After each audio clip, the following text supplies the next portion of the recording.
ẹ̀jẹ̀ mi ní ẹ̀kẹ́ gbọ́ àkànbí ewé ayò ewé tún méje ìtún ló ní ọtún ẹ̀ ṣe ìfà ló ní kan fà ẹ̀ mọ́ra àìbínú gbogbo àtàrẹ gbogbo méjì ọkà bàbà gbogbo mẹ́ta ọkà wáṣẹ́ orí ló túmọ̀ ẹ̀dùn gbogbo ọ̀nà ní túmọ̀ ẹsẹ̀ akọni ìmọ̀ tú ìmọ̀ jọ ìmọ̀ èmi ni wọn kì í dálẹ̀ bọ́bá lọ mẹ́lẹ́mọ́ wá fi jóye ẹlẹ́mọ́ akọni wọ́n bá lọ gbé fèrè wá fi jóye ẹlòkó bọ́wọ́ wọn bá tẹ̀lé wá fi jóye aláre àwọn mẹ́tẹ̀ẹ̀ta parapọ̀ wọ́n wá jọ ń pẹ́ mọ́ ẹ̀ẹ́mọ́ olóko jẹ wọ́n pa Akíntọ́lá ọmọ Ògún wọ́n pàdé Ìyọ̀dà ọmọ Àtàràbọ̀bà Àkànbí wọ́n pàdé Ṣàtàdàdẹ ọmọ ọba Ìjẹ̀bú Mèrè Aṣíwájú odò gbólùkẹrẹ ajagun lólòdì ọ̀run tó bá ṣe pé tìyẹ tó bá ṣe pé tìyẹ lọ bá ń darí jọ wí àpérò ní kún gbọ́wọ́ ọ̀bọ ti ṣìgìdì máa gbé àgétì ló máa ń gbé àyàn ti ìlàyàn ewúrẹ́ Ọlọ́run dákun má padà lẹ́yìn ẹ kó má gbàgbé ọ̀rọ̀ tẹ́ Aṣíwájú Ọlọ́run dákun má padà lẹ́yìn ẹ Àkànbí Ọlọ́run dákun má padà lẹ́yìn ẹ.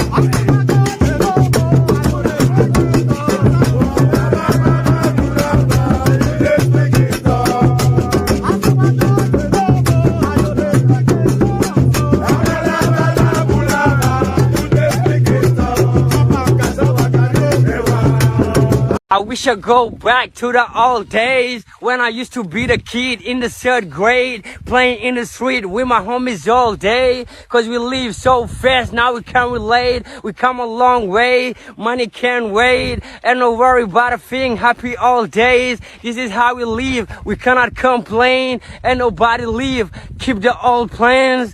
Hey, when I'm better, Mingari Zuda Kari Party.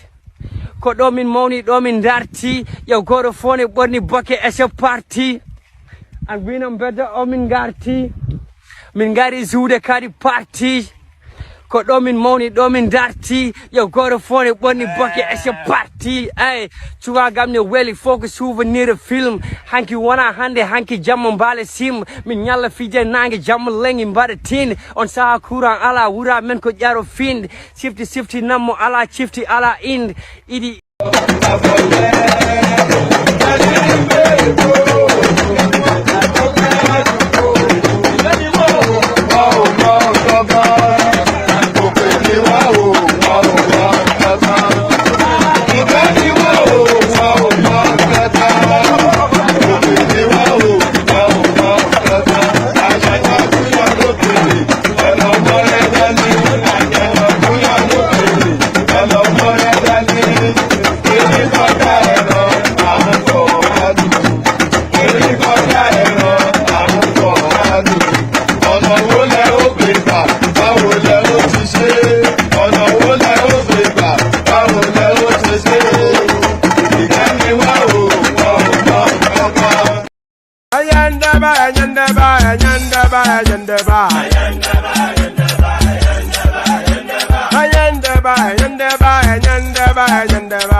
Subramia. Soko sunu baby Subramia. Soko sunu baby Subramia. Soko sunu baby Subramia. Ejemo, Anamana. Ejemeje, Anamana. Wana mejemo, Anamu. Parachuba jodiri chukuma chukuchuba jodiri ndemo eguma wego. Parachuba jodiri chukuma chukuchuba jodiri ndemo eguma wego. Obodo jisike nubo serona. Oyibo. It is everyone. Be free. Ayandaba.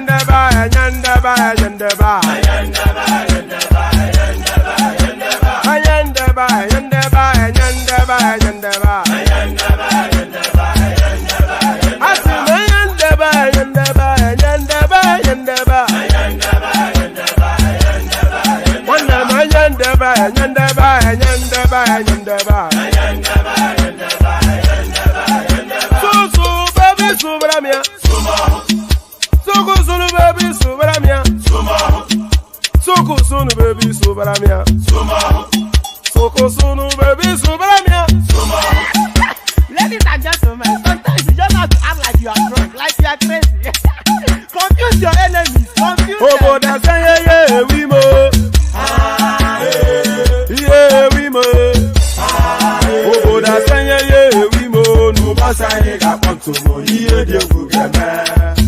Okwitara kara mi nguru ma mi ga kwuru m ụgwọ ya baby mo. Abe Ayandaba.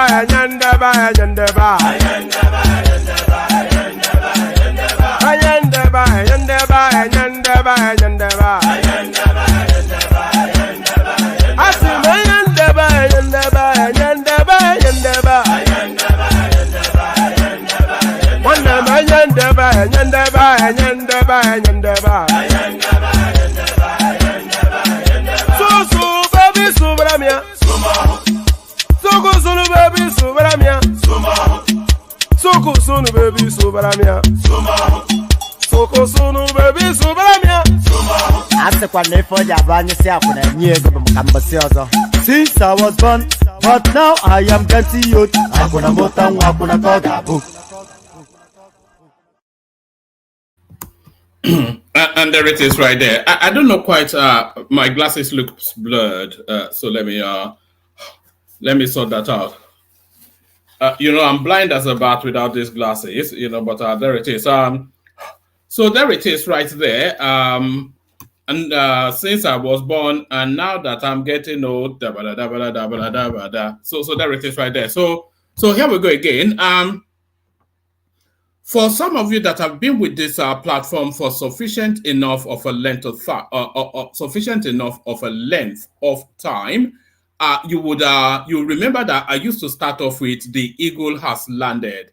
That used to be my intro. That used to be my that used to be my whatever it is. That used to be how I used to start off the session. I used to go, "One man went to mow, the eagle has landed." So one man went to mow, the eagle has landed. But the eagle lands somewhere else today. So I am not the eagle in this instance. What am I talking about? Watch this.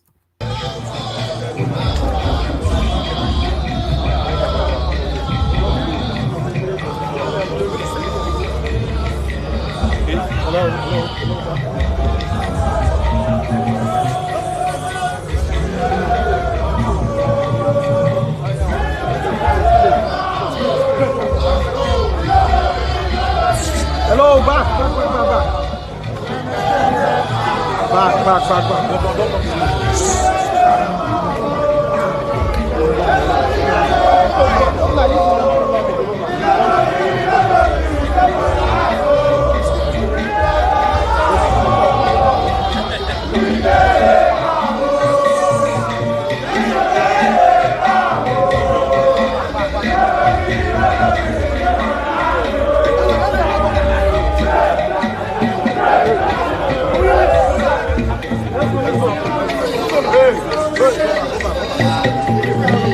Claro, boss.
So there it is right there. So that is Yemson Wike, of course, arriving in Port Harcourt to take on the rascally little upstart sitting in the State House, to take him on frontally, the rascally little upstart.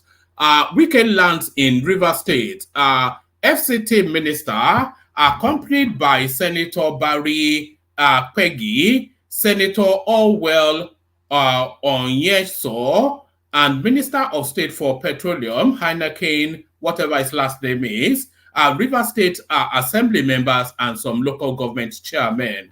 So, was it, who sang that song? Was it Raskimono or Blackie or something? We want to know who owns Papa's land. So, who owns Papa's land? The narrative of Yemson Wike landing now. I'm not quite sure why my glasses are blurred. Who owns Papa's land? The narrative of Yemson Wike now landing in Port Harcourt. Or is it the screen? I wonder. So who owns Papa's land? The narrative of Yemson Wike. Let me switch off the spotlight. Maybe that will help a little bit. This is it's befuddled me somewhat. So who owns Papa's land? The narrative of okay, we just have to muddle through. Who owns Papa's land? The narrative of Yemson Wike landing in Port Harcourt to assert his authority and dominion over that space. So that's Yemson Wike, of course, going the alpha route as we know him for. Yemson Wike is nothing other than an alpha, and he goes there to assert authority. So he goes there to assert authority. So now, news lined up. So let's just get straight to it, and then let the session settle in. So let's get straight into it. Let the session settle in. So now let's go to the headline story.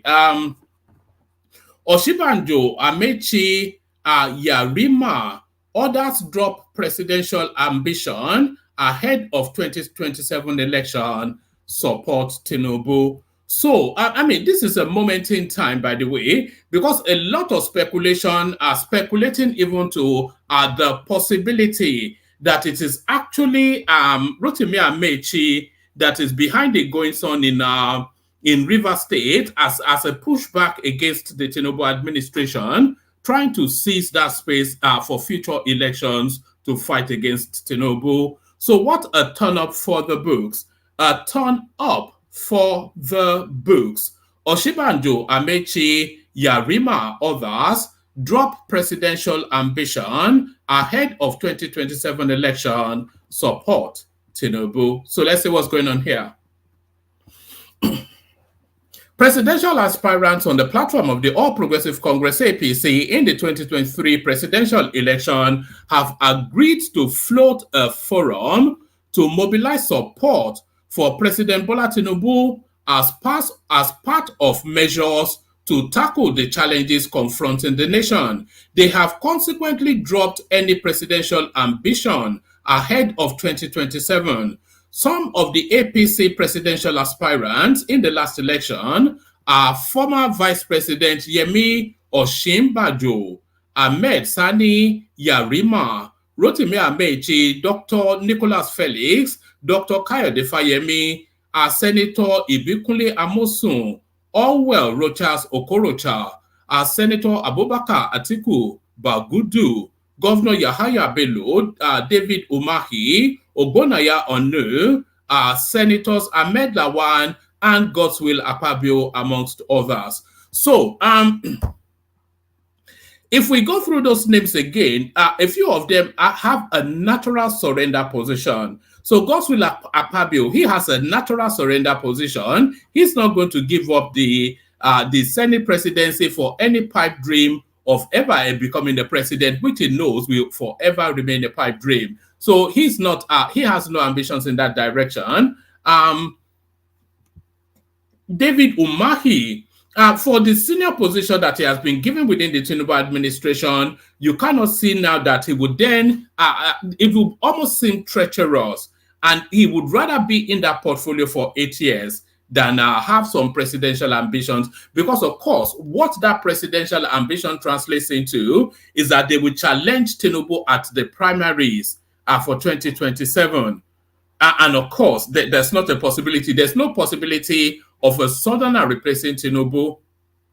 So there's no possibility of a southerner replacing Tinubu. So that's out of the question. So Atiku Bagudu, I can't see him running either. But Rotas Okorocha, you can just forget him. Kayode Fayemi, a totality of a nonsense. Ibikunle Amosun, I forget that. But I can see Ahmed Yarima. I can see him challenging. Yemi Osinbajo, it was a one-shot deal. Because the only potency that he had would have been Buhari's support. He has no political base. He has no political structure. He has no political anything. So on what basis, when the light shone brightest for him, he couldn't get the ticket. So on what basis then would he then come forward in 2027 to say that he was to challenge somebody that came from the outside to snatch the ticket off him? On what basis would that challenge form? So that's that. So let's take it from the top again, and then we just speed through it.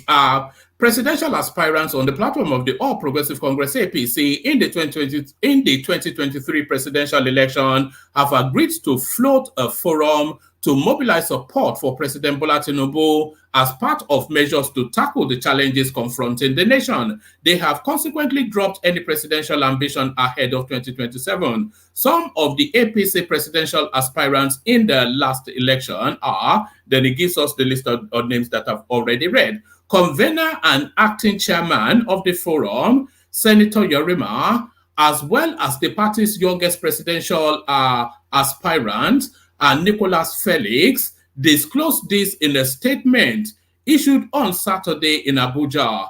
The aspirants fixed an end-of-year dinner for Monday at the Transcorp Hilton Hotel in Abuja, where the forum will be officially inaugurated. Yarima and Felix in the statement, said, "Today, as a people and country, we are faced with myriads of socio-economic problems, and we believe that we can only surmount them when we come together, irrespective of our religious, ethnic, or even political differences, to face these challenges ahead." To face these challenges head on. It is therefore on this premise that all the candidates in the 2023 APC presidential primary have decided to come together under one umbrella to mobilize support for our President Bola Ahmed Tinubu and his renewed hope administration, playing an advisory role to enable him to succeed and transform this great nation. Basically, the objective of the forum is to ensure that we come together suddenly to support President Tinubu's administration, having surrendered all our individual interests and collapsed same to support the emergence of President Tinubu. As critical stakeholders, we have decided that it is not enough to sit back behind the scenes, but to come out and mobilize support for the government's policies and programs. This forum, from time to time, will play an intermediary role of ensuring that all the policies and programs of the government are well decimated down to the people, especially in the grassroots. To fully stay on track, the forum will push to constantly have direct engagement with the president as a way of feedback mechanism, and at the same time render positive advice where necessary. This forum will leverage on our individual and collective international contacts to ensure that the Nigerians in diaspora are adequately informed and mobilized to give the president a rousing welcome. We will always go ahead and make adequate preparations in this regard. Also, this forum will be there as a rallying point for all former presidential aspirants in the 2023 presidential election. So that is to say that they are reaching beyond just the APC as aspirants. So that's what they're saying. It says also this forum, so it's a surrender forum, essentially what they are forming. That's what it sounds like, a surrender forum. Also, this forum will be there as a rallying point for all former presidential candidates in the February 2023 presidential election. So all candidates. So Peter will be also welcome to join in the Tinubu Advisory Council. We will endeavor to invite the president to our quarterly meetings so as to share our minds on a one-on-one with him. Also, this forum has laid all the framework to ensure that members' political and economic interests are well protected using the strength of the forum. We will stand by and for all members at all times. It is an all for one and all for and one for all forum. Because we are committed to the success of President Tinubu and his administration, all members who hitherto had presidential aspirations have all agreed to drop such even ahead of 2027, so as to pave a smooth sail for President Tinubu to seek a second tenure. This project we are already working on and will leave no stone unturned. So I just want to land on that point where they drop their sword and take to the knee. So drop their swords and take to the knee. So drop their swords and take to the knee. Let's go on to this one. I think we touched on this one yesterday. So it has come to its full-fledged now in the news cycle. So let's go frontally to it. El Rufai becomes Boba Niyi of Ijebuland first from the north. So there it is right there. El Rufai playing astute and cute politics.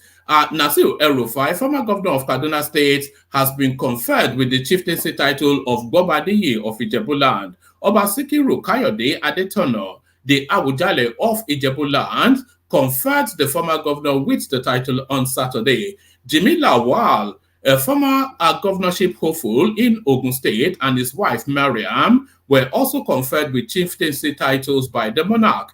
El Rufai is the first person outside of the Southwest to be conferred with chieftaincy title by the monarch. So I think that is really the seminal point of it also, and that is El Rufai. Look at that. But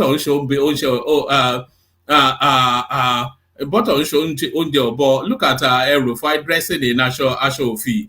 Look at this guy. Look at this guy, Aboki. But let's go on to this one. Let's go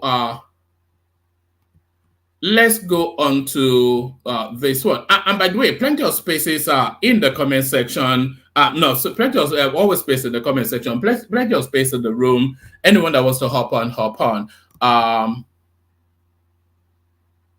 All right. Well, all right. We'll see how that goes. Hold on. All right, plenty of space in the comment section. Anyone that wants to hop on, hop on. So this one now, sport betting an epidemic amongst Nigerian youths. So you already know the backdrop to that. So I'll just leave that as a headline. Yes.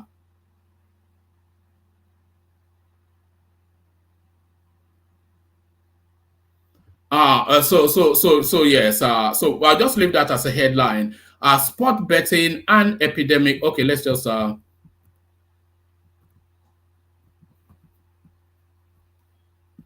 is this a voice note or what is this? I don't know what's going on here. But we leave that as a headline.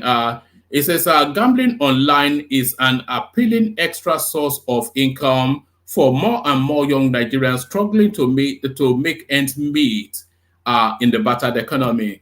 Gambling is not a source of income, or it's a source of losing. I don't know anybody that gambles that win. I don't know anybody that gambles that win.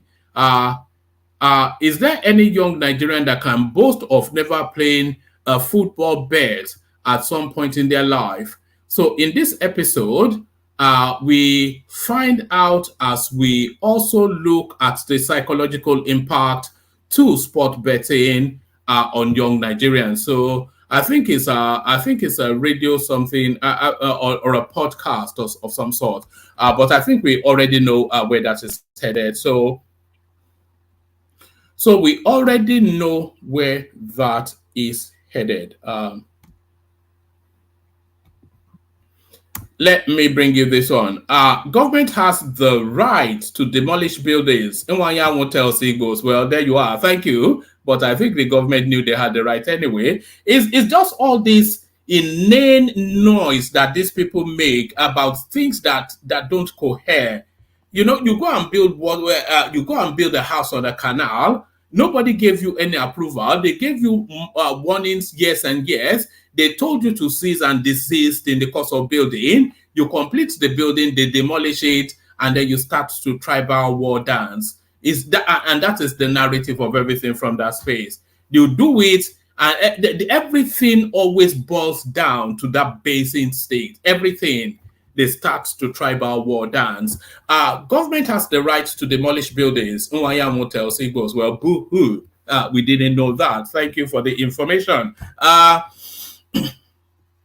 The President General of Ohaneze Indigbo Worldwide, Emmanuel Nwanyanwu, has advised Igbos whose houses have been demolished in the Abule Ado area of Lagos not to cry over the development. He asserted that the federal government has the right to demolish buildings for the public interest. He, however, insisted that those affected should be compensated. I really hate that language, that these people should be jailed rather than compensated. You go and build an illegal structure to block off an important infrastructure. You've caused flooding in the state. They told you to stop, you did not stop, and then they come and demolish it. Rather than them throw you in prison, you are asking for the audacity of some of these people, man.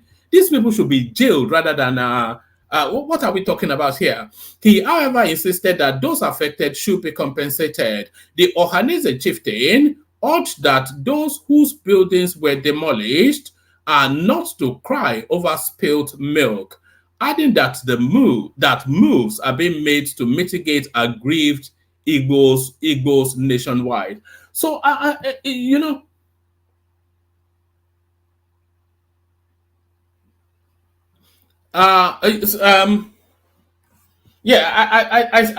see you, Money More. I have to consider that. I think we've done a similar story in the past, but we'll see if we get to that. Are we saying that these people are a special breed outside of? Are they outside of or above every other Nigerian being? Is really where the question is being asked. Buildings demolished in Oworonshoki, people cried and got over it. They didn't get over it all, but they had to surrender to their faith, But then buildings then get demolished, where some of these people have one or two houses, and it's ethnic tribal war dance in grass skirts, whooping and hollering and constituting a noise nuisance to time and space. The Ohanese chieftain urged those whose building were demolished not to cry over spilled milk, adding that moves are being made to mitigate aggrieved Igbos nationwide. You must be a clown. Nwanyanwu stated this during his visit to grieve with the Igbos in the community. He said, the government has the right to demolish for public interest, but the affected citizens should be compensated. There is no need to cry over spilled milk. In any country, citizens' rights are sacred. As Senator Ume has briefed me, but I came here to know the main issue. what are we going to fight? What we are going to fight for are our rights. You only build a country based on truth. Recounting his ordeal, one of the affected property owners who preferred to remain anonymous said, I am unable to recover from the needless ordeal. I moved into my dream apartment, and on the third day, they came with bulldozers to bring my dream apartment down. There is an urgent need for the power to address these issues. Um, I just don't get it, man. It's just a ridiculousness. I hope the Lagos State space don't pay any heed to this, and I hope it doesn't slow down, because if there is flooding in Lagos, and we find out that it's as a result of our drainages and canals being blocked, and the government didn't do anything about it because they were intimidated by some of these elements, there will be trouble. So whatever needs to be done to clear the waterways in Lagos has to be done as a matter of urgency. Responding to their grief, Chief Umayanwu disclosed that Igbos in diaspora are seriously concerned about how Igbos at home are being treated. We have decided to set up an Igbo relief. We have decided to set up an Igbo relief agency. They just want to use another. This is another Simon Ekpa's type scam, isn't it? Then they start canvassing for money, and then they will start drinking champagne like Simon Ekpa. We have decided to set up an Igbo relief agency where every aggrieved Igbo will be funded. I will also advise communities to treat Igbos fairly. Because we are peace-loving, you must be a clown. And we are the highest indigenous people that are added to the GDP of this country. You must be.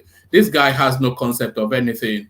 In terms of the wealth pyramid in Nigeria, by the way, the richest people are the Yorubas, followed by the Hausa Fulanis, followed by the South, and number 4 are the Igbos. Go and check the statistics. All the data's out there. Let's go on to this. Nigeria ranks second highest in paternity fraud in the world. So yes, that is the narrative of bastardization within the Nigerian space, isn't it? A DNA test reveals that Christopher Johnson was not the biological father of the 3 children he had nurtured and invested in for almost 2 decades. The children, Esther 19, Shirley 17, and Stephen 15, were born by the same mother who unfortunately was deceased. Christopher, a successful but retired architect, was compelled to find out the truth about the paternity of the children after a stranger turned up one day to claim he was the biological father and challenged him to a DNA paternity test. Christopher received the shock of his life when the result proved that the stranger was indeed the children's real father. It turned out that the man and his late wife have been involved in a long, secret love affair that produced the 3 children he erroneously assumed belonged to him. DNA paternity tests are unraveling a lot of buried family secrets. Keeping family secrets isn't as easy as it used to be. Just one DNA test could change everything for better or worse. Many children are experiencing paternity scandals by learning that their father is really not their biological father. So, it's losers all the way through. In this sort of storylines, it's losers all the way through. The man is a loser.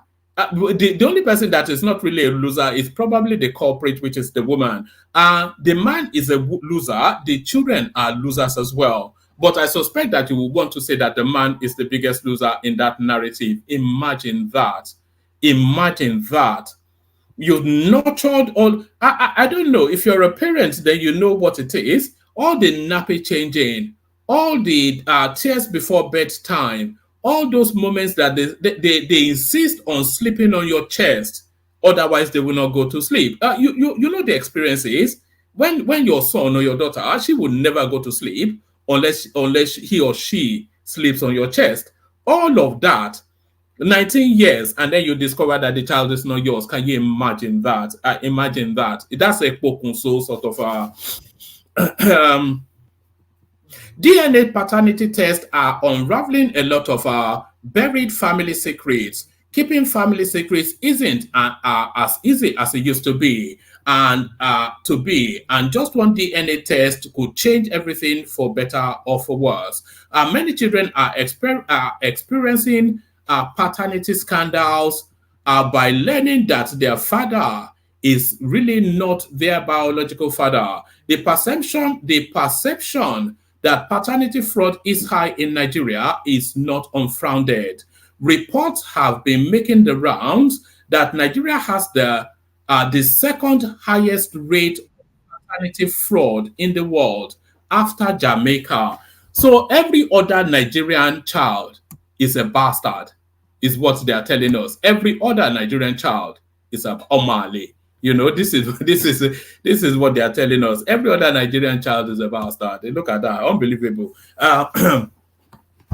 The perception that paternity fraud is high in Nigeria is not unfounded. Reports have been making the rounds that Nigeria has the second highest rate of paternity fraud in the world after Jamaica. Many men have been unknowingly raising children that are not theirs, and to curb the trend, there have been calls for introduction of mandatory DNA testing at birth. You know, that will become a regularity. You see, I envisage that, and by the way, there's a lot of space. If you want the session to carry on, then you must come in. Otherwise, we just do the readings and we bounce. It's almost an inevitability that DNA test will be baked into the birthing process of children in the future to come, in the immediate future. In fact, DNA testing will be baked into the birthing process, so that at birth they want to establish paternity, and this will be done voluntarily at first. Then this will be done mandatorily very quickly after, because it's just unbelievable. So the second highest number of bastardization, is Nigeria after Jamaica. The perception that paternity fraud is high in Nigeria is not unfounded. Reports have been making the rounds that Nigeria has the second highest rate of paternity fraud in the world after Jamaica. Many men have been unknowingly raising children that are not theirs, and to curb the trend, there have been calls for introduction of mandatory DNA testing at birth. The issue of paternity is a trilogy. It's moral, scientific, and legal. A concerned commentator noted, a series of DNA tests carried out in laboratories are showing that a number of children are being fathered by men who are not their biological fathers. Our correspondence investigation revealed that traditionally in Nigeria, paternity of a child is commonly determined by acknowledgement, presumption, or by proof. Probably the most common mode of paternity is by acknowledgement. Once a man admits he's the father of a child, the case is closed. A man is presumed to be the father of a child once the child is born within wedlock. It is often said that a woman is in the best position to identify the father of her child. So, once a woman fingers a particular man, case closed. However, developments show that proving paternity is often not as straightforward. Is often not as straightforward. But rampant cases of denials, dispute, and counterclaims of paternity have been making the rounds. When the DNA test of their children failed to match with that of the men believed to be their fathers, several women were accused of unfaithfulness and condemned into the abyss of marital ignominy, but the resulting scandals snowballs into All right. Bear with me one moment. I need to attend to something. Una momento. Una momento. Por favor. Let me play you a little detail. Let me play you that. Let me play you that Fulani rapper. I just need to. I need to unlock a door. That's really what I need to do. So let me unlock a door, and you listen to. Where's that Fulani rapper again?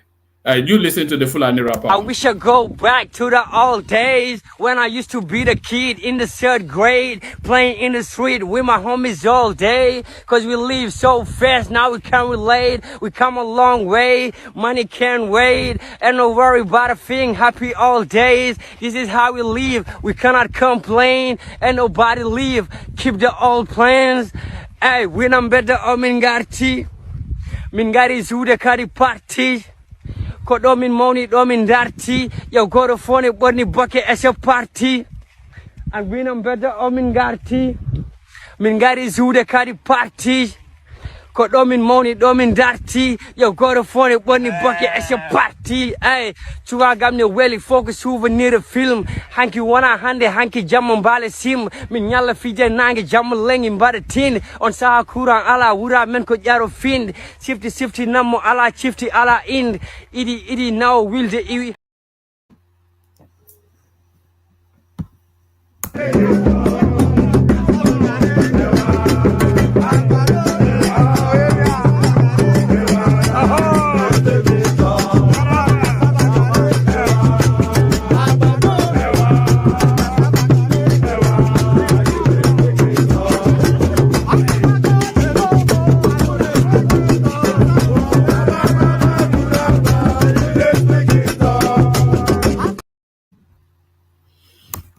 And there it is right there. Agbado Ewa. Oh, okay. I think that's sufficient enough from that. I think we get the drift of where that is going.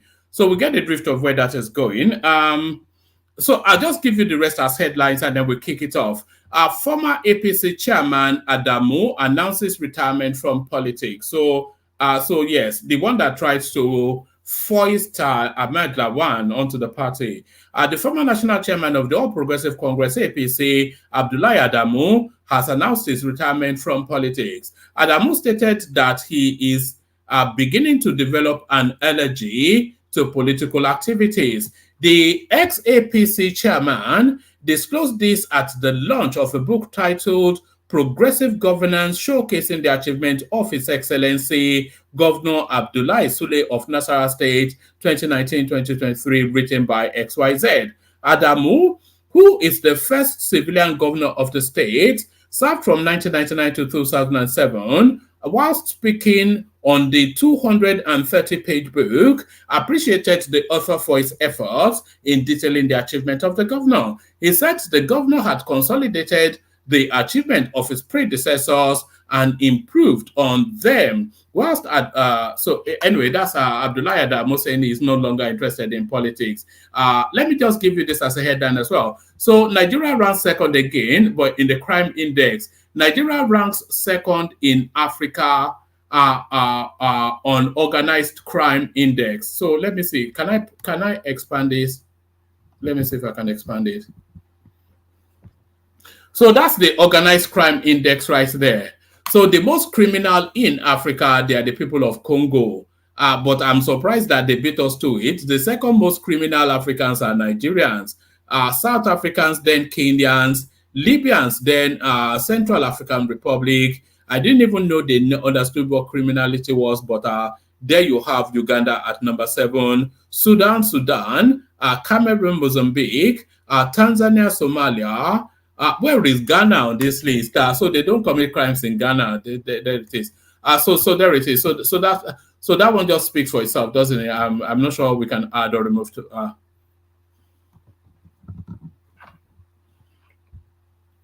Right, the recently published Africa Organized Crime Index 2023, compiled by the Enhancing Africa's Response to Transnational Organized Crime project, ranks Nigeria second, with Democratic Republic of Congo, DRC, topping the continental charts when it comes to the scourge of organized crime. I wonder if they give us a breakdown of the crimes that actually take place. According to the report, the most pervasive criminal markets in Africa was human trafficking. So if we're talking human trafficking, then I suppose that explains the Congo. Over the past 5 years, criminality across Africa has steadily increased and shows no signs of slowing down. Human trafficking remains a serious challenge. The cocaine market have spiked in East, West, and Southern Africa, and financial crimes are endemic in many regions, the report said. This is the third edition of the index, which has been published every 2 years since 2019. The ranking are based on a scale of 0 to 10, and Nigeria's 2023 overall criminality score is 7.28, up from 7.15 in 2021. The ENACT project is implemented by the Institute for Security Studies, ISS, in partnership with Interpol and Global Initiative Against Transnational Organized Crimes. 15 illicit activities are ranked with criminal market scores. These include human trafficking, human smuggling, arms trafficking, extortion, and protection racketeering, and financial crimes. On cyber-dependent crimes, Nigeria 8 out of 10, which is recognized as an epicenter for cyber crimes in Africa and globally. So they are saying Nigeria is the epicenter for cyber crimes globally, but I will beg to differ on that, because I suspect that India and Pakistan will have it, and the Chinese even. Nigeria and Mali both rank highest for levels of kidnapping for ransom. Nigeria scored 8 on extortion, 8.5 in arms trafficking, and 8.5 in trading counterfeit goods. So we're criminal to the core is essentially what the Africans are telling us. Criminal to the core. Let me play the Kegite music, then we kick off the conversation. I think we might well be able to have a conversation because we have somewhat of a panel, or at least some decent speakers with us.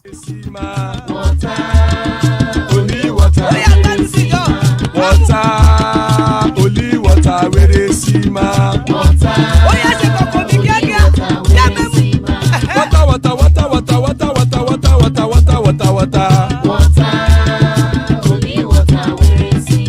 Hapa o naido.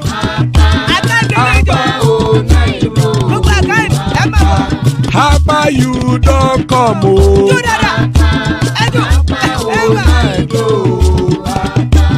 Hapa o naido.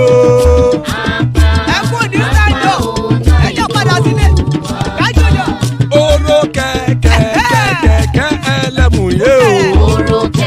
Ibe sodi akẹkẹrẹ ẹlẹ́mùrè o. Bobby master kẹkẹrẹ ẹlẹ́mùrè o. Chief Waila ti kẹkẹrẹ ẹlẹ́mùrè o. Eruku lẹ̀lẹ̀ ẹlẹ́mùdé. Eruku lẹ̀lẹ̀ ẹgbẹ́ ẹlẹ́mùdódò jàre o. Eruku lẹ̀lẹ̀ Ghana ti dé ẹgbẹ́ bọ́dì o. Ọmọ ẹlẹ́yẹ ẹ̀yẹ o ó dilé o. Odúyẹ̀lá ẹ̀yẹ o ó dilé o. Petrosonama ẹ̀yẹ o ó dilé o. Petrosodúnkẹ́ ẹ̀yẹ rẹ̀ ó dilé o. Ẹlẹ́kọ̀ ọ̀run mú ìní o.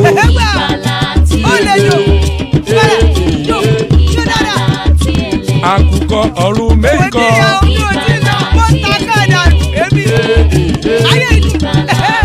Ikú kò ní ríwà gbéṣe o.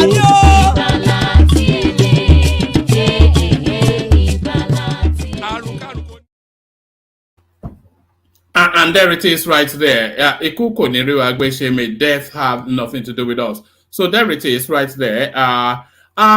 Before we get into the session, let me signpost you to the session that we're having tomorrow. Remember, I promised you Ijele Speaks. So for reasons of logistics, we were not able to have him yesterday, but I spoke to him earlier on today. You know that chasm of 1 hour between Nigeria and and the UK. So that was the chasm that we're trying to negotiate. But we've managed to negotiate it. So he'll be appearing tomorrow. He'll be the main guest for tomorrow's session. So the conversation will wrap around him. So for some of you living under a rock, not knowing who Ejele Speak is, here is the mighty man right here. Yeah, my people, we are live again. I don't know what stopped it. But the mission must go on. We are at the National Assembly to remind these ones inside here that say they are representing themselves, that the Northern Elders Forum say made the demand for their Biafra. Say now we never hear anything. Go they shoot me as if now for social media they find no. They make them picking. They can see private business where person set up where use the confusing young people. See, I'm company type, private limited company. Watch am IPOB Worldwide Limited. And so na Biafra go be Biafra the Republic of Biafra Limited. Oh yeah, see the carry am go up. See am, watch. See am nature of business. For those of where they cry. For those of So that's going to be our guest for tomorrow, Ejele Speak. So is a very opinionated, very strong personality. That's just a little soupçon of what you have to expect for tomorrow. So I'll post the link to that session imminently. So here is right there. So that's where is it?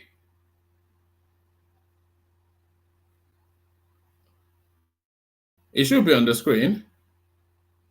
So there he is right there. So that's the session for tomorrow. So make sure you are all prepped and ready because it's going to be a blockbuster session with the majestic Ejele Speaks. So when Ejele speaks, the earth moves. So some ground shaking. I'm only really talking because I'm trying to grab the link so I can post it. So when I post the link, just make sure you go and bookmark it for tomorrow. So this will be the session for tomorrow. Ejele Speaks, the majestic, mighty one himself. So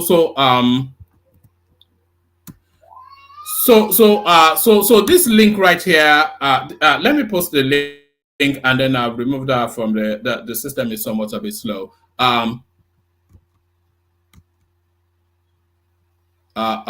Wait 1 second.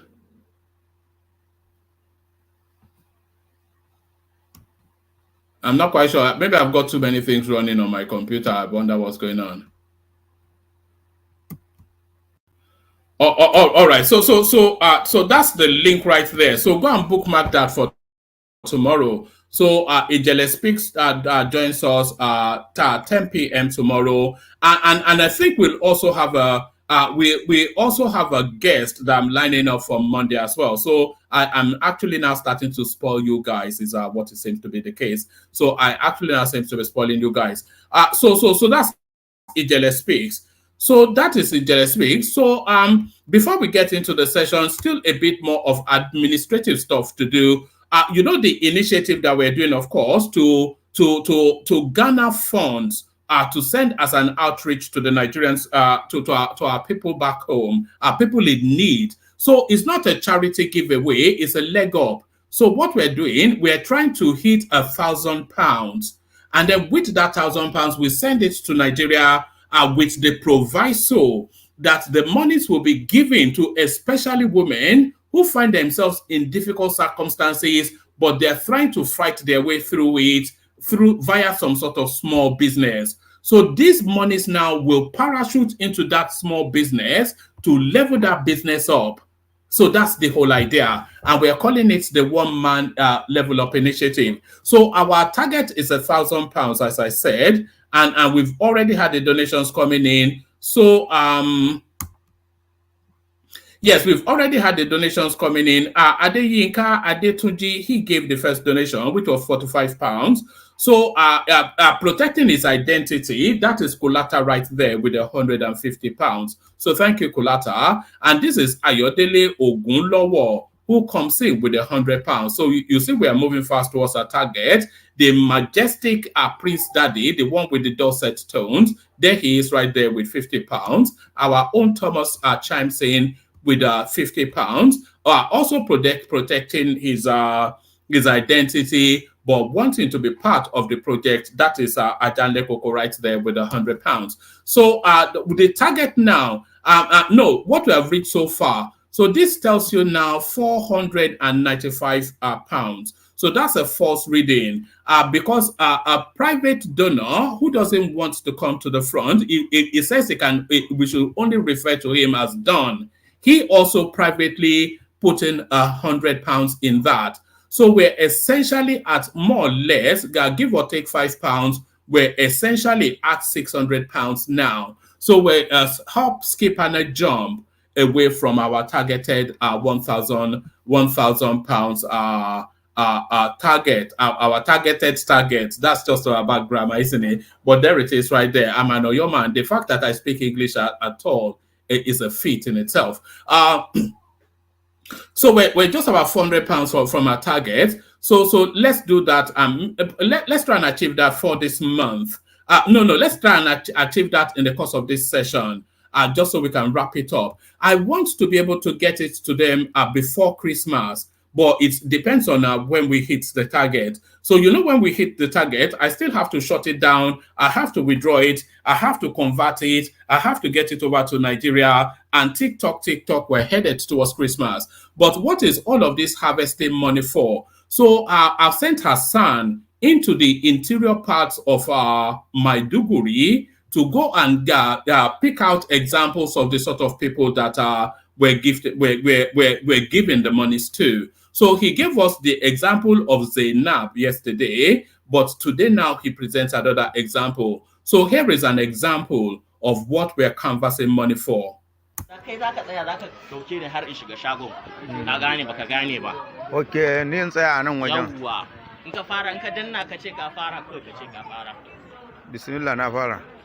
hello everyone, my name is Hassan Abdullahi. So I'm just approaching our mama's shop here. You can just zoom around. This is a very this is Wenge Lion Bori, Kusada Bariki. So we have an old woman that we are trying to help today. We have an old woman that we are trying to help today. Mama has been somebody who has been resilient. She has gone through several things from displacement, to abject poverty, and then she still had the wherewithal to sell things like this, and she sells some food too. So Mama is somebody we are trying to meet. However, my Kanuri is not that good, so we'll be switching between me and my friend here who will help interpret what we are going to discuss with Mama. Please, Mama ina wuni? Ina gajiya? Ba ni kameran kai yanzu. Bari in dauki Mama. Mama ya kokari? Ya kasuwa? Kai sannu Mama da kokari. To na zo ne daga mutanen one man platform, kuma kowane ƙarshen shekara ana yin taimako ma mutanen da suke kokarin taimakon kansu. Na ga shagonki yadda babu abubuwa da yawa a ciki, kuma muna son ya zamto a samu dalilin da za a taimaka miki. Yanzu dai kuma na ji kokarin da kika yi da mutanen da ke karkashinki da duk abubuwan da dai ya shafe ki. To dai ina miki albishi na cewa insha Allahu za mu kai kukanki gurin su, kuma abinda Allah ya rabonki ne insha Allahu za mu dawo mu zo mu baki insha Allahu. To yanzu me zaki ce game da mutanen nan?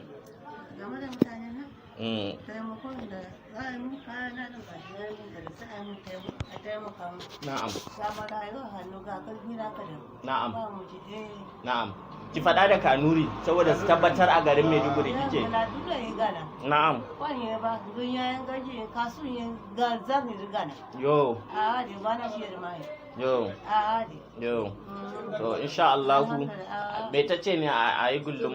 Tace tana da marayu a karkashinta kuma ga jarinta yayi kaɗan kuma ba ta da miji ta ma rasu ga marayu nan tana so a taimaka mata da jari a taimaka mata ta dan bunƙasa wayanda suke karkashinta ma su dinga cin abinci. Na'am, to mama za ki iya kiran sunan su ki ce kin gode da Kanuri, sunan su One Man Platform. Ka gaya mata. Sun zabo ne sai ro askarne.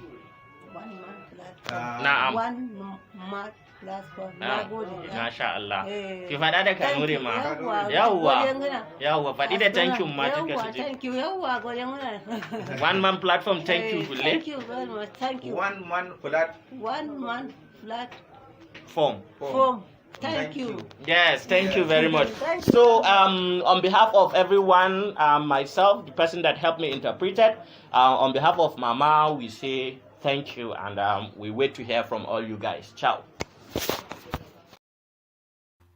All right, so that's the excellent Hassan that we've sent into the interiors of Maiduguri to go and find out what is going on with our people right there. So the lady that Hassan was introducing, that is Mama Hadiza. She's a 69-year-old grandmother who is taking care of her 7 orphaned grandchildren whose parents have been killed by a traffic-related suicide bomb explosion whilst commuting back from a funeral. She lost 3 people, a father, that is her son, the father of the grandchildren, the wife, which is the mother of the grandchildren, and a baby, one of her grandchildren, in the same unfortunate event. So that's the story of Mama Hadiza. That's just an example of what we're canvassing. That's an example of what we're canvassing for. So that's an example of what we're canvassing for. Don't feel pushed, but if you feel sufficient enough that you want to be part of it, so we're not trying to tug at you, but we're just presenting. If you feel inclined, do it. That's just it. If you feel inclined, do it. So let me play you one more clip. Play you the K guys, bring on the panelists, and the conversation ensues. Actually, I've played this already, so let me just play the K guys, and then we bring on the panelists. But first, of course, the K guide, if I can find them. Only water, where they see my water.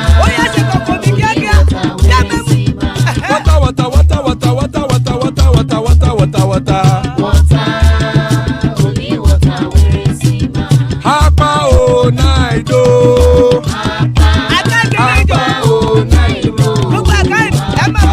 Hapa you don't come o.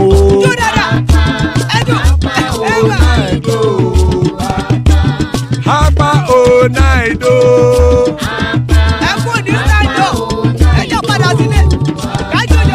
Oro kẹ̀kẹ́ ẹlẹ́mù yé o. Ilé sọ́díyà kẹ̀kẹ́ rẹ̀ ẹlẹ́mù rẹ̀ o.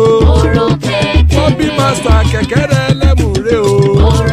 Chief Wailati kẹ̀kẹ́ rẹ̀ ẹlẹ́mù rẹ̀ o. Eruku lẹ̀lẹ̀ ẹlẹ́mù dé. Eruku lẹ̀lẹ̀ ẹgbẹ́ ẹlẹ́mù dòde ojàre o. Eruku lẹ̀lẹ̀ Ghana ti dé ẹgbẹ́ bọ́dì o. Ọmọ ẹlẹ́yẹ ẹ̀yẹ o ó dìle o. Odúyẹ̀lá ẹ̀yẹ o ó dìle o. Petrosoname ẹ̀yẹ o ó dìle o. Petrosodúnkẹ́ ẹ̀yẹ rẹ̀ ó dìle o. Ẹlẹ́kọ̀ ọ̀run mú ìní o.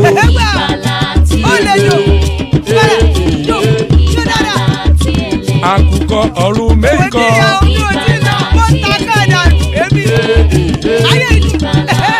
Ikú kò ní ríwà gbéṣe o.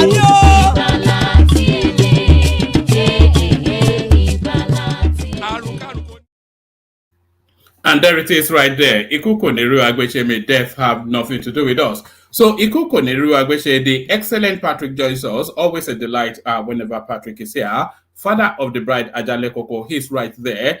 Thank you for the contribution to the initiative. Adewale Prince, King to Obalola, he's here, and the excellent Zita in the house as well. So that guarantees already a banging session. So a banging session loading, and let it start to bang with Patoski. Patrick. Look at that. Let's kick it off then with Dewale. Dewale, are you there? I'm here, woman. All right, brilliant. So kick it off for us then, Dewale. Actually, let me replay this clip because I think this clip might well be an excellent space to start it off. This is Wike asserting his authority.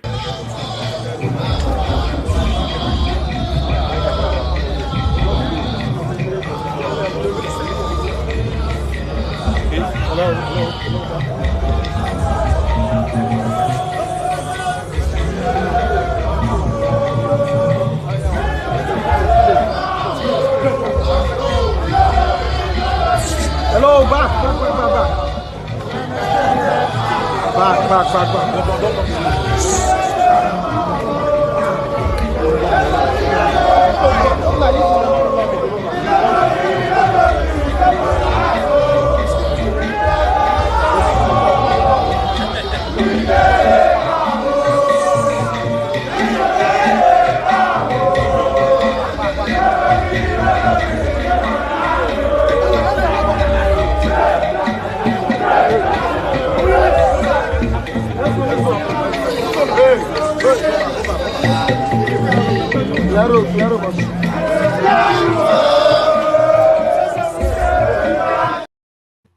So, Dewale, that was Yemson Wike right there, arriving in Port Harcourt to take the fight frontally to the rascally youth in State House. Thank you, woman. Good evening, everyone, all our listeners, and everyone in the studio. Welcome back to One Man Show, the only show that is the authentic show now online, where everyone can hear their views. So, welcome everybody. So, by the way, a woman, it's not EMC, it's ESN. You know how I think Y is silent. Why you always pronouncing the Y in his name? I take the correction. You know me and names now. What can we do? Maybe I'm dyslexic. I don't know. You have to get familiar with some of these ways of pronouncing some of these names. You can't be taught to pronouncing Nigerian, the African names like this. Come on now. Don't do that. All right. Go ahead. Okay. You know, one man in the military and other forces, there's something called show of force. You don't necessarily apply force, but your presence speaks volume. And that is what you see there.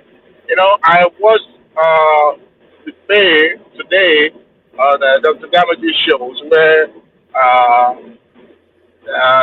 Yes Weekend was, flogged and condemned for, his activities and action against his protege. Look, the prayer has been rolling for River State for a very long time. But this is the first time the job people will have a shot at the house. So what that means is this. You may think your hand is on the sword now. Not that I agree with wicked action though. I totally condemn godfatherism, but it has come to stay and it's been in our politics from time immemorial. However, him coming home towards this Christmas festivities period, it's just to not just assert his authority, but just to let them know, just a reminder that I still in charge here. But you see, I don't know why he's putting it, turning against him. I guess it has to do with, it can't just be about power being financial issue. But you see, I don't know what Brother has put in place that will make him or establish him as a power to reckon with in River State. Yes, it's the son of a judge, but I think they will do themselves favor by, you know, trying to find a common ground with the person that actually paved way for their illustrious son to be the governor of River State.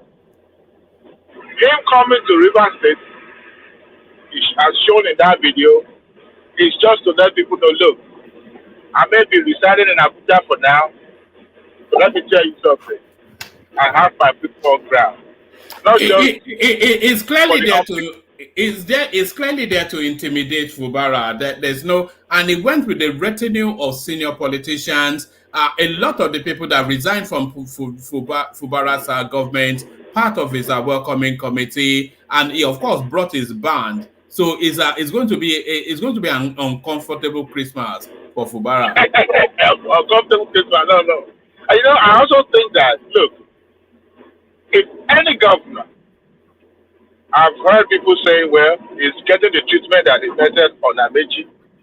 But at the time Amaechi went to the central, to the presidency, he didn't have the same kind of power that Wike has now. I mean, if you come to look at it, Wike is in proximity of the presidency, decided in Abuja. Amaechi was just a minister, correct?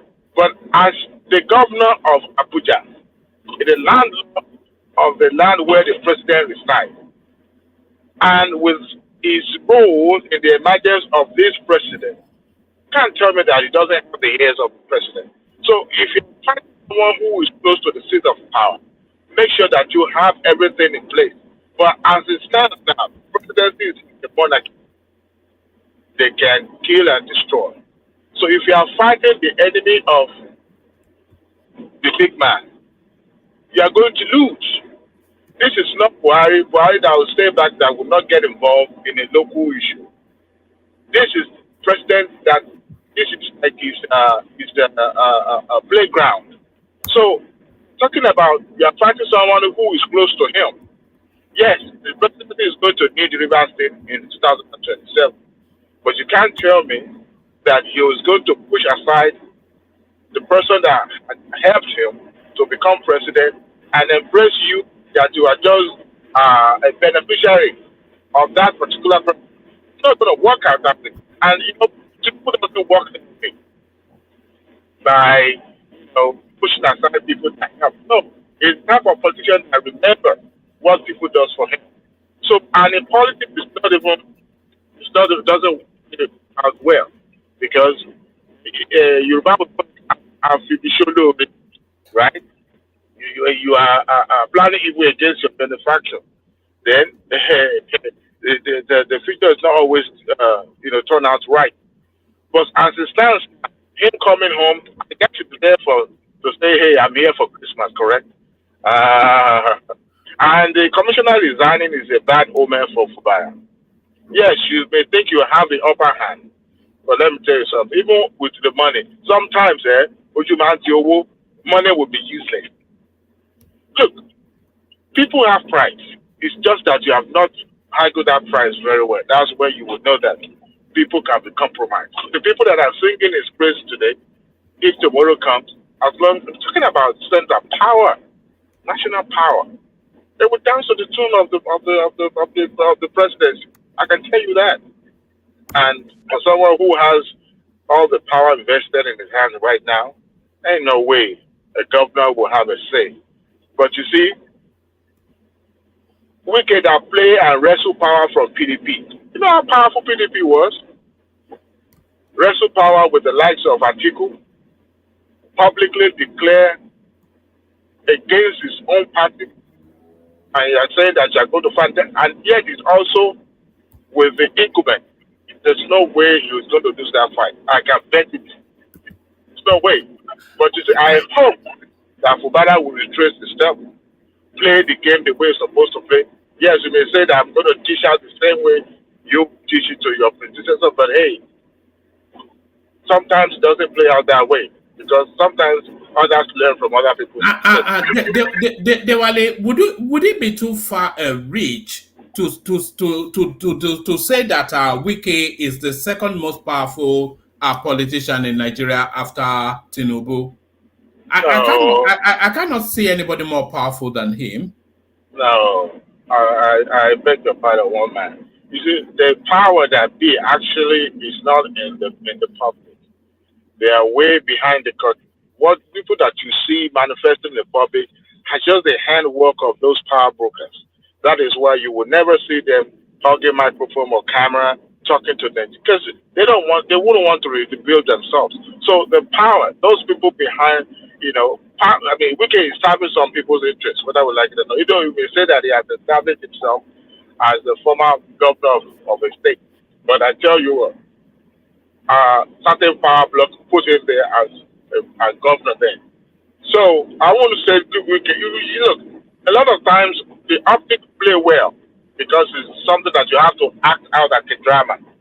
But those that are actually truly powerful, you don't get to hear their names daily in the news about what they've done or their action. No, they are like the remote controlling what you see manifesting in River State is more of a power tussle between certain power blocks, and it's just that hold on. That sounds like some conspiracy theory sort of. It is not conspiracy theory. Hold on. Well, you can't say it's a fact now unless you are able to name all these. You are saying they are shadowy figures, hold on. You are saying there are shadowy figures. So an implicit in that is that you are not able to name them. So you are in speculative realms. To say that people are puppet mastering the situation.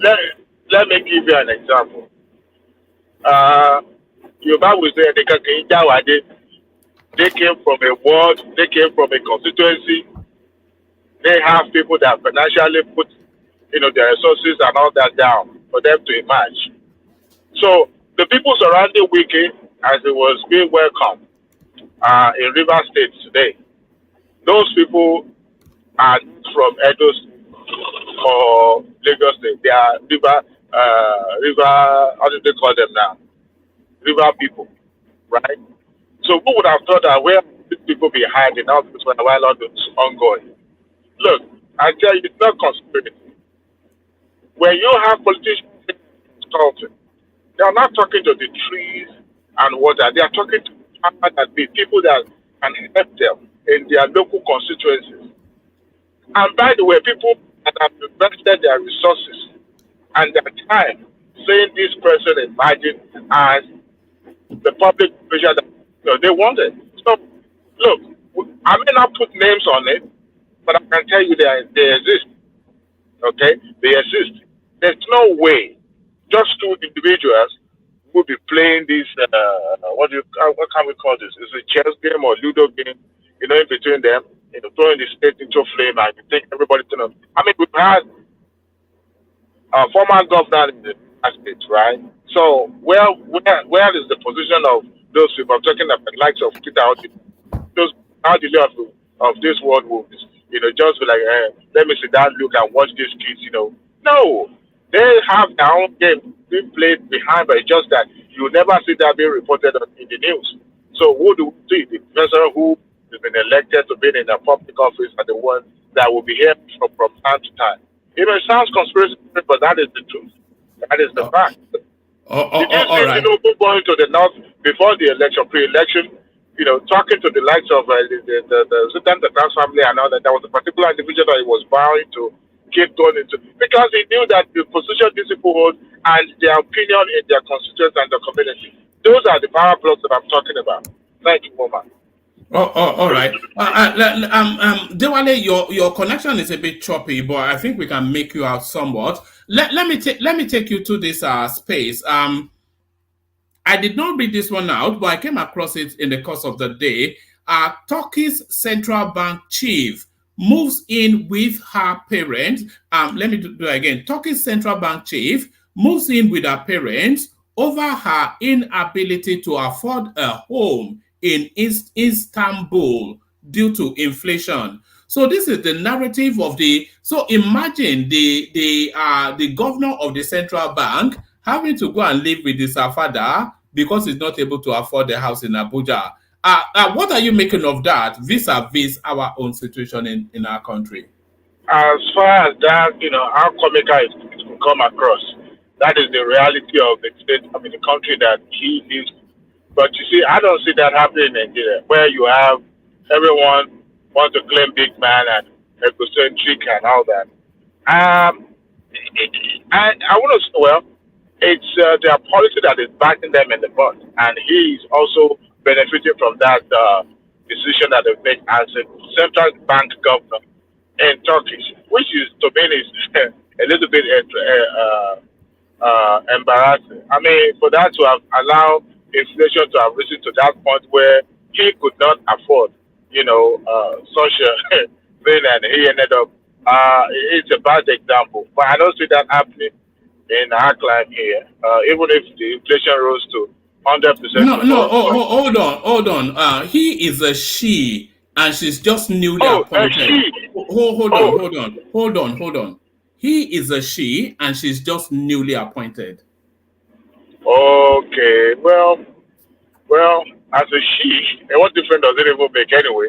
But the thing is that newly it might also have some political undertone, if that is the case, to show that look, the decision of the previous people, this is where it has landed us. So I'm going to, show example of it, how it's biting people and how it's affecting people, by taking that decision to move back with our parents. But that's terrible.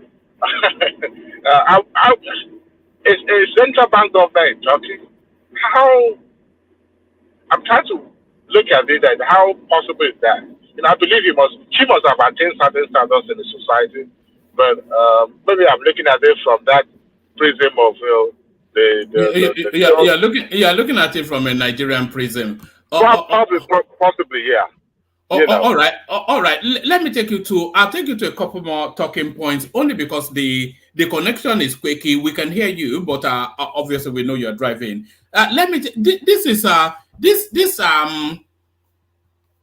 This situation is transmuting from a problem to an epidemic, and now almost to a pandemic.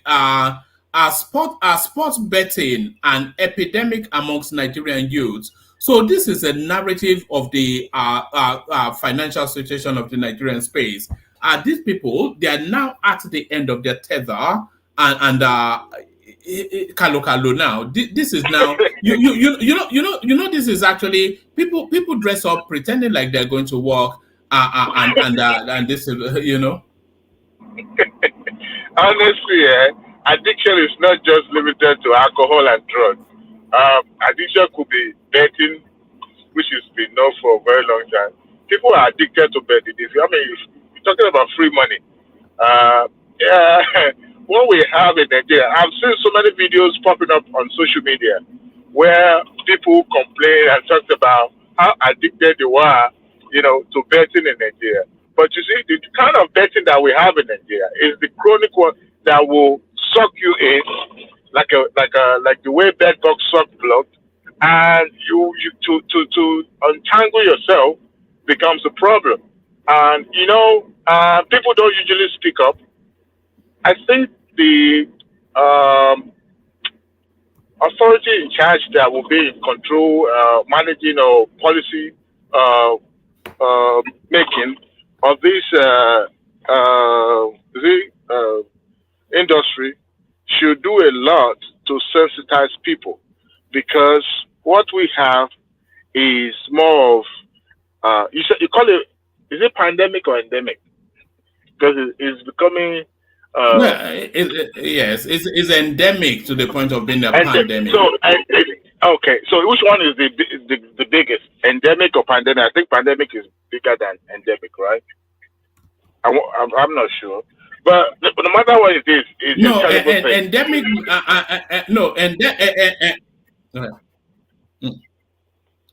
Carry on. English will not kill me, but no matter what it is, it's becoming more problematic in the sense that people are addicted to it, and I think economic issue also make it even worse, because people are looking for sharp miracle like the MMM kind of wealth creation and all that. I think that is really where this story is. It is a narrative of the economic situation. and people just looking for desperate ways out. And this is what we're seeing playing out.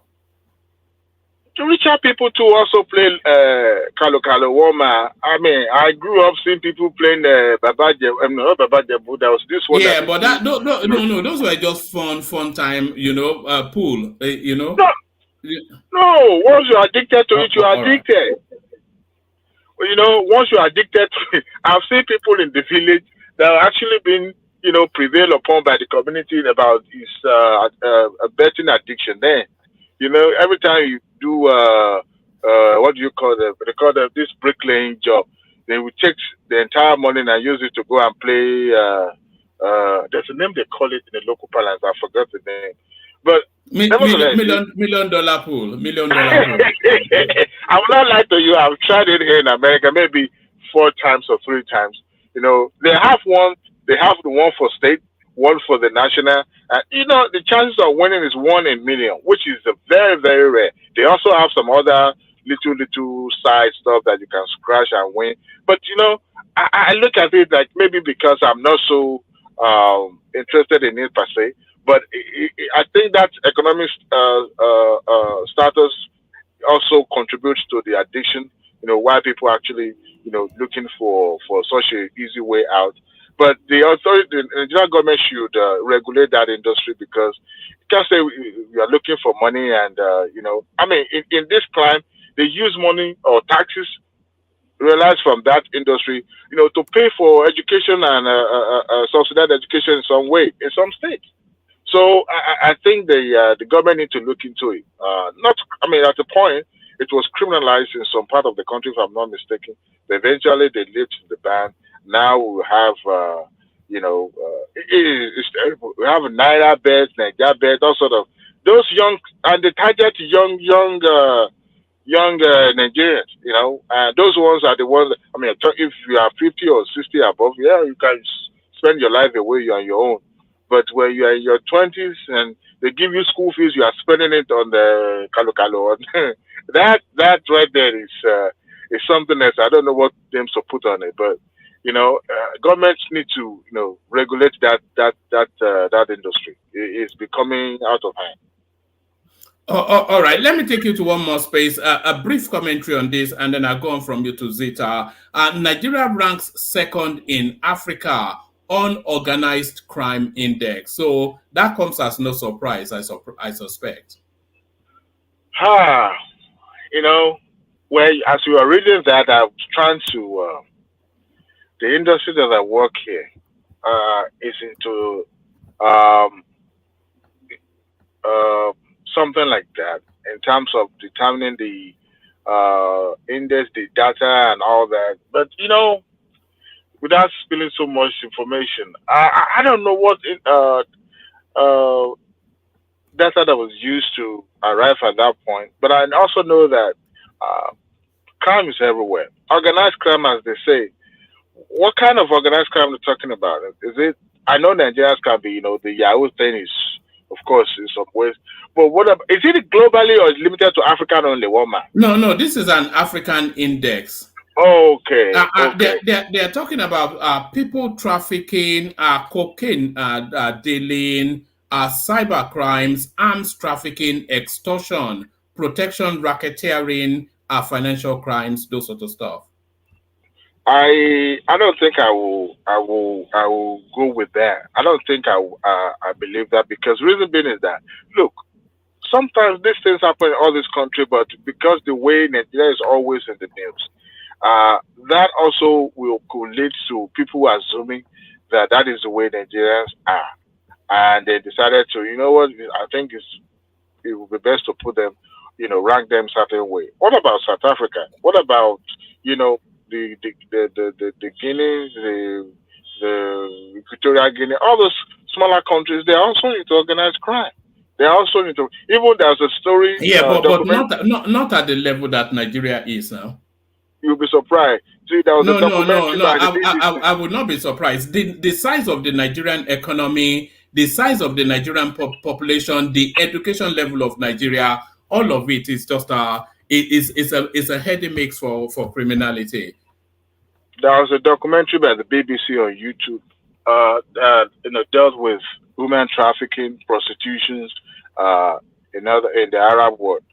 It was actually the main actor was focused the Kenyans and other neighboring country around it, and they were trying to unravel those people that were perpetrating and involved in such organized crime. But I don't know what position is Kenya is in this. I don't know what the position of other East African Congo is number 1. That's the most criminal space. Nigeria is number 2. South Africa number 3. Kenya number 4. Libya, CAR, Uganda, Sudan, and Cameroon. So those are the top 10. In as much as I'm trying to, go against that report, part of me is also saying, well, we are criminal minded in some way. So it's a little bit hard to fight against, such a report. But by and large, you will be surprised that crime is everywhere. What is termed as organized crime? Is it financial? As you read it out, in terms of financial organized crime, gone are the days where we have the local badge, but now we've gone international. All those ones have been apprehended in at the international stage. Did not even give us a good reputation. So those could also contribute to the ranking of Nigeria as number 2. But I will bet you that other African countries are also into that kind of organized crime. But because Nigeria is always out there, we are always saying and heard about. So and that put us in that pedestal of number 1 in the ranking. But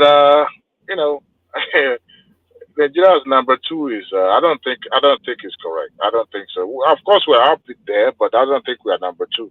The like of South Africa should be number 1 because that country is as big as the economy. Also, they are also they have a lot of organized ring group that are also running their society. All right, brilliant. Stay with us, Dewale. Let me go from you to Zita, see if she's ready. Zita, you're up next. Zita. Hey, woman, how are you? Adeo, Wagwan. Nothing. What's happening? Not a lot of Nigeria matter again. A myriad of topics to go through, but let me kick you off with this one. It says Nigeria ranks second highest in paternity fraud in the world. So this is not even in Africa anymore, in the world. So that tells you it's a narrative of bastardization, and they're telling you that Nigeria has the second highest number of bastards in the world, only after Jamaica. So every other child is not the father's son. That doesn't make them a bastard anyway. What does it make them? It makes them a bastard now. The word is too harsh, Abi. Yeah, that word. They have mother. No child is a bastard because there is a union of the other side before they came out. Anyway, the first time I heard that thing was long time ago from a Frenchman. He called. We said Nigerian women are very wayward. I took a deep offense to that. Although he later apologized, but that was about 10 years ago. More than 10 years ago. I was mad when he said it. But, well, man, after so many years, I found out he was actually somewhat saying the truth. But let me say this. This idea of giving another person's child, that's the bit I don't understand. Zita, I think one instance might be a mistake, but some of the examples being cited in that readout, an instance of a guy, his daughter, whatever her name is, 19 years old, a second daughter, 17 years old, and then a son about just under the teenage. But all three of them, none of them his, but all three of them belongs to another man.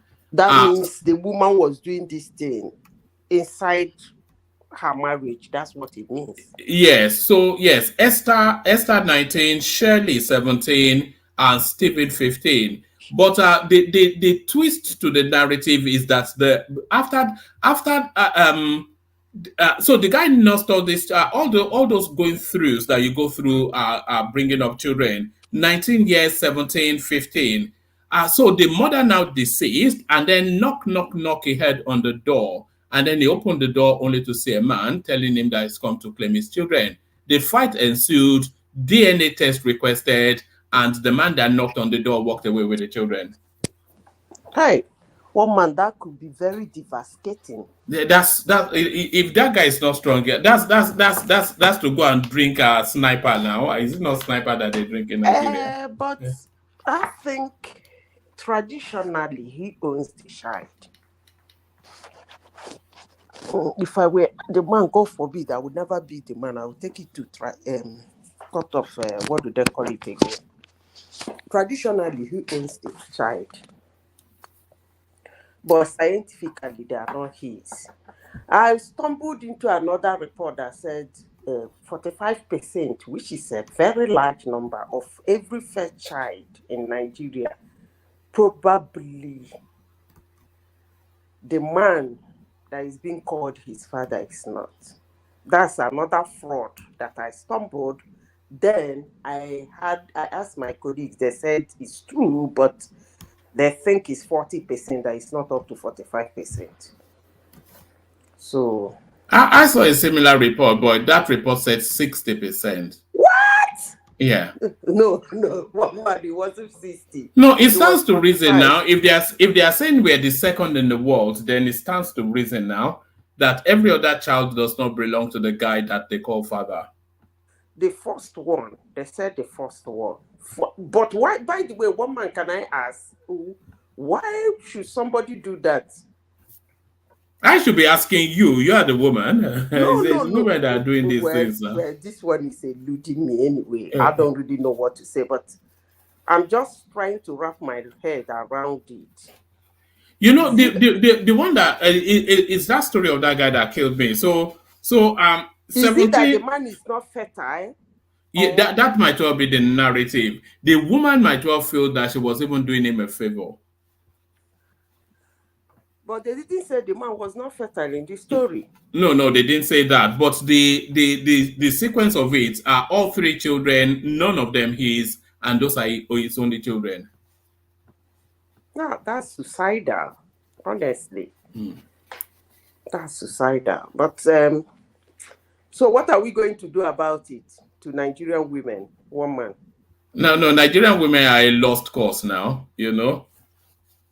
Your wife is only your wife when she's in front of you in your presence right there. The moment she steps out of the house, she's not your wife until you say her again.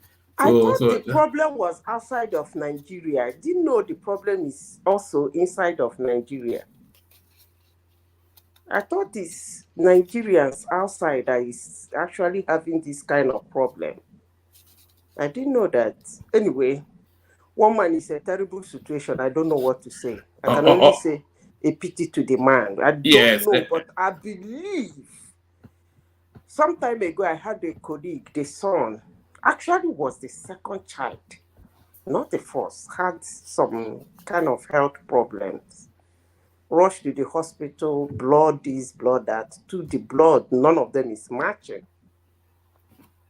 The doctor told the man that it doesn't necessarily mean the child is not his, blah, blah, blah. But if he insists, unless he wants a DNA, we all pleaded with him because we know he has some heart issues. So don't go, just forget it. Let it be in the air so that you have a portion where you will believe that probably the child was yours. The man insisted, went for the DNA. Unfortunately, the child wasn't his. But the first child was his, but the second one wasn't his. But I think maybe they can make it compulsory. Yes, I think we're headed towards that. Yeah, I think increasingly you'll be seeing people doing DNA tests at the point of birth. Yeah. And then very quickly the law will even insist that you do it. Yeah, so that part of the birth record is Are you there? 17 years in a child, and somebody just walk in. I wouldn't even go for the DNA in the first place. The man was stupid going for a DNA. I wouldn't go for. Are you mad? My children in my house for 17 years with a wife, legally married. You stumble into my wife's house to talk rubbish. These are things you really knock somebody out with. Honestly, it's ridiculous. All right, let me move you to another space. I was going to move you to the headline on the screen, but I think this clip is more your space. Let me just play 20 seconds of it.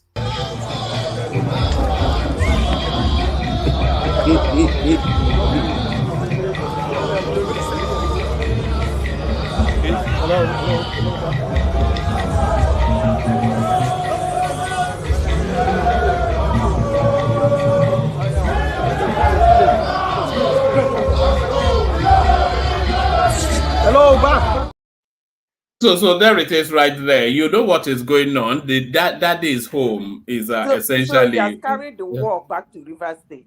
Yeah, you know, he's going to the rascally youth. Is going to is taking Koboko to go and administer correctional punishment. So is he going to spend Christmas in? Wiki is troublesome a lot.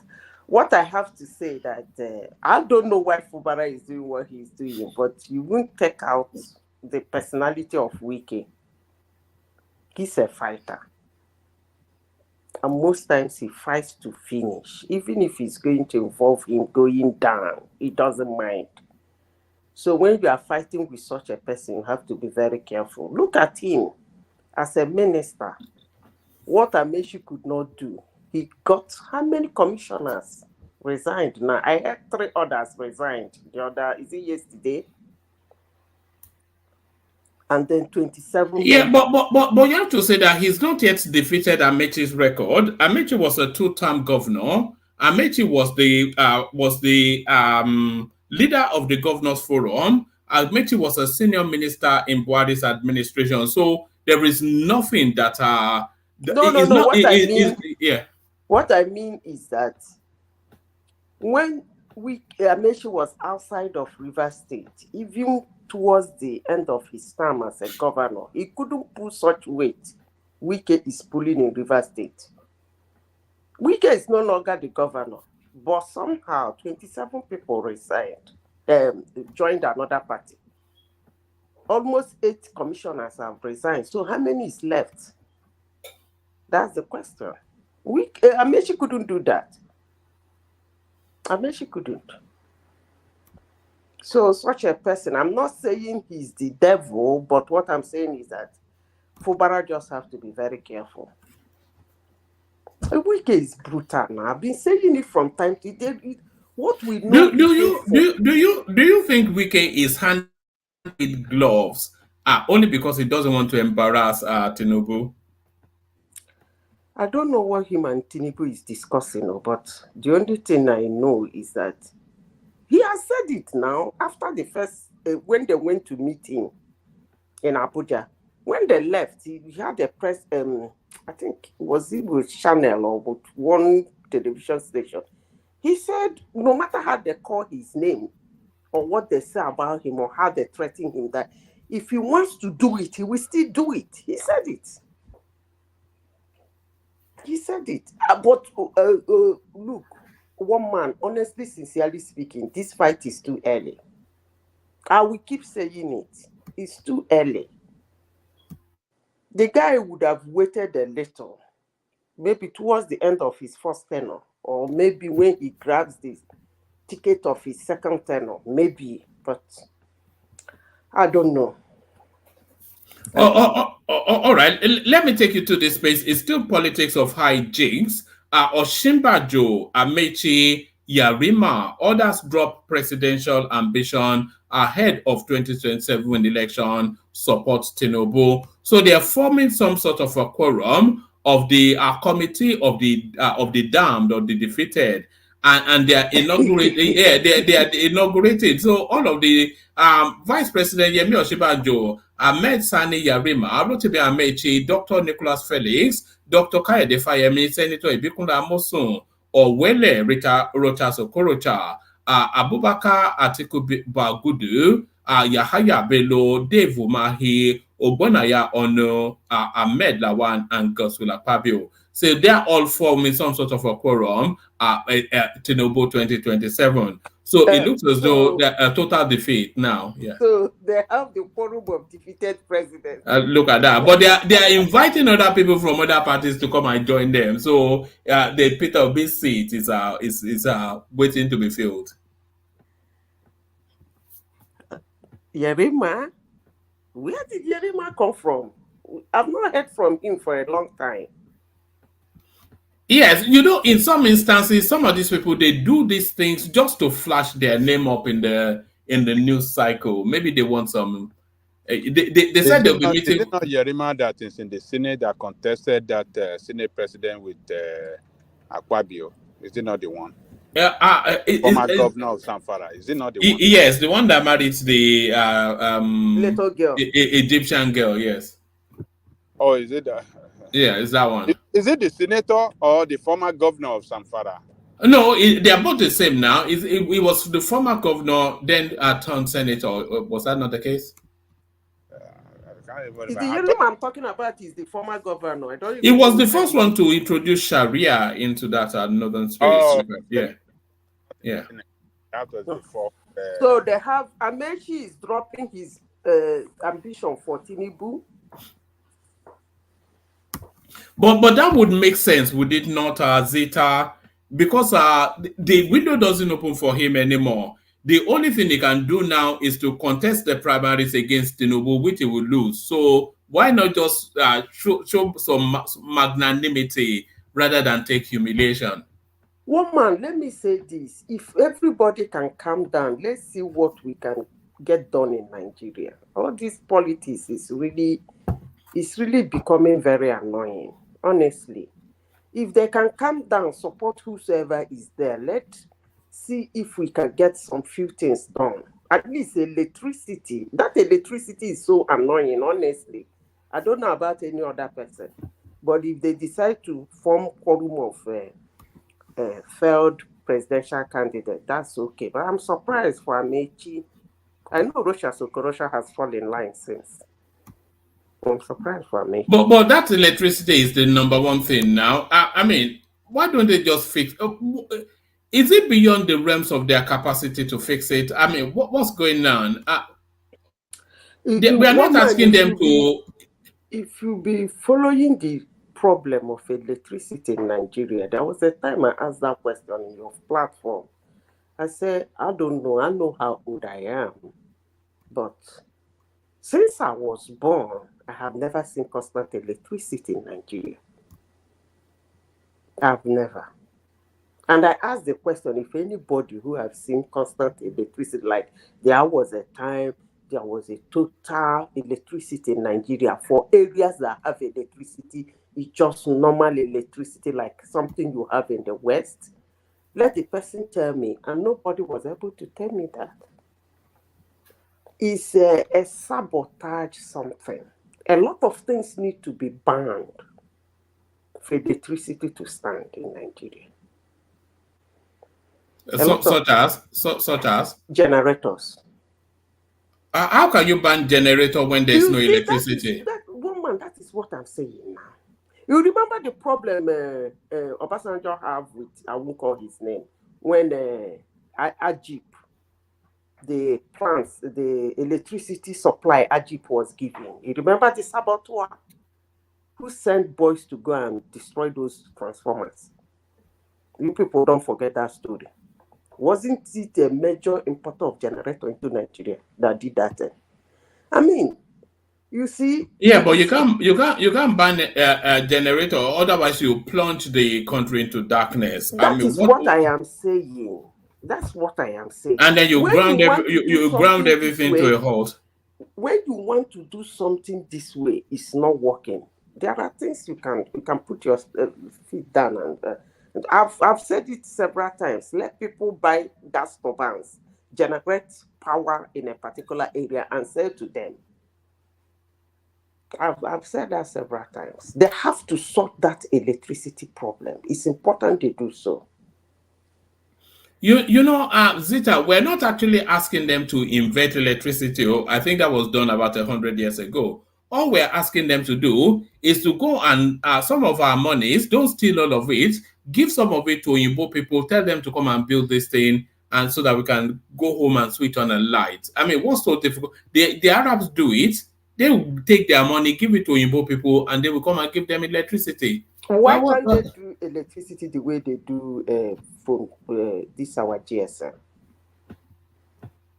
How do you mean liberalize the space? Yes. They do. Yes, I think they do. They should actually. I think they should give out more licenses. Like, power your house. Let it be a charger. You want 1,000 naira charge, they give you 1,000 naira charge. You go and slot it into your house, and it powers your house for what of 1,000? Forget they used to use such a thing in the UK before. Remember in the olden days? No, they still do now. Prepaid. Yeah. So why don't they do it in Nigeria? Let there be companies that generate it, put it in a card or in a metal. You go slot it in your house, and that's it. You buy the quantity you can use, just as they use their GSM and their data and blah, blah, blah. That's it. You keep running it. When it's about to finish, you go charge again. Some big people might have 3, 4 chargers. Why can't they do it like that? What is all this madness of electricity in Nigeria? Honestly, it's becoming very shameful. But you know, over and above everything else is the one thing that is holding us back. Yeah, because it's over and above everything else. So electricity is the one thing that is holding that country back. Yeah, let me tell you. And it's an easy reach now. It's not something. Just pay and have it. It's a template now. It's like going and buying something off the shelf. It's an off-the-shelf product. So what? I don't get it.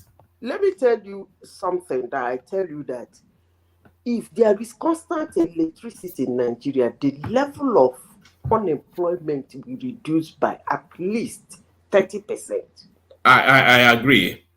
And insecurity will reduce also by the same percentage. Yeah, because I remember when I was in Port Harcourt, there is a place they call Share Barracks. Share supplied them 24 hours of power supply. These policemen, their brothers and sisters that live with them, do you know what they do? They come to us. They take your clothes, they wash them with their washing machine in the house.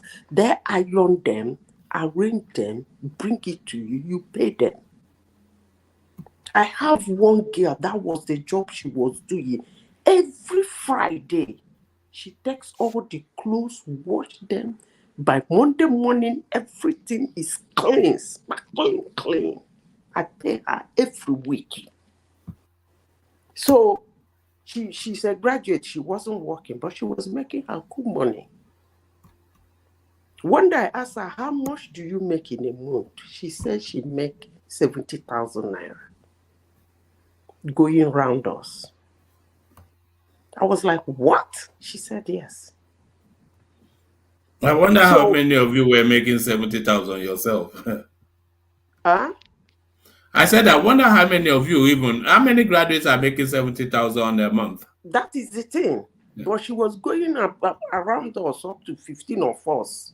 Every week, we are loading money into her account. She watches it. She does everything. Papa actually brought her sister. They started the cleaning pattern. They will clean your house, clean your refrigerator, clean everything. Load blocks, because they do ice blocks. She will do ice block and come and load for you. I mean, if there is electricity, a lot, I promise you, a lot. So many of these young people... You know what electricity is in Nigeria? Electricity is like about it's about a 30,000 naira gift to every household. Do you know? Because you are able to buy food in bulk and then keep it, and then the money you spend on generator, that's every night 3,000 on a petrol, that goes back in your pocket. All of those things, it may well amount to about 20-30 grand a month back in people's pockets. One Olodo in the comment section is saying shell quarters. You think I talk rubbish? I said shell barracks. It's called shell police barracks. It's within the IA. The quarters is in Aru A residential area. That one is called shell barracks. And you think I don't know what I'm talking about? Olodo. Please let me you and your parties in the comment section. All right. Let me let me take you to this place, Zita. Dewale was trying to push back at this. I think maybe for reasons of national pride. Nigeria ranks second in Africa on organized crime index. So does this catch you off guard? We're the second most criminal in Africa. I don't even know why we came second. I thought we are the first. So how did Congo beat us? Come on, Madam Sita. Come on. Where's your patriotism? Why? No. These people are also criminals too. No, okay, wait. Let me say this. You see, when they do this, they are indexing. A lot of things is factored in. Now, if you look at the whole of Africa, Nigerians are the most traveled. Right or wrong? Correct. So, if they go about, some of them go about doing something, the data will be easy to pick than people who sit in their country in one corner and be doing their criminality. It's easy to an external body to come in to index them. But for people who are littered all over the world, it's easy. Because I remember one day somebody walked into my office. The guy is actually from Senegal. They asked him where he's from. He said he's a Nigerian. I asked him where is he from Nigeria. He said Lagos. I asked him, where in Lagos are you from? He started stammering. I said, if you don't tell people where you go, that was in the United States. I said, I'll call the police on you for doing something wrong and saying you are a Nigerian. That's wrong. So what am I saying in essence? Because when you talk about Africa, is the first country that comes into mind is actually Nigeria. I mean, outside of Africa, it's actually Nigeria because they are the most traveled.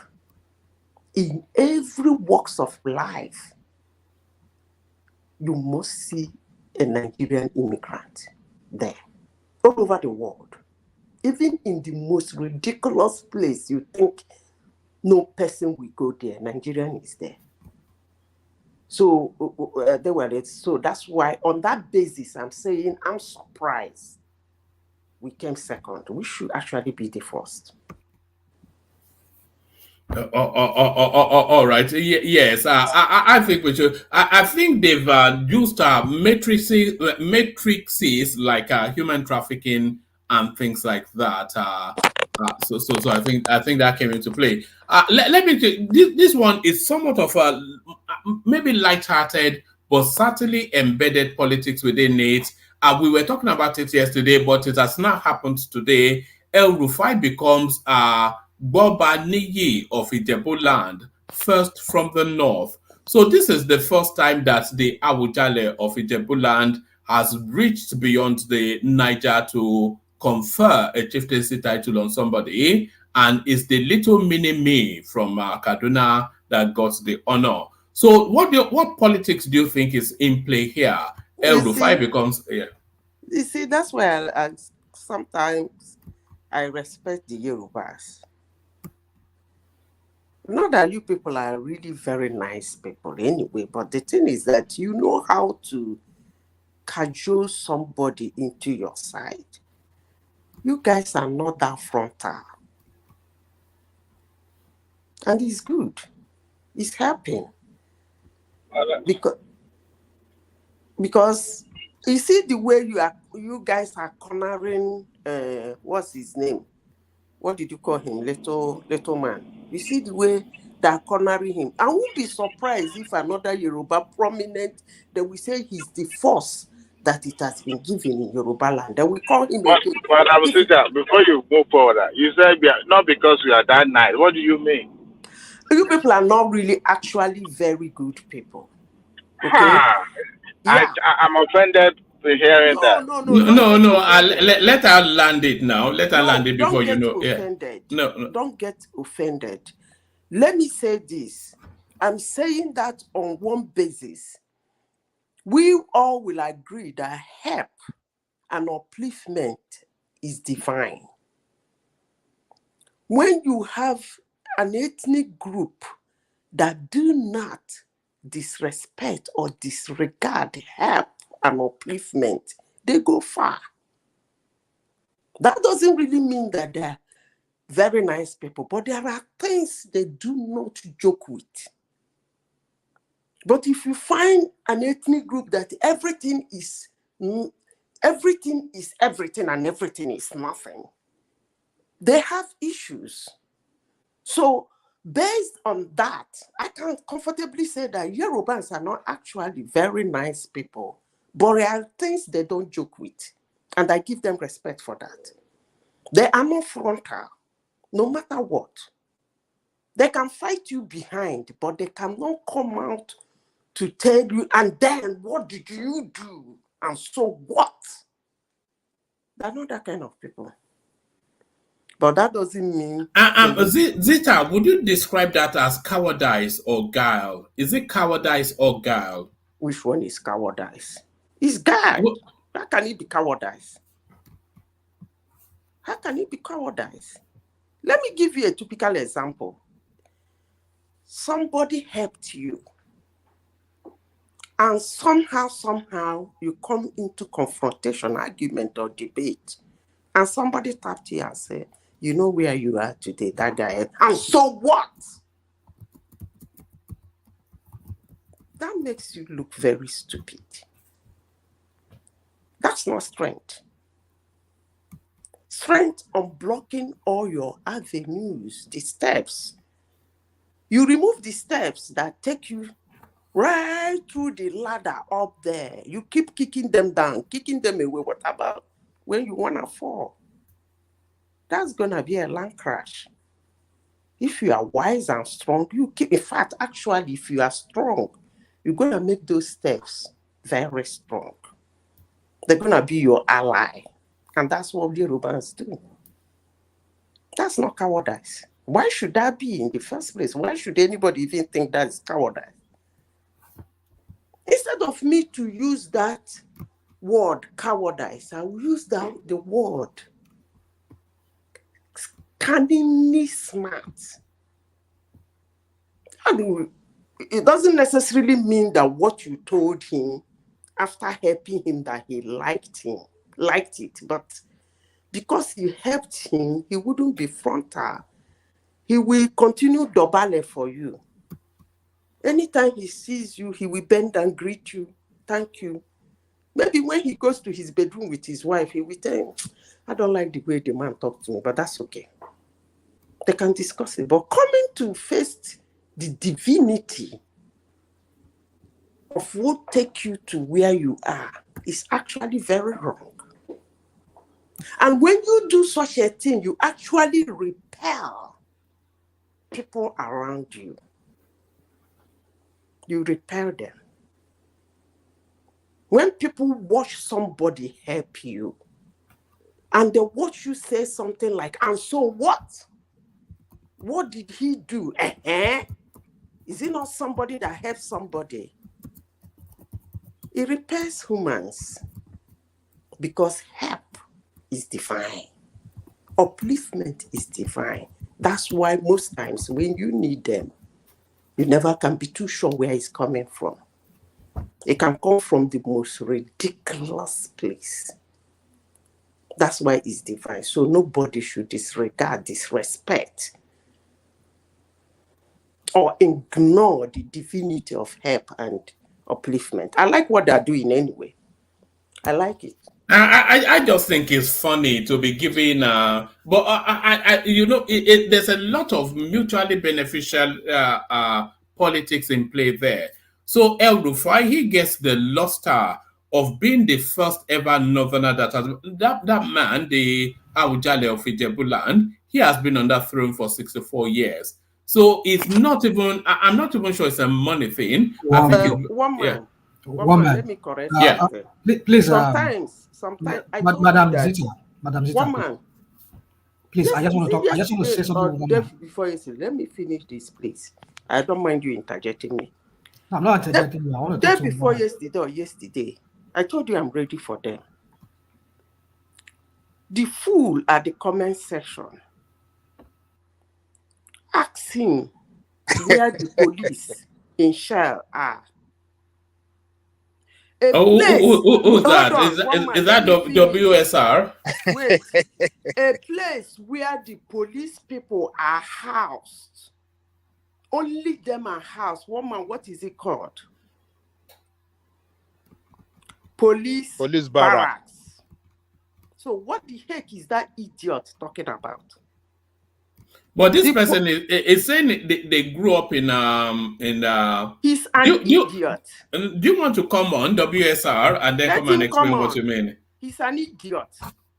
The place Shell IA is in Port Harcourt. Irumobiakani. That's where Shell IA is. Inside that Shell IA, right inside the Shell IA, they have what they call the police barracks. Not quarters. It's called Shell Police Barracks. The Shell Police, their houses, their apartments are being assigned there, not quarters. You can ask any other person. But I don't want to go into argument. I've said what I want to say. He can talk the rubbish he wants to do.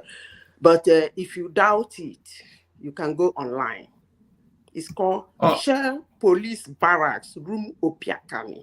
It's right inside the JIA. Well, I don't want to be discussing with those headless mobs.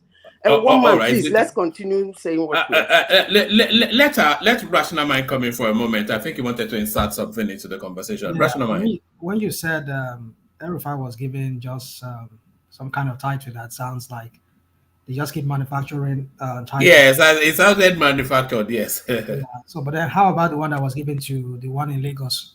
The one they call Jagaban. You know what they call Jagaban in the No, I think that's an ancient title now. No.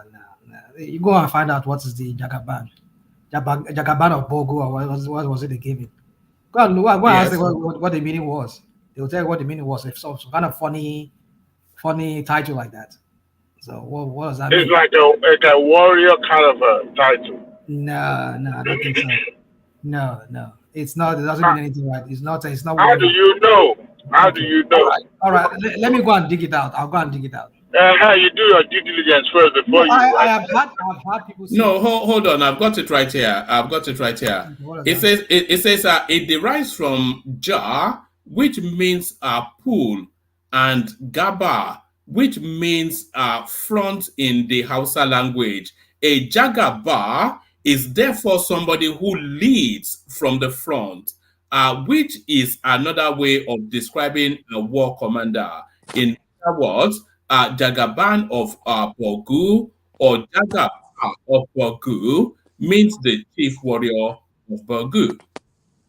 One man, but there is a story why the man, that traditional ruler, gave him that Jagaban. There is a story behind it. It's dollars now. Which other story other than dollars? No. The Bogu kingdom. I don't know if you people have studied the Bogu kingdom. He cannot make that pronouncement alone.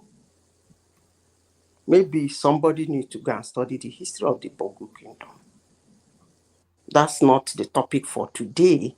The day is the topic for the day we discuss it. That man cannot make that pronouncement alone. So let's go back to our young man. I won't call him later. Let me call him young man. So you see the way you people are bringing him back home, you know. I won't be surprised if he gets another thing. No, I think he may well have something because the way they treated him, I'm not sure that. Remember that it was El Rufai that infamously told us that anybody that strikes against the Fulani, it's a debt that is repayable even up to 1,000 years. So it's a man that holds grudges. El Rufai, we know that. But you are worrying him now. You guys are worrying him back. By 2027, I won't be surprised if he starts chanting Tinubu again. By the time you guys finish with him, pet him. When he said that, did you see Yorubans going on the line to attack him? Nobody was sending all manner of messages to his Twitter handle abusing him from Yoruba. Even if there is, it must be very few. So that's who you guys are. You get the point? That's why I said, in as much as I cannot affirmatively say you people are nice people, but there are things you don't joke with. And that makes you guys. So he said what he said. He has said a lot of things, but he never get attacked from the Yoruba nation. You people never attacked him. So he's comfortable with you guys, even when he says all he says. And you people are bringing him back home. Back home. He will get another thing by the end of the year. Maybe before the end of next year, they will give him another 2 titles. Never can tell. You know the allure of power is an elixir that these people can never get away from. When the Buhari administration was coming to an end, El Rufai told us that there was nothing. Remember, even at that Chatham House interaction, El Rufai told us that there was nothing that would take him back into governance. There is a 60-year-old man now that he wants to go and do his PhD, and he wants then to go into business and make stupid amounts of money. That is no longer interested in governance. But when they abandoned him, he started to play reggae music on Instagram. And the same thing with Yemsen Wike, who swore that if he ever takes a ministerial position, death should take him away. And as soon as they offer him something, there he is, flapping feathers. They cannot. The only person that seems to have stuck to his word is Fashola. If they give Fashola something, he will take too. He will take it, or if it's big enough. He wanted Gbadebo Amila's job. That's the only one that would have kept him there. I would have loved him to have that job because I think everybody would have. He would have. Yeah, the guy that is doing that job is not doing a good job. He's useless. And he doesn't have that charisma. I don't know, but that's me. Please, you people should not shout. That's me. No, I think everybody agrees with you. I think Gbadebo Amila is more interested in playing pretty boy than actually politics. And nobody can describe Fashola as a pretty boy. He is more of a bruiser. And that is what you need in that position, a bruiser. Not somebody that wants to do fine boy. Yeah, he's extremely intelligent. He's extremely intelligent and smart guy. That's the person I would have loved to be there. But I'm not the president anyway. But that guy with white beards in his beer. I was even surprised he got that. He just wants to be doing English speaking. That's all. Does he speak better than? No, he doesn't speak better. But he has that westernized affectation, and people that usually have that westernized affectation, they are more into. They're sort of like it's like a peperimpe sort of a character that. So what would you score him so far? 0. I think it's a negative to that administration. Yeah. I think it's a minus. And so many mistakes. Remember when they gave a 24-year-old boy one of the most senior, most parastatals, and they had to chase him out of the space. All of these own goals.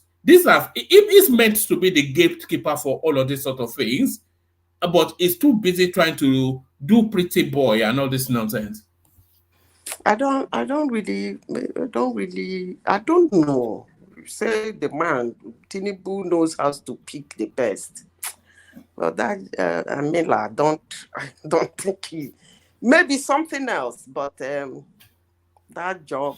You know that guy marked him all the way through. Remember when anytime Tinubu was in France, Badabia Miller was there, anytime he's walking this, he close marked him. As soon as Tinubu was announced the winner, this guy just parked himself behind bumper to bumpers. They say he close marked him all the way to get in that position. It's unfortunate, but he's not doing a good job. I was scoring him. There is something like -0. That's what I was scoring him. You know, it's a negative to that administration. No doubt about that. Yeah. Even what's his name? What's the other guy's name? He's even doing grigri more than himself. The guy just. All right. Let me take it. Let me take you to this final space, and then from you we go on to Ajale Koko. Sports betting and epidemic amongst Nigerian youths. So this is a slow poison, just slowly destroying lives within the Nigerian space. And what did they say is the reason? Is the economic situation now? That's not true. So what reasons are you adducing? Okay, now, you know, there are generations over the years. Now the 5th one. This generation that we are here now, apart from the Gen X, because the Gen X are the ones holding planet Earth now. In everything, the Gen X. After the Gen X, the rest had like easy thing. Easy. The level of easy life these guys are asking for is even overwhelming me. Sometimes I used to ask, then who's gonna get it done? I mean, they want everything easy. Easy money, easy life, no stress, no sweat. They don't even have the stamina in them, not to talk of the strength. So is it okay? What about the MMM time? You forget Bet Niger, is whatever they call it. What about what do they call that Yoruba man? I think he's late now. So all through the time of Nigeria, the economy has been bad. Is that what we are saying? Because this has been going on for a long time. You didn't see the man that committed suicide. You didn't see the story. He betted 2.5 million on bets.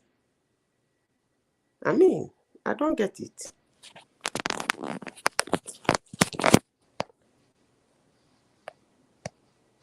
Is one man stay there? Hello? Hello? I think I went off. We can hear you.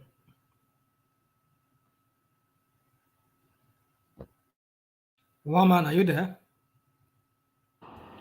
No, I am now. All right. What's going on? Did we lose Zita? I don't know. Maybe she.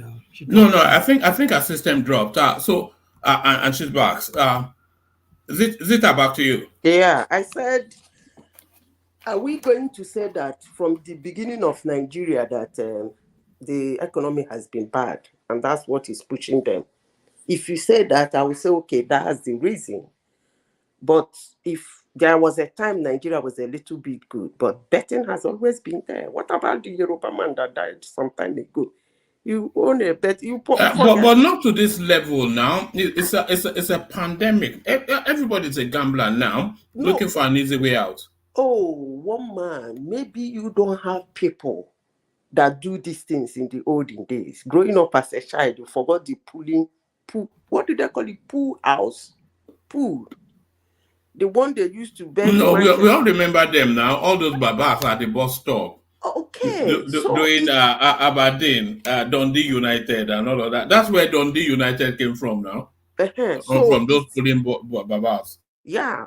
Even in the interior villages, you see cash like bachas, pool houses, people walking there every day to make bet. Look, woman, most of the stories that come out is because of the level of technology we have today. It makes the story come out for everybody to hear. Not that those things has not been happening over the years. It's the social media that bring all these things out. It's as if, hey, this thing is happening now. Hey, this has always been there. Nigerians has been betting. They love to bet. But this generation now, agree, is on the high. I remember the MMM. I remember what happened during that period. Everybody wants easy money. So that's what is going on. Thank you. All right, brilliant. So, yeah, from you, let's go on to Ajanle Koko. Stay with us as it Ajanle Koko, you're up next.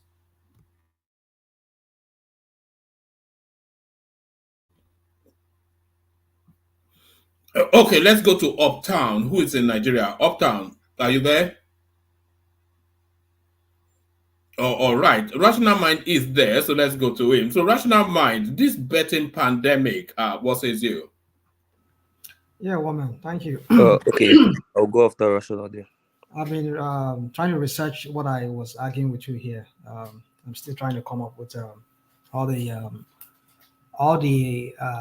people that I see they have trail on the web, all just those paid APC people. That's all their write-ups I've been seeing online. They flooded everywhere with it. So yes, I would still do more research on that. I've not forgotten. So yeah. Talking about what you just asked me about the issue of the Bet Nigeria and all of them. Well, it is true that Nigerians have always been they have always been a bet nation, kind of way back in the 70s, 80s. Those people who grew up in the 80s, like somebody was mentioning, pool. It was a common thing then, but not at the scale that we've seen it in recent years. You might find maybe one pool in one street, and that's the only one you'll find a whole of the whole street. Maybe like 2, 3, 4 streets together, you only find like maybe one pool house. Not like you have them everywhere, like in a street you find like 3, 4, 5 pool houses. No, you can find maybe like one, and then maybe you walk several miles again before you find another one. But there are areas where you find them a lot more densely. You find them in some areas. Especially if people that grew up in AJ area, Ajegun area, Apapa, Orile, Ijora, towards Ebutemeta, all those areas, you will find them. You can't find them, but way back in the 70s, 80s, you only find pool. You can't even find pool in Surulere. You can't find it. So I would say it's not one of those things that are common to poverty-stricken areas. Areas that are considered as not middle class or the high end back then. So now let's try and extrapolate and interpolate or whatever with this what we're talking about. Woman, I don't know the last time you were in Lagos. My goodness. Go to some major, if not, but hardly you go to any bus stop. It's a big problem, by the way. What I just glossed through is a big problem. It's destroying lives. Just go to any bus stop. You will not see one, you will not see two, you will not see three, you will not see four. My brother, you will see on. You can't even. Well, maybe what I mean. I'm just trying to exaggerate here. What I'm trying to say is that you can't even put a figure to it. No, that doesn't mean that you cannot count it, but I'm trying to make you understand the problem we have in that country. The level of despondency in people. You were just talking about we don't have electricity. Do you know how boring it is to live in it? I mean, you and I will live in countries whereby we have electricity. The reason why we find life enjoyable here, besides other things, is because they have 24 hours electricity. I can turn on my TV, watch Netflix anytime, turn it off. I can go anywhere, even just go out and my house is secure because there's light everywhere. There's cameras everywhere. It's connected to my to my Wi-Fi, connected to everything. Everything is running, everything is synchronizing, and everything. You see, and there are people who are making money from like I pay secure my cameras, my cameras at home here and outside. I pay. There are some services I pay for that. People supply me lights, I pay. My gas coming in, I pay. I mean, there are people who are working. If right as I'm talking to you right now, I'm working from home because there's light. Although I have to charge my laptop or whatever. But because there's light 247, I need to be online to be able to monitor what I'm doing, and I'm making money on the side. You can just imagine the kind of industry that will spring up from when we have 24 hours electricity in that country. But when people wake up, you see young men, women. I mean, even married women now, they all go into. For you to even know where they are in the East now. Sorry, can I ask a question? Maybe the question can love me, but boy, you can land now. You can land. You can land. Okay. But the question was it now? No, the question, that was what I think you got it wrong, and I think she got it wrong because I said when I was trying to interject her, I said no. I said no. I'm not asking you a question. I'm talking to one man. Maybe she didn't hear me, or maybe let's forget that. So my point is, that question was directed at you, one man, because of what you said. So it wasn't too hard. So let's just leave that. So my point is this. Okay, go on, Kulata. Go on and ask. Well, my question is innocent. We keep saying when we get electricity, this is going to happen, that is going to happen, we're going to industrialize, blah, blah, blah. But there are many African countries that indeed have 24/7 electricity, but yet they're not industrialized. So is electricity going to be the panacea of our problems? Yeah, you see.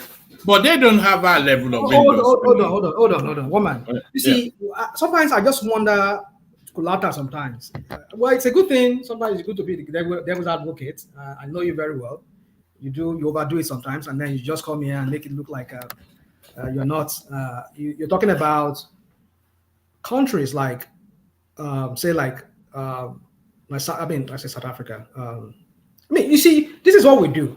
We like to compare ourselves to countries that doesn't have the kind of resources we have, the kind of manpower that we have, the kind of people who are more exposed internationally. You cannot compare us to like Ghana. You cannot do that. Nigeria has what it takes to industrialize rather. Look at, you're comparing us to, you see, it's so funny sometimes when you people come here, you just want to justify the failures of your criminals that are leading that. No, rational mind. What Kulata asked is very valid. Don't just push it aside. I understand. That's a very valid question. Okay, let me not make it sound like rational. Can I interject? Can I interject, sir? You see, interjecting is going to make me lose my train of thought. Sorry, go on, please. Just go on. Make it brief, please. Okay, please. What Kulata asked now, let me put it as an analogy. See what Kulata asked. Kulata asked that between a lister and a Tiger generator, the lister does not have fuel, the Tiger generator has fuel. And then we are supposed to power a skyscraper. And then because the Tiger generator has fuel, but is unable to power the skyscraper, we use this to justify that what the lister, because if we argue that the lister needs fuel to power the skyscraper, we all know that's true. But somebody brings an analogy that look at the Tiger generator. That has no meaning to us because we don't live in a third world country like you do. Wait, I'm coming. So if me and rational mind are arguing that, see, all we need to power this skyscraper is to put fuel inside this lister because the lister has the capacity to power the skyscraper. Somebody like Kulata comes and say, oh, no, that won't work because look at the Tiger Gen. It has a fuel inside, but it's not able to power the skyscraper. So that's what Kulata is asking.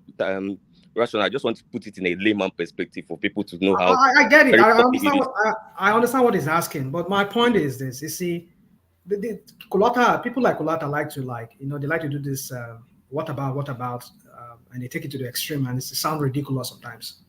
You want to compare us to... It's not extreme now. Do you know there are many African countries that have... You cannot compare us... Listen. Let me land. You want to compare ourselves... Okay, 5 seconds. Do you know there are many African countries that have 24/7 generators? And absolutely, I can say almost all of them are not industrialized. Okay. So what I'm saying is, when we get power, eventually, there are no guarantees that we're going to be industrialized. Yeah, so here you go. Here you go. Just hear yourself. There's a There's no level of guarantee. Rational mind, if you It's give how me a it's minute, I want to support Kulata actually. Okay, no See, problem. You supported him. I had you. Okay, let me make my it's point. a combination of policy, not just electricity alone. Look at this way. Look at it. You have electricity, but you don't have policy that is backing up production. It means nothing. Even though Baba will substitute his electricity, we take generator away and use electricity. But when you are talking of manufacturing of consumer products that will serve you, you open your border for product to come in, and you say you have electricity, but your local product is going to get more expensive than the one you are going to import later. How does that solve your industrialization? So don't just wave what Kulata said. He actually brought a very scholarly, and a very brilliant suggestion there, and you just wave it aside. Oh, electricity is just going to give. It's not true. Okay, hold on. You see, this what about? Like I said, we take it to the extreme. It's not what about. It's okay. Oh, you can learn already. We take it to the extreme. What he asked me was about the electricity. Like he said, it's going to solve our problem. It will solve our problem. Now, but now that you've clarified it more, that what is the use of electricity in the absence of making policies that will drive industrialization?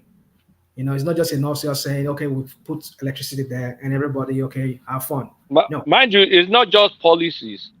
There's just one bit. There are other infrastructure too that needs to happen, because the cost of our productions needs to be cheaper relative to other countries that are producing. How does your production cheap?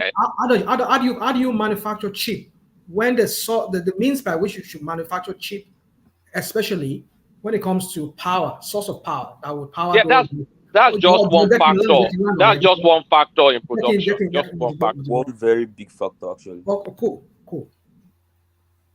You imagine why a lot of the companies are exiting, besides the issue of the monetary policy and all of that, the issue with dollar. Let me not pack too many things. I don't want to, because I tend to go off tangent sometimes, because I have so many things I just want to pour out.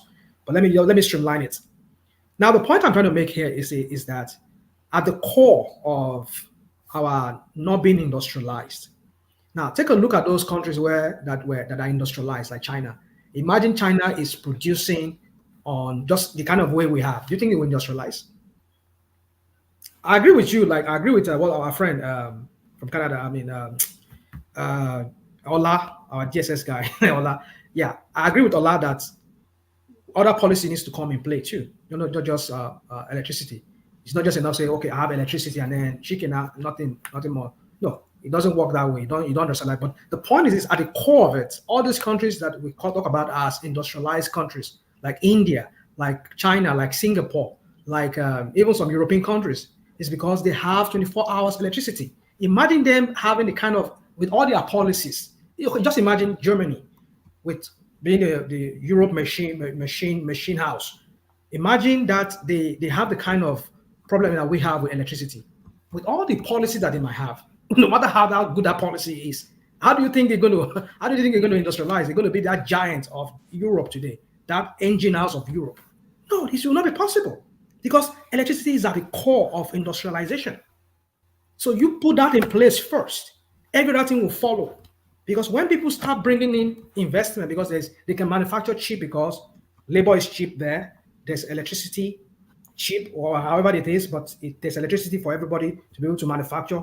They will drive that policies that government will see into it, that yes, we want to make policies that will bring in investors to come and bring in their machineries and come and manufacture locally within Nigeria.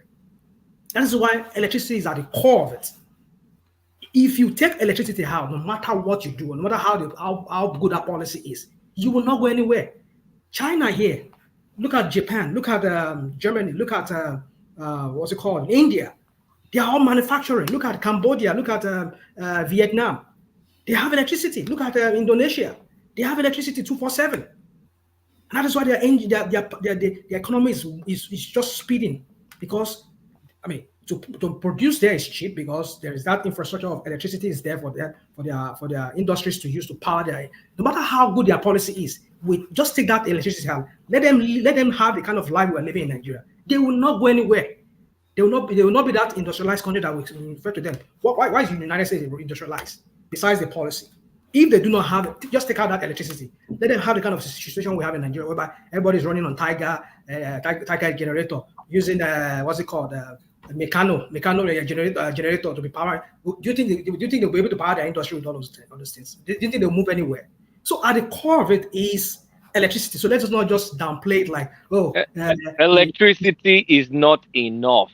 That's the point. It is enough. Let me just say, hold on. Why I'm just making it sound like the way I'm coming at you is because, to me, I just feel you're just trying to give excuse for the criminals that are running our country, for their lack of not being able to transform that country into anything. Just trying to make an excuse for it. I just gave you an example of countries that without electricity they will not industrialize. How did this what's it called, this industrial what do you call it, back then in 1990? Ghana has electricity. Crown is pointing out. You see, we like to do this. What about? And Ghana is not industrialized. No, Ghana is industrialized. More than is it? Are you joking? Hold on. You see, that is what you don't know. What you don't know, one man. Ghana's economic compared to Nigeria is different. If you people like to do this what about, which sounds so ridiculous. You want to compare Nigeria to, why don't you compare Nigeria to South Africa, the lives of the people that we bought in Africa when it comes to economic size? I was listening to the other day. I said, industries are leaving Nigeria to Ghana. That's what we're talking about. They're leaving to Nigeria. Okay, can we talk about? Hold on. Can we talk about how countries? I mean, things you need to, because we need to expand this conversation so people are educated. So when you look at industrialization, some of the main things impeding it, first of all, capital, access to capital, and then our people. Do we have an educated workforce? Not all this yama. I crammed, I got a degree, did this, whatever. Then we also need to look at the stability of our politics. And then before we now talk about infrastructure, and electricity is just one aspect of that electricity, of that infrastructure. The roads, the railways all over the country, transportation, all those stuff. So when we say if we get electricity today, it's not going to make us industrialize overnight. Yes, it improves the infrastructure side of it. It doesn't take care of the capital side of it. It doesn't take care of the human capital part of it. It doesn't take care of the political stability part of it. It doesn't take care of the trade side of it. And so many more factors. When I'm not trying to raise this just because I'm playing devil's advocate. I want us to really think this thing through. Yes, it's going to help, but it's not a panacea. There's no guarantee, is what I'm trying to tell you. While it's not a panacea, like you said, but at the core of our industrialization, our not being able to industrialize, this lack of constant electricity it's at the core of it. Because Angelico just gave an example, which you are, and I know you're not oblivious to that a lot of industries, I remember I bought some stocks in Dunlop years ago. Dunlop is no longer in Nigeria anymore. Dunlop left. But Ghana is not considered an industrialized nation by any stretch. Now. You can be saying this because what you need to factor into what you're talking about is the size of the economy of Ghana. Ghana does not have our size of economy, so you cannot factor them into this. So if you want to compare us to the likes of like Morocco, likes of Egypt, or South Africa, these are the economies you should be comparing us to in Africa. And some days ago, I was hearing somebody said the Johannesburg Stock Exchange is worth about $1 trillion. Look at our own. Our own is just like at what? Almost close to, but close to $1 trillion.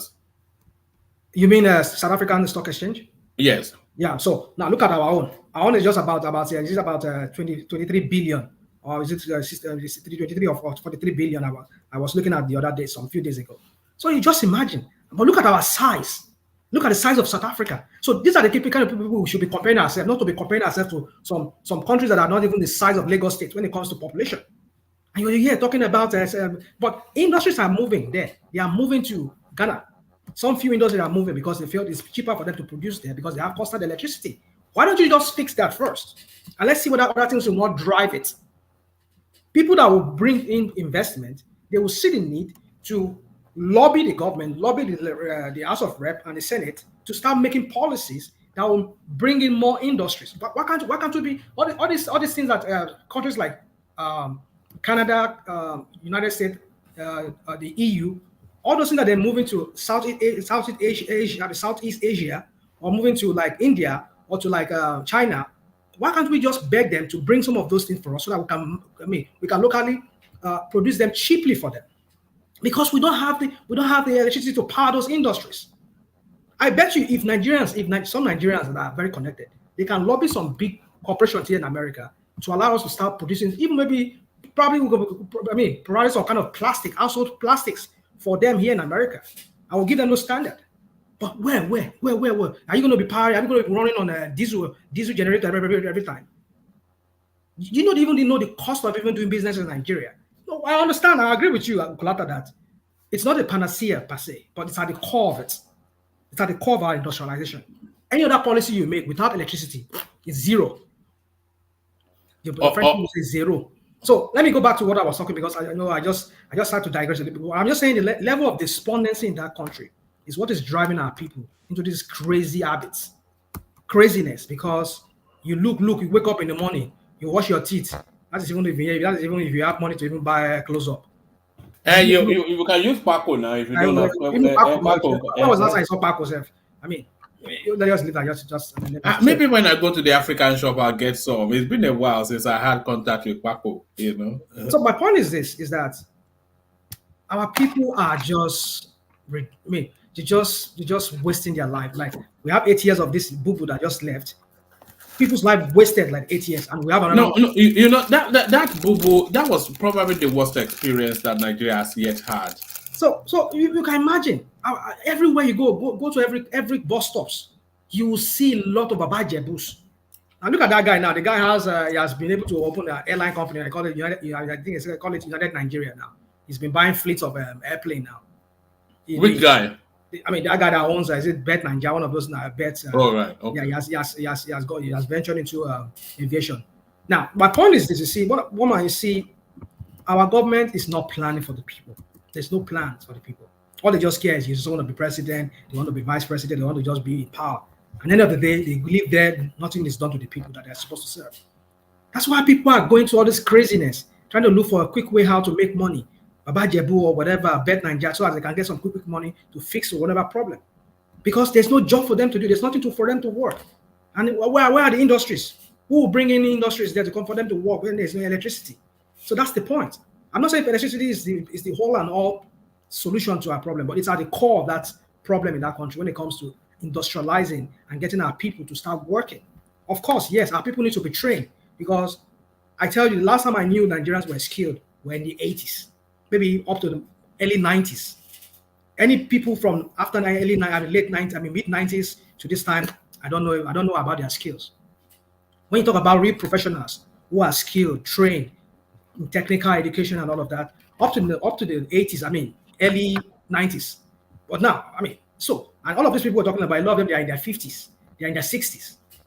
So our kids today now, in Nigeria, what do they have? What kind of training? Besides they doing Yahoo, I know how to become a prince on the internet and sweet people and go back to Baba Jebu. You see, the point is this, I'm making it. There's a social issue. Invest on education anymore. No, you say what? Because we don't invest on education. Exactly. When they are using 15 billion to innovate to build a vice president's house, we're not talking about the one they're doing in the Don Barako and other one places. Why can't you pawn that money, give it to some states, and just build some? Just strategically pick some states and local government, just cite some good classrooms for kids. You see, one man, we just come here and just to make case for these criminals. What about this? I don't know what to say anymore because I'm just perplexed when people ask questions like this. It just throws me off balance sometimes. All right. Let me move it to a different space. But on the way to a different space, rational mind. Let me flash up again this outreach initiative that we're canvassing for at the moment. One man went to more level up outreach. It says we are fundraising to level up 3 or more Nigerian families. The idea is to identify low-income but earning Nigerian families, preferably in some sort of businesses, who we can parachute funds to take their business a level up. So this is an initiative that we're trialing, and we set the target at £1,000. So this is where we are at the moment. It says 495 on your screen, but that's a false reading because somebody privately donated £100. So that is actually 595. So we're just short as makes no difference, £5 from £600. So we're effectively just about £400 from our target. So achievable. I was going to shut it down today, but people are saying let it roll just for a couple more days. So I will do that. So people responding, maybe not at speed, but they are responding. Adeyinka Adetunji was the first to respond, and very quickly matched by Anonymous, otherwise known as Kulata, with £150 right there. And then Ayodele Ogunlowo, he came in with £100. The Majestic Prince Daddy, you can see him right there. So that's Prince Daddy right there. And the General Thomas passed with £50 right there. And Anonymous again, you may call him Ajane Koko. So that's Ajane Koko right there. So there it is. So we're about £400 from our target. So easily achievable, I suspect. So to achieve it then. So that's the initiative. So what is this all about? You may want to ask. So what this is all about, this is an example of what this is meant to be all about. So let me just play you a 2-3 minute clip and then we go back to the conversation. This is Hassan in the middle of Maiduguri, citing out examples, seeking out examples of potential beneficiaries of this initiative. Okay,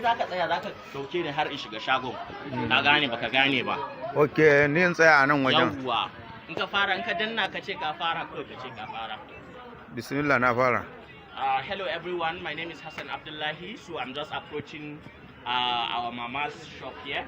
You can just zoom around. This is a very this is Wenge Lion Bori, Kusada Bariki. So we have an old woman that we are trying to help today. We have an old woman that we are trying to help today. Mama has been somebody, who has been resilient.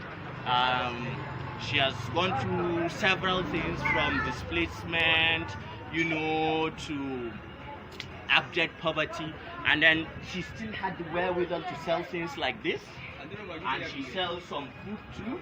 So Mama is somebody we are trying to meet. However, my Kanuri is not that good, so we'll be switching between me and my friend here who will help interpret what we are going to discuss with Mama. Please, Mama ina wuni? Ina gajiya? Ba ni kameran kai yanzu. Bari in dauki mama. Mama ya kokari? Ya kasuwa? Ta sannu mama da kokari. To na zo ne daga mutanen one man platform, kuma kowane ƙarshen shekara ana yin taimako ma mutanen da suke kokarin taimakon kansu. Na ga shagonki yadda babu abubuwa da yawa a ciki, kuma muna son ya zamto a samu dalilin da za a taimaka miki. Yanzu dai kuma na ji kokarin da kika yi da mutanen da ke karkashinki da duk abubuwan da dai ya shafe ki. To dai ina miki albishi na cewa insha Allahu za mu kai kukanki gurin su, kuma abinda Allah ya rabonki ne insha Allahu za mu dawo mu zo mu baki insha Allahu. To yanzu me zaki ce game da mutanen nan?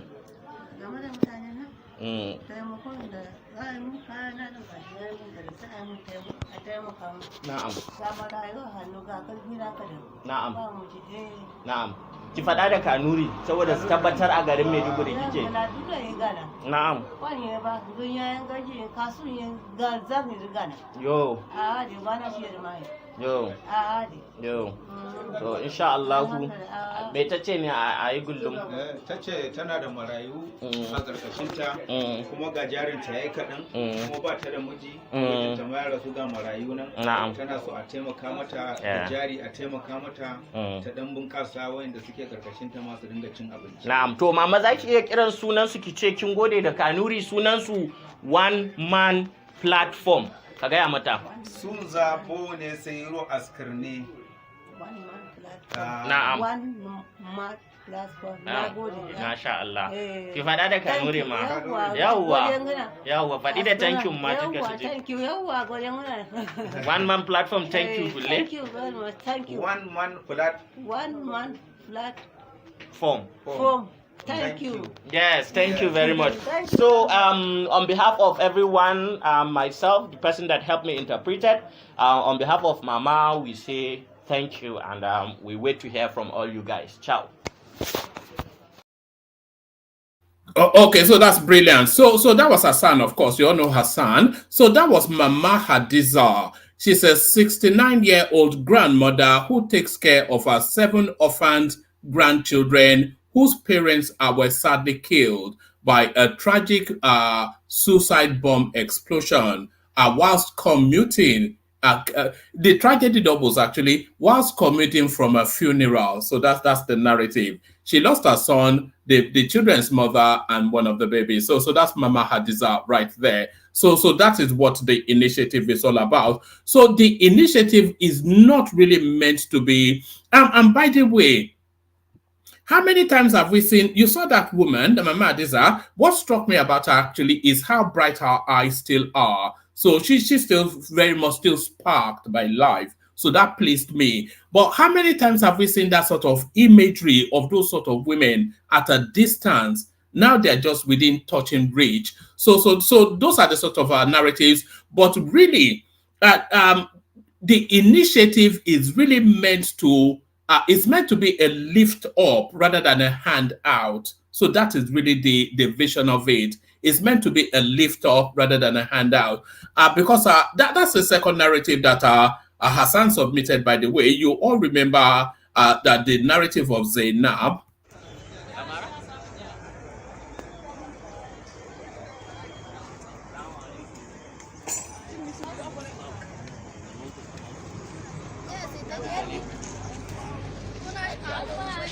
Labarin abinci.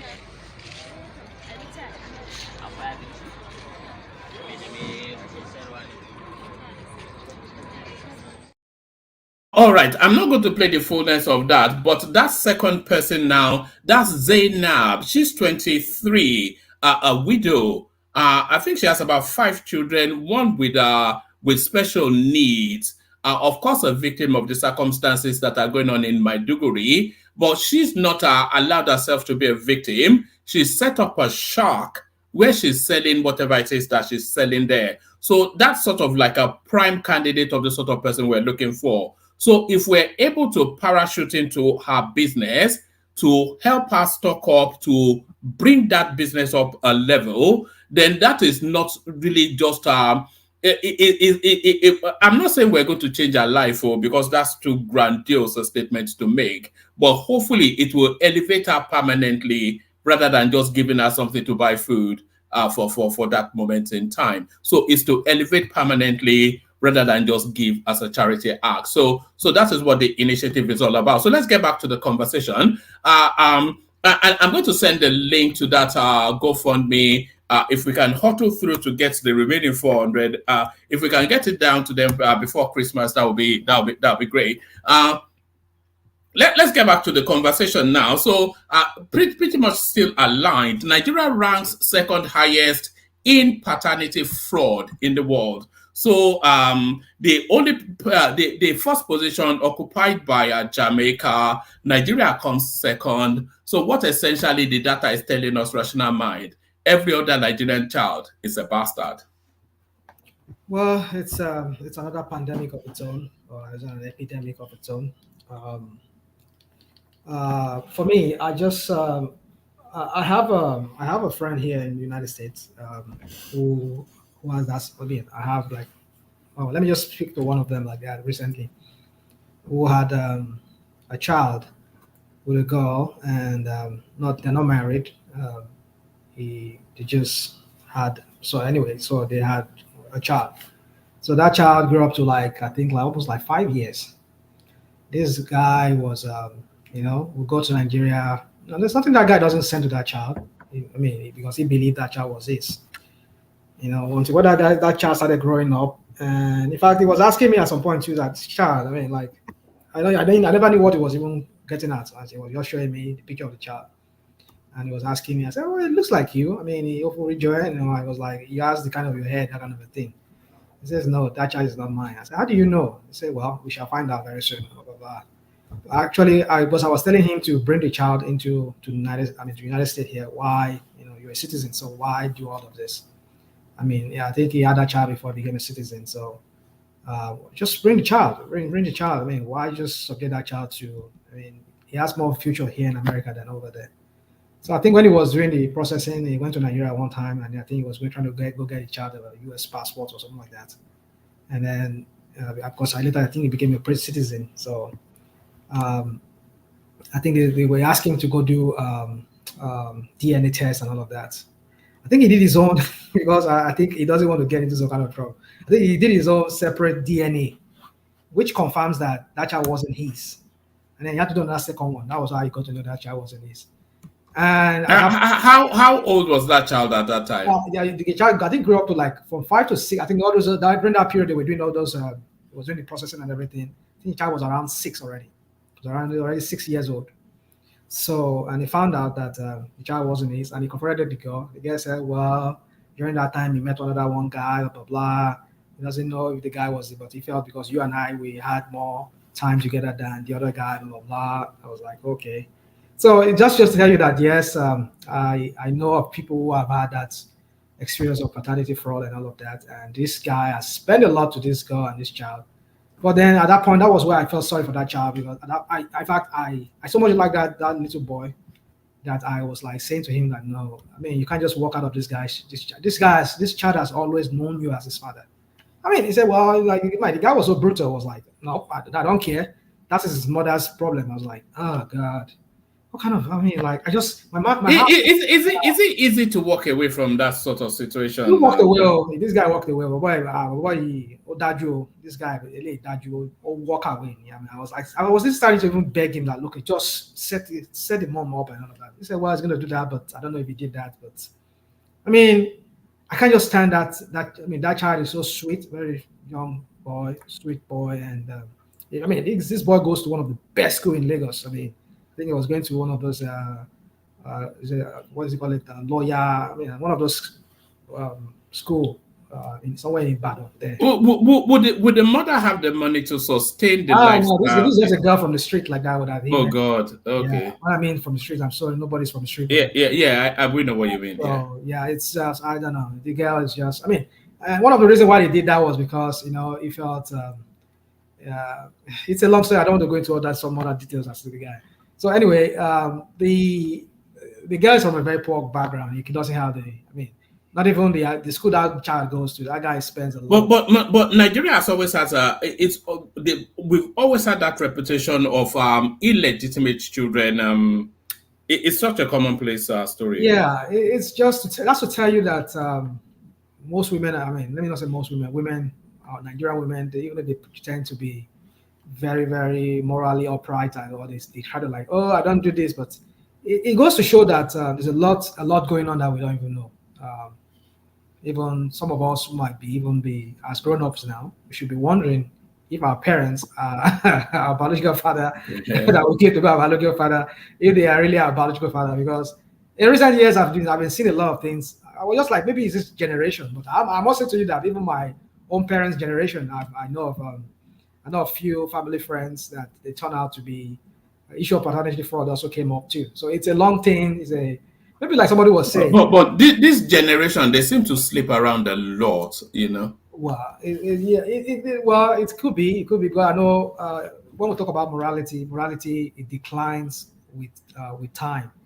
It's like it's a steep decline, from like I used to say to my kids. I said, when I was growing up. my mom, my dad was saying, and your mom is saying, you this kid, you this kid, you this kid, back then, you were back there, in our own time, blah, blah, blah. But I could imagine that even they themselves, during their own time, their own parents will be telling them that too. And I too am saying the same thing to my own kids now. So you see, it's just declining. We're just on a decline, This, I mean, and they say every 1,000 years or every 100 years. Is it declining or redefining? Oh God, woman, you understand English. No, morality is redefining now with knowledge. That's the point. You see, let me not start making case here for morality and not morality, because I know morality means different things to different people now. That's what everyone will define it now. So it's what you make of morality is what you make of morality. My own morality might be different from yours, but then what do we call standard then? So it doesn't mean I can run a red light and give you an excuse that that's your own morality. You see, we need check and balance. We need law and order. If there are no law and order, then we can tell people, say, like, okay, I can run a red light. Then why would you give me a ticket? Because it's my car. I can drive it however I want. You can imagine the anarchy that will come out from that. Because if everybody keeps sleeping around, that's what you get. Because when you say it's my own morality, you see, there's a word nature. We can call it Mother Nature. We can call it the Creator himself, who has created all things. There's a way he has positioned things. If you go against it, sooner or later the truth will come out. Sooner or later it will backfire in some ways, because he's the greatest mathematician. That's how God is. We call it Mother Nature. He's the most greatest. The way he has programmed things, if you go against it, sooner or later it will backfire. So imagine people sleeping around, and this is the implication. These are the kind of results, the kind of implication we're seeing now, whereby some kids are being termed illegitimate. If the parents do DNA, they find out that, oh, this kid's not mine. Look at the kind of distressing situation it will bring to that child, or how it will ruin that child's life, and that child will not even. That is even the mother even knows the guy that he even slept with before. The guy, you can't even find it. You see, there are many thousands of kids, not even millions of kids like that in Nigeria, who they don't even know what they have a father, but they don't even know where their father is, because maybe the other person they look at as father is no longer in their life anymore, and maybe their mother gets kicked out of the house. You can imagine the kind of agony, the kind of situation, sorrow, and all of that it will bring me, the difficult situation that it will bring on that family, on that mother and the child. So you see, in that's how Yoruba people say it. It's a way the Olodumare, the one that has made the earth. There's a way he has programmed the earth. You cannot say because I can defy the law of gravity, you'll be walking on water. No, you will sink. There's a way he has designed things. You cannot go against it. Sooner or later it will backfire. So we need to understand that there's a reason why morality exists. You cannot just manufacture your own morality. If you say you manufacture your own morality, the result, like I think was it not the Jesus Christ said that, it says, by their fruit we shall know them. The fruit that comes out from whatever you do. If you say because I want to, that's not to condemn some people, that's their choice. If I know some people can make case for that, other one too, like, oh, after all, even heterosexual too, they are catching diseases too. But you see when they say people, especially when they say two males, they have this kind of things to themselves, and then you see the kind of implication that comes out of it. Like we're talking about the rate of HIV among this group of people, this group is so high. So you wonder what is. So you see, when nature says you cannot do this, there's a reason for it. When there's a law or there's some morality issues when it comes to certain things, you need to sit down and prove very well. Say, why is it this? If I defy it, if I go against it, what could be the implication? That's the thing. That's why our society is on a steep decline.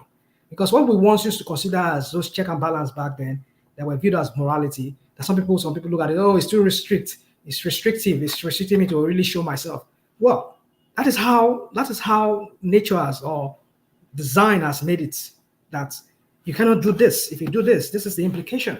And from there, we start going downhill, and then we start having bastard everywhere. Kids were, I was listening to a program recently, as they said here in America too. I think they're having so many single family homes that they said they were looking at it, that homes that has a man in the house, those kids, for the most part, they turn out to be very balanced and more stable adults. But those ones that are raised by single parents, single mom, Especially, I mean, they even weigh between a single mom, not even when both of them are together, father, mother together, and they raise those kids together, they do better. No, that has always been the case, though. Rational mind. It's just it's a cross-cultural thing. You need a father figure in a home. You do. Exactly. Because there are certain roles. I don't know how you run, but there are certain instances when you just have to. The mom will be chasing the kids around endless hours. Dad will just say, "Stop that," and then it stops. It's just the authority that they carry, and that carries the balance. Exactly. A single mother cannot really, parent a child. Exactly. So that tells you, because why are they this single parents home, especially when it comes to single women having kids? Mostly those men that have kids, they become single parents. It's usually maybe the woman divorced them, or maybe she's late. Either of the two. It's very rare you see a man if a man walks out of a marriage, then there must be something wrong. I'm not saying it's not his fault, or maybe he can do it, but usually it's the woman that usually initiates the divorce. So a man usually would even though no matter how toxic that marriage is, most men would still rather want to remain in it, especially if they have kids. But women, no, they just want to take the quick exits. So my point is that I'm not blaming the women for any of this thing, but I'm saying, I'm just trying to state what is out there in the public. I mean, maybe not in the public, but if you look very well, if you observe very well, by observation, you will see is that these women, I mean, kids that are raised by women, a lot of them, they turn out to be, they go to jail, they go to, they become criminal. I mean, let me not say they become problematic. That's not to say that doesn't happen with male too, but you don't find high percentage among men when they are single parents than when a woman are single. So the reason for all of these things usually in this social hills in society is because you see that when people have kids out of wedlock, you have a lot of single women here, they're having kids, and maybe through one night stand or whatever way they get it, and the child is not in, the father is not in the life of this child, and so it becomes problematic, and that's why the social thing here is also going down. The rate of the S word, and then I'm trying to use the S word, I don't know, it's just high among kids who do not have a father figure in their life. It's very high. So we need to start looking at where this whole thing is going down, because it's so sad that the way we're going at the rate at which we're going, the civilization is going to decline more and it's going to get bad than this. For me, this whole paternity issue in Nigeria is just to tell you the rots. And to compound it too is the economic, because I must say to you, we're talking about people, you see, you go and buy Baba Jebu, so as you can quickly make money and go and pay the children's school fees, or maybe able to buy the next Shoaib that they want to buy, all those kind of things. But if people are gainfully employed, I mean, there is people working. I mean, I tell you, sometimes I go work sometimes like this. I even find times I want to go and have fun. I mean, like when I mean fun, meet my wife or meet, but I mean, I find it because I'm so tired to even want to do anything, because the next thing is I'm going back to work. I'm thinking of working another. So when people are so occupied with work, I tell you, I'm not saying people don't have fun, don't get me wrong, but it's just because people look for a quick way out to solve their problem when they don't have the means of solving it through a legitimate means, morally right way. Let me use the word morally, because I know that word now it depends on who is moral. I mean, your own definition of moral. But there are some standards that you cannot ignore. If you ignore those standards, that's what we're getting in Nigeria. So just to cap it up, for me, this paternity issue, I know with as years goes by, it keeps going on the decline. As it's getting worse and worse.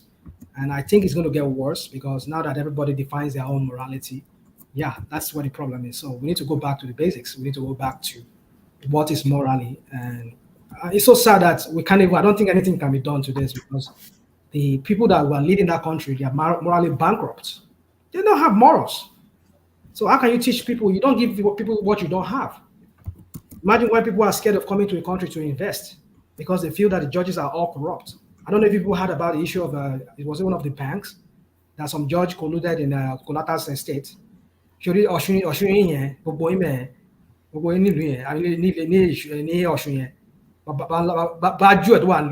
don't know. You people are just What did we do to you? We only dance. What's our business with you? Farabalẹ̀. Grandma mi, maternal side mi, ọmọ Iléṣà ni. Rational mind. Farabalẹ̀. Maternal grandma mi is from Iléṣà. So where in Iléṣà? Where in Iléṣà? I don't know, but I know she's from Iléṣà. That's what I just know. No, you don't sound like it. You don't history of you don't have Ijesha blood in you at all. I do. You don't. The money. But let's forget that. My friend. Let's just forget that. So my point is this. You see, what I'm trying to say is that, you see, George had to collude with some guys to defraud the bank, and he gave a ruling. I saw that when I saw that that news, I was like, what the hell?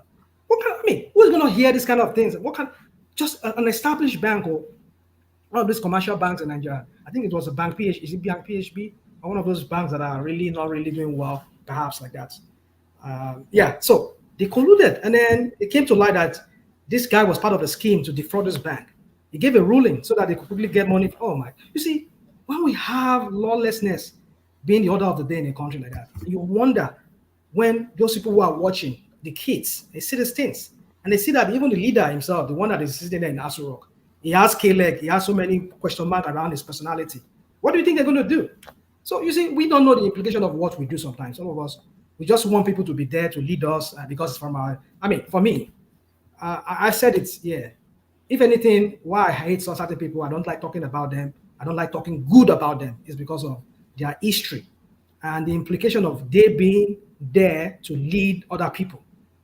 So, woman, for me, I'm not surprised, because a country like that where people are desperate, Yawole would lay down to have another man sleep with her just to be able to get money, take care of the husband, take care of the kids, or buy the latest HOB. So what do you expect when they can't even walk? There's no something to do for them.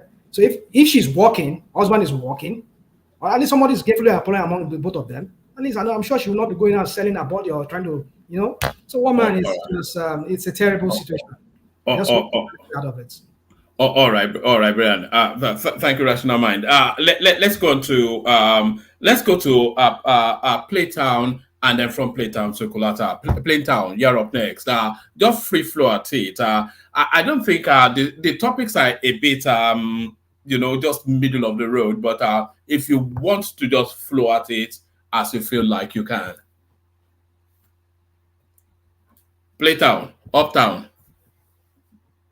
Jason. You see, as soon as I go to somebody else now, he will mute his mic and then start to bellyache. All right. Let's go to Kulata. Kulata. What's up, one man? I did. We are just we're shooting the breeze here. Just I tell you, but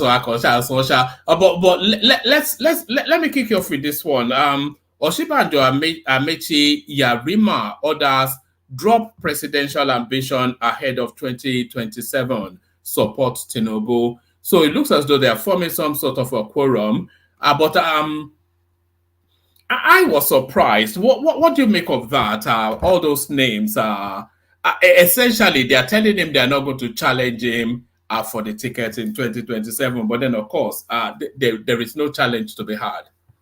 Well, the first two names, they're kind of like dead politicians. What other political future does Osinbajo or Amaechi have? Nothing. They have nothing. They can't run in the primaries against him. It's a waste of time. They're going to lose. They won't even, APC will not even allow them. And they can't wait for another 8 + 4, 12 years. So they're kind of toast. How old is Amaechi now? Is he 60?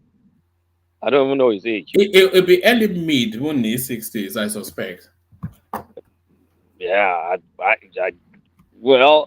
except he wants to do an article and run at 76 or something ridiculous. But they're toast. Now, when it comes to Yarima, is it Yarima or Yerima? Yarima, Yarima. Is it not the one that married the Egyptian kid? I thought his name was Yerima, like with an E. No, they spell it Yarima. Yarima. Okay. Rotimi Amaechi is 58. So plus 12 years, he still has a shot, actually, at 70. If he keeps his health, he still has a shot. Osinbajo is done. Yarima, like, if it's the Sharia guy, the guy is too controversial. He will never become president in Nigeria. I mean, his votes may not pass Sokoto State and some core northern states. So there's really no challenge for Tinubu from APC. Do you think there's northerner in the APC that can challenge Tinubu at the primaries 2027? I'm thinking El Rufai. El Rufai is not going to try to primary Tinubu. El Rufai is positioning himself for post Tinubu, post Tinubu. That's what makes the most sense. And it's not, I don't think it's coincidence that you see him junketing and getting chieftaincy titles from across the country. At least we have the first notable one. Bobaneyi of Ijebuland. Look at that. What's the meaning of Bobaneyi? Obatiniyi already. Look at that. After 64 years on the throne, look Bobaneyi. Bobaneyi. Even look Bobalo. Not Nigeria. Look Bobalo. It's, I mean, you can see it's jostling for. You're right, yeah, she understand you, right? Boba ni. So she understand. You understand, but more understand now. Boba ni to go, go. Whatever. I mean, you know what I'm saying. So explain. Obaba Niyi now. Is it not honor or is it glory? Which one of them? All right. But the title is really ceremonial. It's pretty meaningless. But I mean, El Rufai will run now. So do you just think El Rufai will just like die into the thin air like that, just go away? He wasn't nominated minister. And then all of a sudden everything will end. His recent moves sorry, Kulata, did you know that El Rufai was actually meant to be the president instead of Yar'Adua back in those days?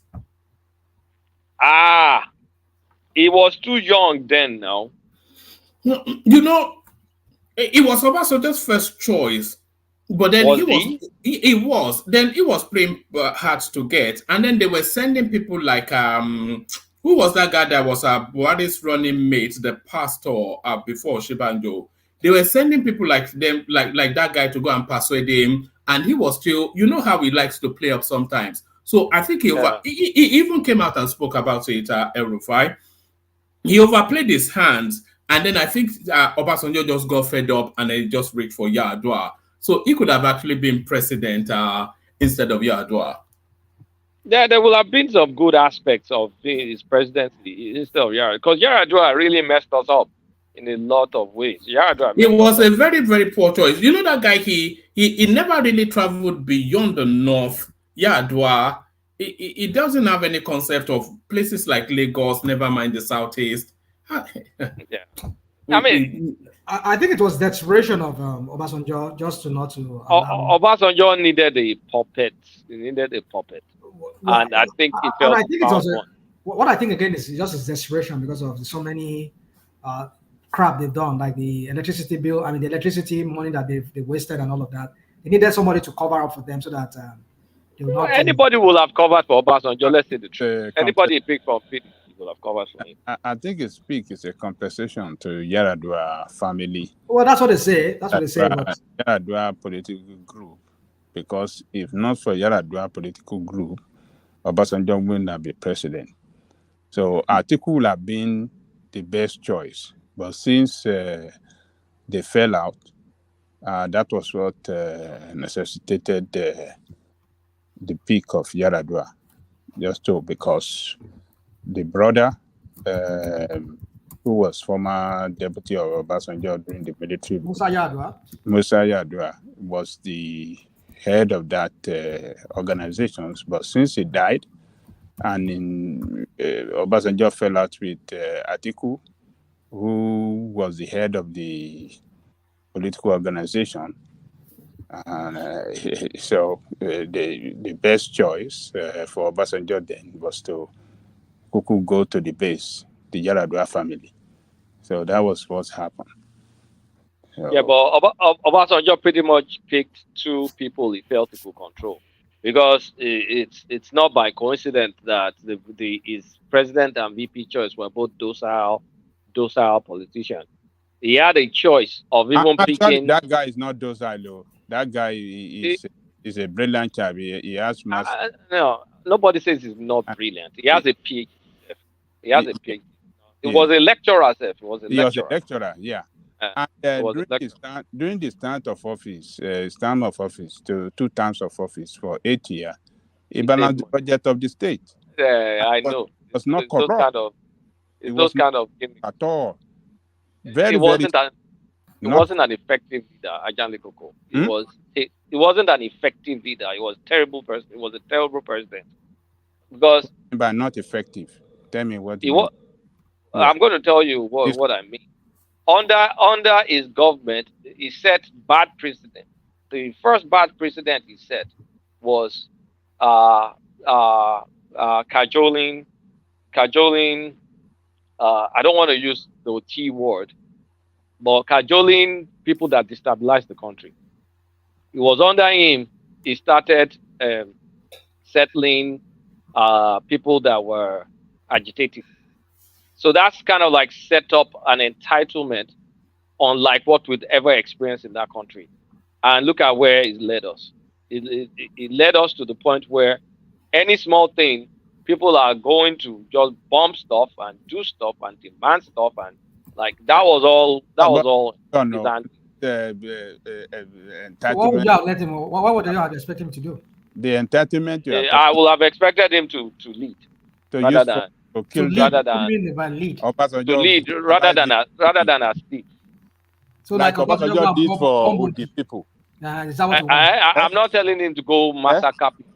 That is what we'll have done now. That's what will have happened. No, that's not the alternative. No, I disagree. But remember that this guy, the vice president, is from that region. But that was a Todoyo now. That one will have said, okay, let us do it peacefully, and we will not offend anybody. We can't do like Obasanjo, who is a military man, military mindset, military mentality. You know, civilian has a way of doing things peacefully and negotiate and dialogue and stuff like that. So I believe it was not a negotiation. Yeah. But the only thing that he did wrong, the only thing to me that I can say that guy messed up completely was the revocation of that license of the sale of refineries. Yes. That was the worst thing he did. That was the worst thing that he did. And Obasanjo was very, very mad about that. Dangote will have developed all this crisis we had for several years concerning scarcity of petrol and all these things. Dangote would have, revamped that refinery, and $10 would have the one for Wari. There would have been competition, billionaire competition here and there.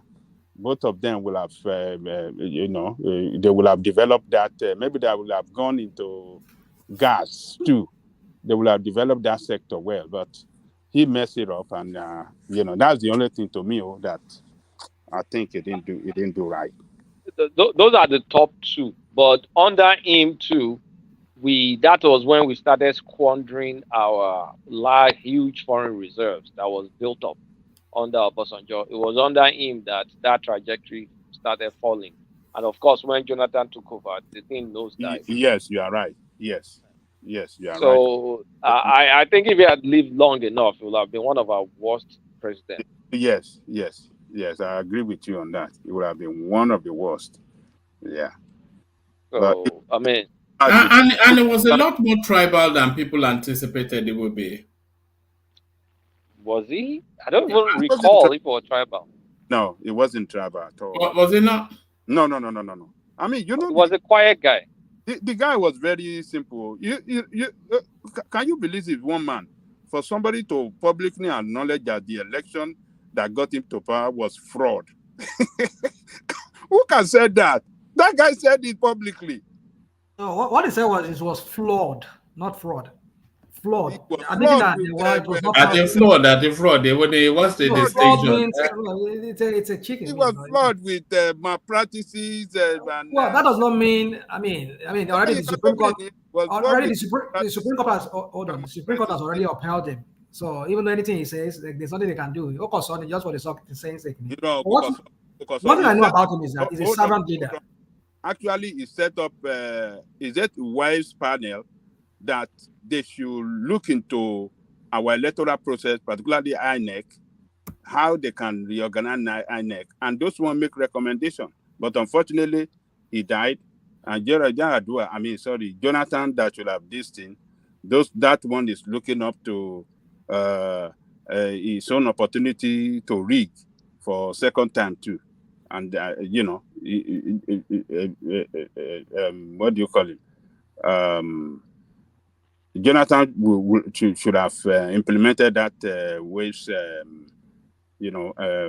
panel report, but he failed. Everything he failed. The constitutional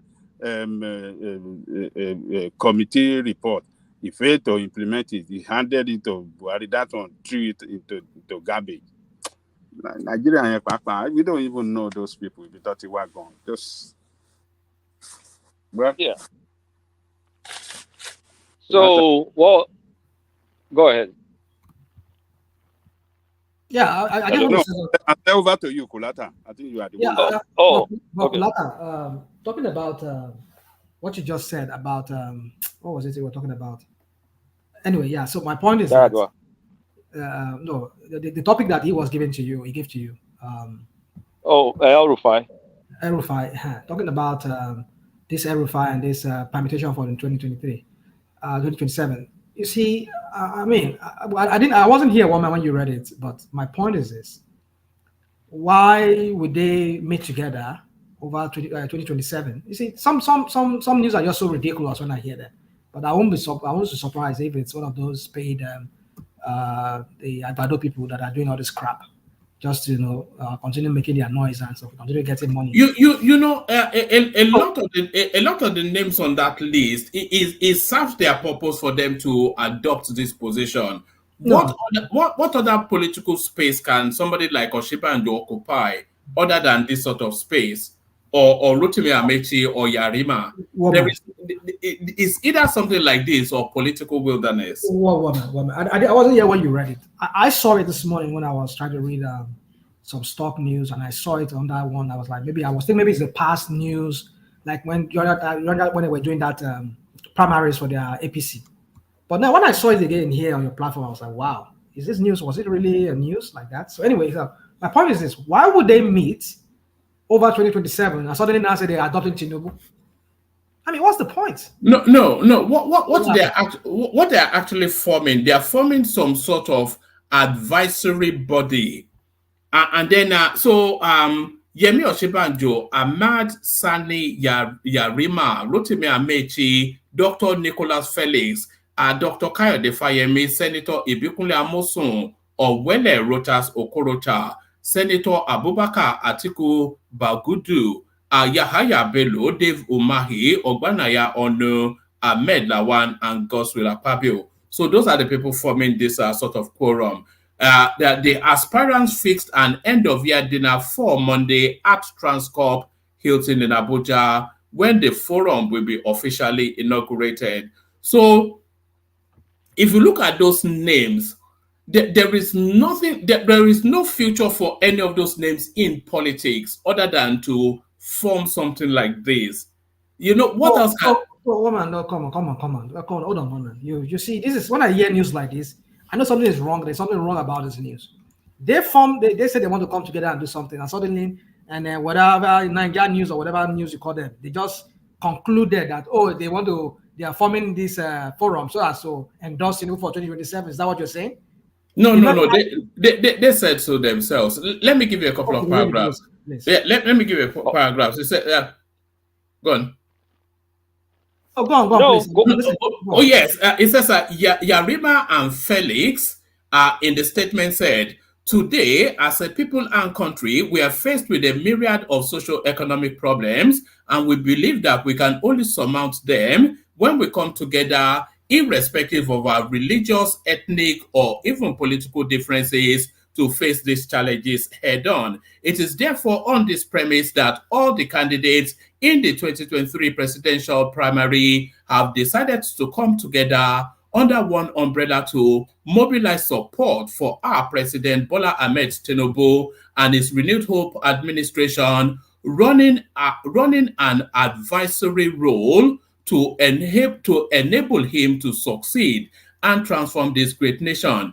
Basically, the objective of the forum is to ensure that we come together solidly to support President Tinubu's administration, having surrendered all our individual interests and collapsed same to support the emergence of President Tinubu. As critical stakeholders, we have decided that it is not enough to sit behind the scenes, but to come out and mobilize for the support of the government policies and programs. This forum from time to time will play an intermediary role of ensuring that all the policies and programs of the government are well decimated down to the people, especially the grassroots. To fully stay on track, the forum will push to constantly have direct engagement with the president as a way of feedback mechanism, and at the same time render positive advice where necessary. The forum will leverage all our individual and collective international contacts to ensure that Nigerians in diaspora are adequately informed and mobilized to give the president a rousing welcome. We will always go ahead and make adequate preparations in this regard.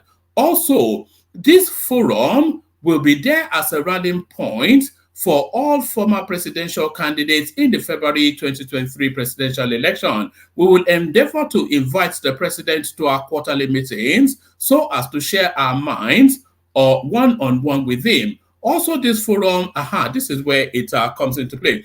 Also, this forum has laid the framework to ensure that members' political and economic interests are well protected using the strength of the forum. We will stand by and for all members at all time. It is an all for one and one for all forum.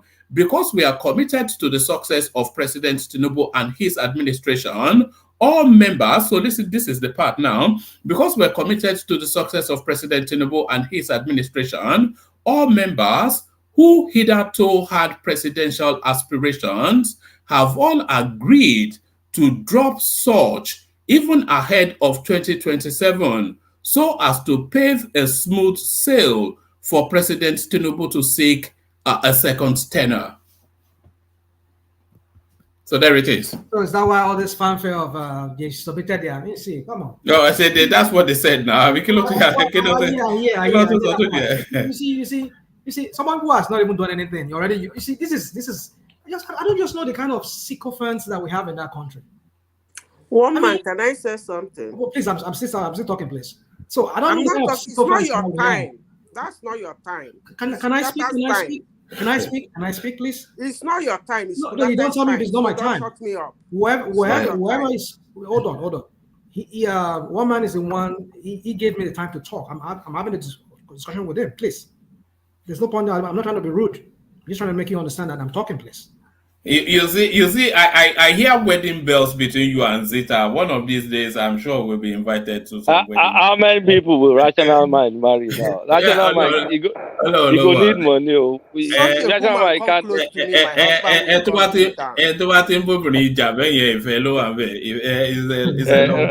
Rational mind go low Imo State.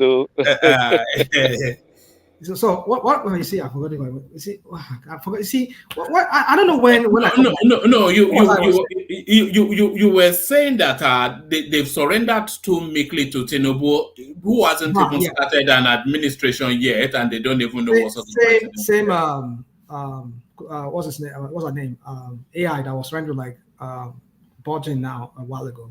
She was making that submission a while ago that why all this noise? Why don't you just let this guy just do his? Let us see what he wants to do.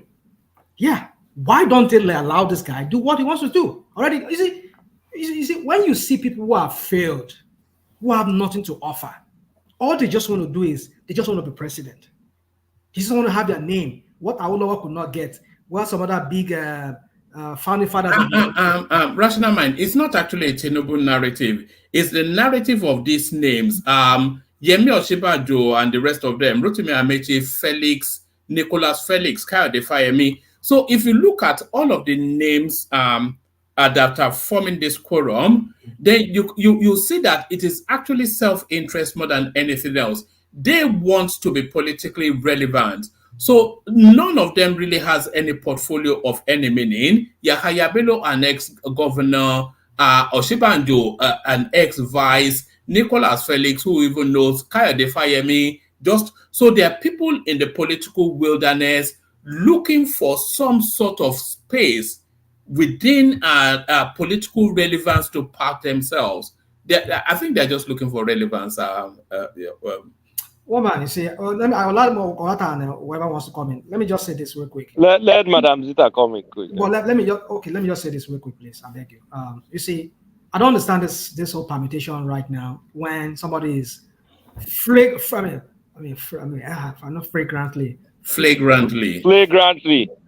Sorry, your English more. Is that type of failing, spectacularly. She is already spectacularly failing as a leader in that country. Nigeria is at the lower ebb of it. That's an excessive hyperbole. The guy is 7 months in government. No. 7 months. So let us give him and stop this whole noise making. Oh, 2027. He has not even done anything yet. And you're already promoting for 2027. Wait, Rational Mind, quick question. Do you realize that Nigeria just got upgraded by Fitch, by Moody's, and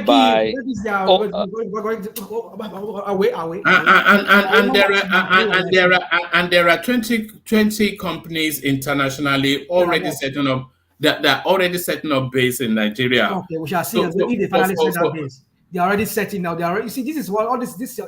You see, Rational Mind. Do you want to be factual or you I'll just come back to this topic. Let her comment. Let her comment. I rest my case here. Go on. You can't hold on to that pessimism for much longer. Rational Mind. As things continue to improve in the country, it will get increasingly difficult. Where is it improving? Did you not hear what Kulata just said now? Do you think did Tinubu bribe Fitch? Did Tinubu bribe Fitch to tell the world that Nigeria is creditworthy? Don't about this Moody, whatever crap that they're talking about. Is it not as a result of an assessment of the economic climate? They're inviting international big money to look at that space. Woman. It's not a small thing now. When Fitch, Moody is not. Sorry, AI. Moody is not in Nigeria. Whatever names you're making now, they're not in Nigeria. Just a few hours ago, the CBN governor was giving a pessimistic forecast, or prediction of what's going to happen next year. That Nigeria, the revenue or whatever Nigeria is going to get is going to be very abysmal next year. And it's even right now, there's a systemic problem going on in Nigerian banking system right now, whereby they're trying to protect some banks. I think some banks are going to fail. And this guy has a lot on his plate. And you're here telling me Moody is telling you some crap that doesn't really apply. When you look at the dollar is changing right now. How much is it changing? A few hours ago. It's almost going to almost $300. $1,300, $1,300 to $1. And you're telling me that Moody is telling you this. Come on. You are not analyzing the situation correctly, Rational Mind. All this you are not analyzing it correctly. Go and tell people in Nigeria they're not analyzing it correctly. Look, they are raising your look at how casually you've just disregarded one of the international bodies, Fitch, Moody. What is the Fitch? What is the Rational Mind? You don't get. Go and listen to what Cardoso said. Go and listen. Just go Google it. Yeah, no. What did they say? Who should I listen more to most? Cardoso or I don't know. I don't know how to explain to you. See, all those international organizations you are talking about, they are the one to market you. They have their own clients. They are consultant to some people. Some people use the information to take position on your economy. If direct foreign investor will come, they will listen to those people before they will even listen to anybody they call Rational Mind. See, They are rating your macroeconomic space, not your bank. You just limit everything to bank. Some banks are suffering. No, that's not the issue. See, by the time all these foreign... Come on. Stop this this on textbook economic and textbook economic. Go and look at the ordinary man in Nigeria. I mean, ordinary people just price of Gary, everything always goes back to the price of Gary. Nigerians are despondent. How does the common man on the street benefit when the foreign investors cannot come to your country and invest? It is the impact of the investment in your country that affects the common man. Investors are exiting, and you're telling me Moody is telling you that. What planet are you guys from? What planet are you guys from? Sorry, rational mind. Do you not have the understanding that when these international investors they are because there's such a vast space that they can park their money, the first spaces that they look at is spaces like Fitch, Moody, all of these sort of internationally reputed grading companies that tells you sort of a micro snapshot of where the economic space of a country is. So that is what excites the interest before you then do a deep dive into it's an advertorial now. You do not get all that. All you just said now is just like you just say something word. I don't even understand. Go and talk to a common man on the street in Nigeria. Whatever they are telling you, I'm telling you what Cardoso said. I didn't manufacture it. Even Tinubu said it. He said it was talking about he said 80% or how many percentage of informal economy. And he said that's a very bad sign. When you cannot really give an exact figure of the informal sector, the amount of economy money that is going and flowing. Yeah, but they are drag-netting that informal sector now. Adewale something or the other. Let them drag-net it and let us see it. Whatever Moody is telling you, I don't know what the crap they're talking about. Because you go on ground there, you see what Nigerians are going through. You're telling me Moody is telling you crap, and you're telling me that I should take that and run with that and start jubilating. Jubilating what? Come on, guys. I don't know what. Well, I know you people are putting your. Oh yeah, let Madam Krista talk. Ola Mambinojo. Let AI come in. I think she wanted to, and then come in after Mambinola. AI, Azita. One man, you see, sometimes when a topic is being thrown out, when we don't separate it causes confusion. As is causing now. This body these guys are forming is 85% or 90%, looking at what you read, political. It's not going to stop the deliverables of the administrator. Rather, it might help him in his deliverables. Now, let me say this. You see, one man, when I came to your platform early this year, I made a comment. Although people did not like me about it, I don't really care. I said, among the contenders, Tinubu is the most prepared. He had this vision so many years ago, and he works towards it. Now, let me bring the politics of it. Somebody just won an election.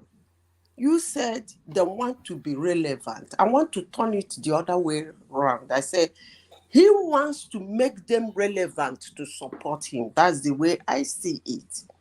He just won an election. He's already working hard, politically, put the ground running, arranging himself for 2027. And when he wins in 2027, some people will say he rigged the election. He is rigging it now by the work he's putting on ground. But most people will not understand it that way. They will say, what are they organizing? What has he done? Why the praise singing? It's not actually praise singing. It's like you said they want to be politically irrelevant. No, the other way around. I would say he wants to make them politically relevant so that they will support him. Their names will be coming off from one thing to the other, having meetings with him, saying things. preparing, giving them a room to be part of him so that they will pick some votes for him. He's a man who tried to prepare himself for what he is going into in the future. Some people are there now, no political gathering, no political bigwig. When it comes 2027, they will start running around Nigeria, start screaming. And at the end of the day, they said the election is rigged. That's just what I want to come in to say. It's not all about the deliverable. This is actually political arrangement. Thank you. So let me take my seat back. So Madam Zita is totally right. Look, Tinubu needs political stability. We need political stability to grow. So if all these guys that could have created like a boil in the ass of Tinubu, they've kind of they've lent their voice and their support, then that boil in the ass is gone. So it's just going to be using Obi to divide articles votes and replaying with a better performance what happened in 2023 that we're going to see in 2027. But I want to debunk Rational Mind. He said Yemi Cardoso said some negative stuff. On the contrary, that's not what he said. This is what Yemi Cardoso said. He said the outlook for the domestic economy remains positive and is expected to maintain the positive trajectory for 2024. Inflation pressures may persist in the short term, but are expected to decline in 2024. Exchange rate pressures are expected to reduce significantly with the smooth functioning of the foreign exchange market. We expect less revenue from oil exports due to the production limit of 1.78 million barrels per day in 2024. OPEC, blah, blah, blah, blah, blah. He also said Cardoso's comments on the positive outlook of the economy is buoyed by potential increase in government revenue. And we're already seeing the increase in government revenue, by the way. I hope you paid attention to what was shared last time. And more participation in local private sector and mobilization of domestic funds. So, Rational Mind, the CBN governor. Hold on, Do you want me to continue reading it? I just stopped. You will continue. I just stopped. Hold on. I don't know where you're reading from. So, Rational Mind, why were you trying to mislead us? No. He's lying now. He went to my Did you hear came back here with lies. Yeah, people have been saying this Mayegun, so I'm starting to believe them now. Rational Mind. What are you talking about? Mayegun political. Okay, let me continue. On the exchange rate. Hold on. Read what it is. Now. Dangote, Parabale now. On the exchange rate. You're trying to mislead people. Oh my God! Now. Hold on. Mayegun political. Lile agbára baba. No.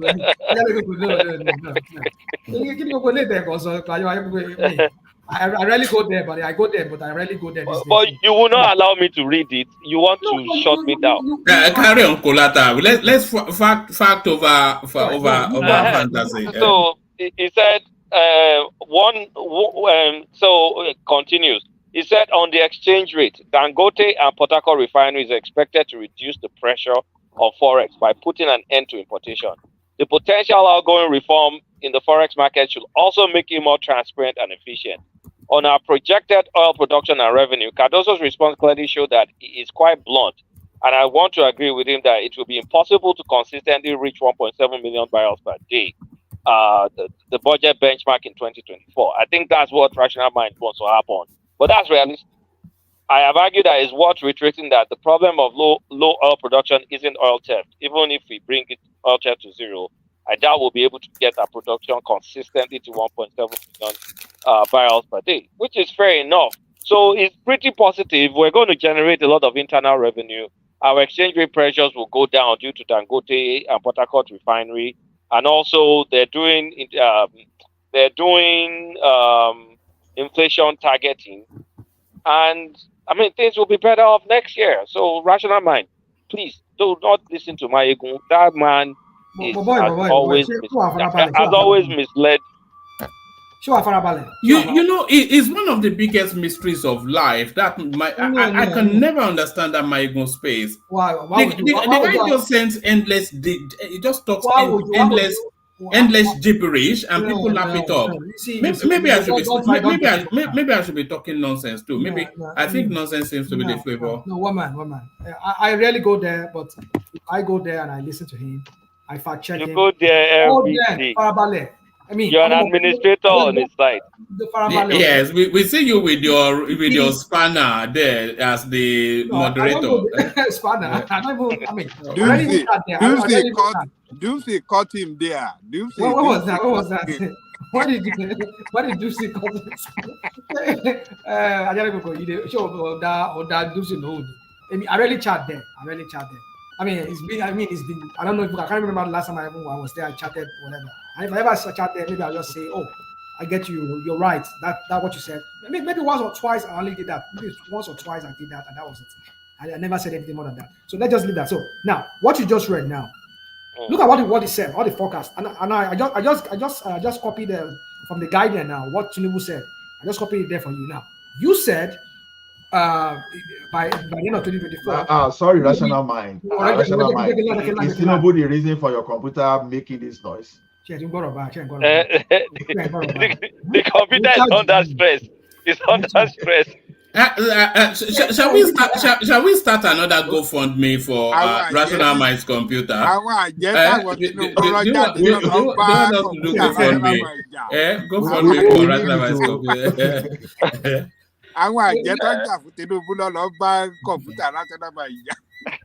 Now look at what he said. Expected in all of the word he used. Expected. Hold on, it's the future now. It's projecting to the future now. It's let me ask you a question. Where did you read that from? Where did you read it from? Kilo coin is the message now. No. Where did you read it from? Hold on. Let me bring it up now. I mean, hold on a second. I closed it because I was done. Let me open it back. Okay.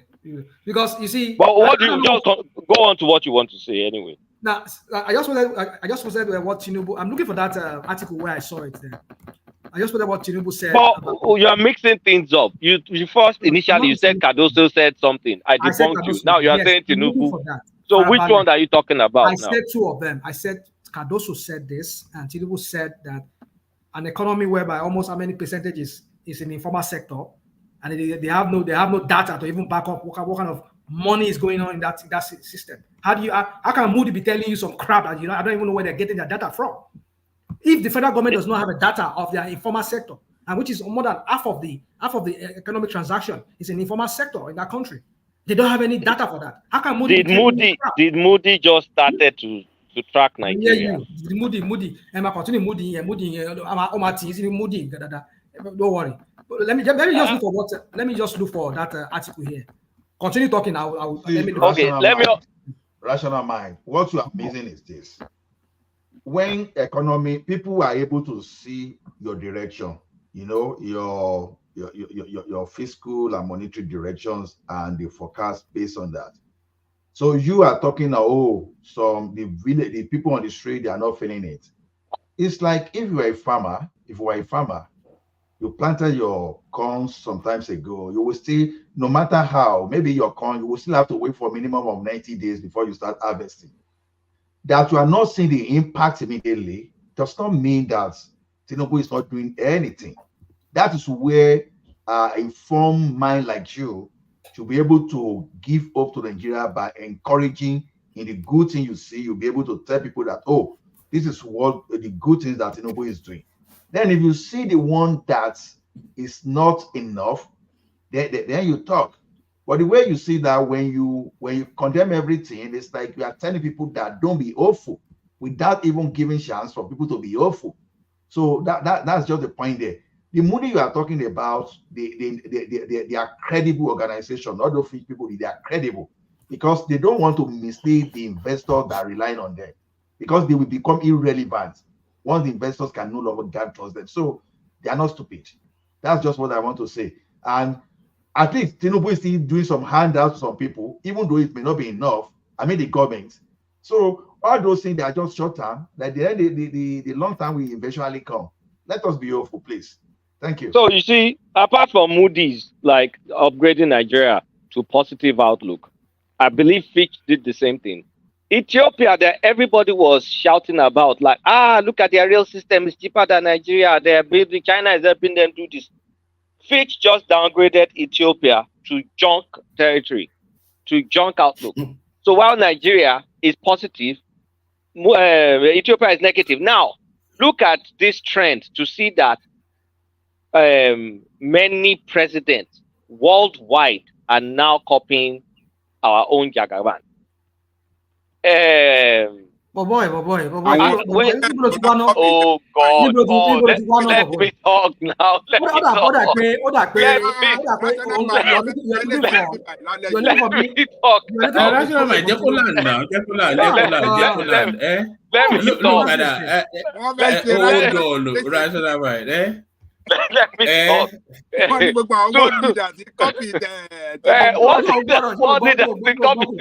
Because the man is a genius. Okay, Argentina, they just elected president. What did that guy do? As soon as he entered office, Argentina now, it devalued their currency and he started cutting subsidy immediately. What did President of Kenya say? He said everybody should follow Jagaban's example. That's the way forward. And you can see Fitch, you can see Moody upgrading Nigeria because we know we'll be more financially viable because we don't have to be paying all this unnecessary stuff. Even though subsidy is not totally gone, but it's drastically reduced. The way they do it now is very different from what used to happen in the past. And I mean, the free floats, it will settle. So please, rational mind, do not hate the player. You can hate the game. But the game is getting recognized on a global scale. So, Tinubu is one of the cleverest people on the planet at the moment. Yes.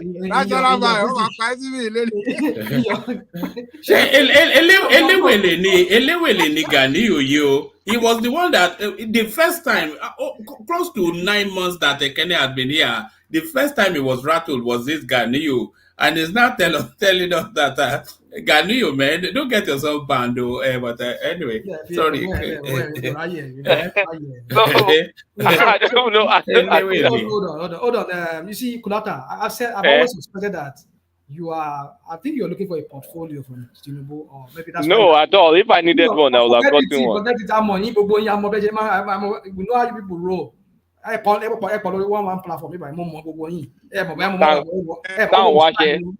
I beg to apply. I beg to apply.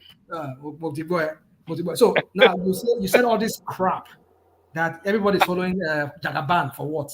But am I lying? Where are you getting all this information from that you're talking about? You're just okay. What did President of Argentina? What did he do? So because he did that, does that mean that he's following Jagaban? Okay, which other country is similar to having Argentina's problem? Every country is unique in their own problem that they are facing. But our problem is similar with Argentina. Hold on. What's it called? Argentina is still more industrialized than Nigeria. They're Igbo countries. Hold on. They don't have our population like we have the population. Yeah, how do you know that? Oh, I know they're about 100 million. I think if I'm not mistaken, I saw it. And they're not that big. Bigger. They're just 45 billion. Hold on, they are more industrialized. You cannot compare them. They still produce. The problem with Tinubu and you do not devalue your naira when you are not producing anything. Your oil that you're producing, you're not even producing at the capacity that they even gave you. The OPEC cartel gave to you. You're not even producing up to that. And then even the money itself, we don't even know how to spend the money. What about oil revenue we have? And our agro export is even nothing. I think the other day I was looking at this. So it was pegged at about 20,000 and 20 billion naira, whatever. How much was it? Our agricultural exports, and that is in dollars. How much is that? It's not up to $40 million. I mean, it's not up to $400 million. Is that why our economic outlook is getting hold on.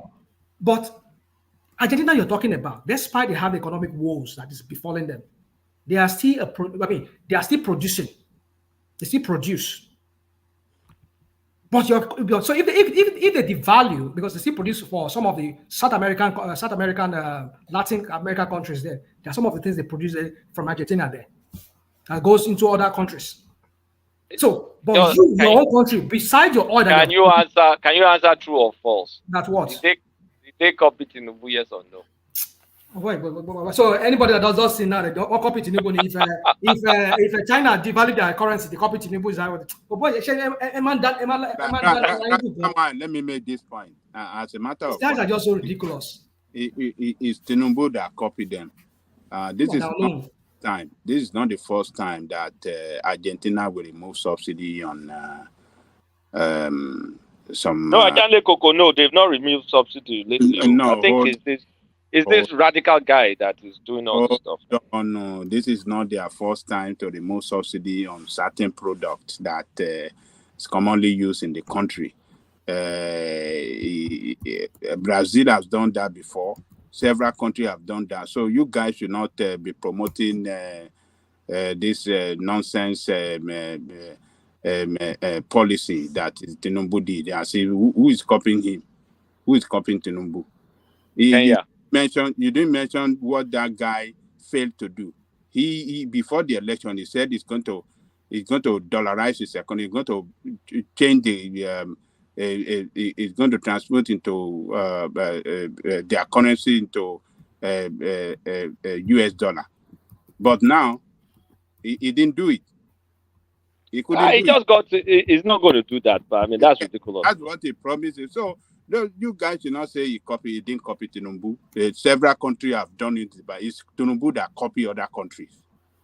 So Tinubu is not the first person or the first head of state in the history that cut subsidy on petroleum. Several countries have done it in the past. So all this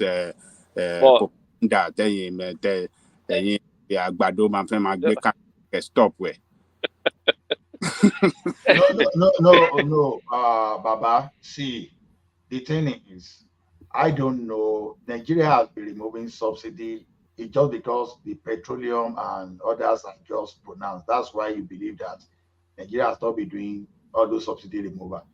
Because it depends on our ability to recognize subsidy removal in some sectors. You understand?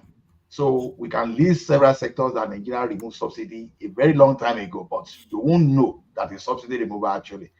Then I don't know how rational mind managed to conclude that Argentina is better than Nigeria economically. Where did you get your own from? Nigeria has never gone into something like what we call hyperinflation and we've default. never gone for a default before. And as bad as the economy is now, it's still more stable. When you say industrialization, what's your definition of industrialization? Manufacturing, right? Argentina is not that far away from Nigeria when it comes to manufacturing. 15% to 12%, what's the difference? So, in an attempt to kill the hope of our country, it doesn't mean we should go that extreme. Argentina. Well, where are you getting your start from? That is 15%. National man, you should know Argentina has defaulted many times. No. Where are you getting that start from? That is 15%. Manufacturing in Argentina is about 15%. Where are you getting that start from? Where? I'll leave that one to me.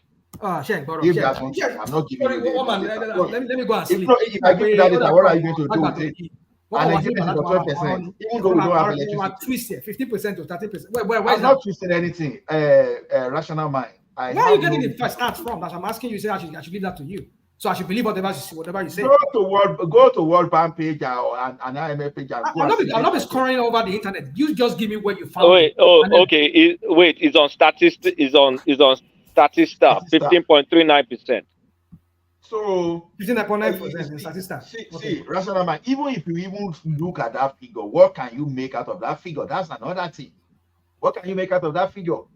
Because the question now is that you have an economy that is that tilts heavily towards services, and another one decides to tilt towards some kind of manufacturing, right? They have better electricity than us, but yet the gap between us and the manufacturing is not that wide.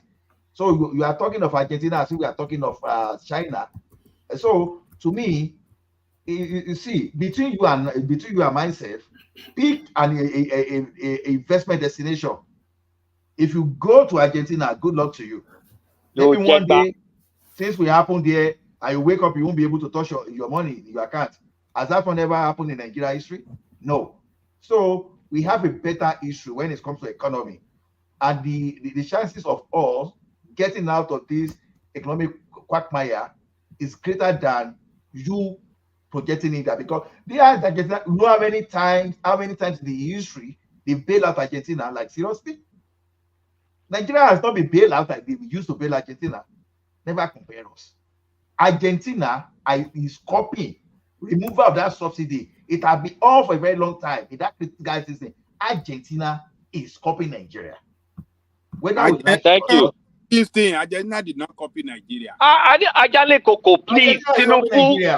Argentina is copying Nigeria. Nigeria, wait, Argentina, we know, but for a very long wait, Ajale Koko, wait.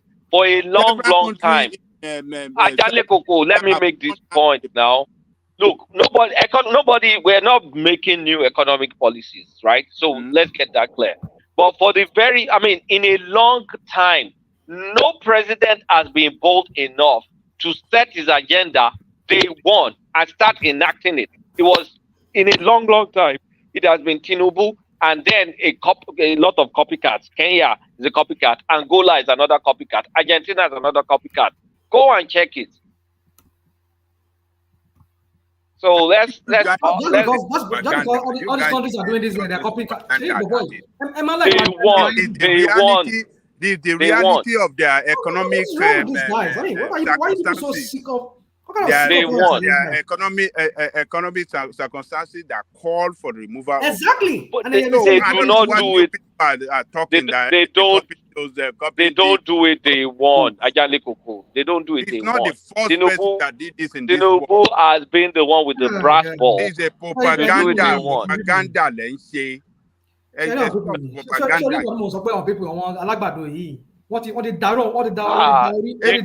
don't appreciate. We are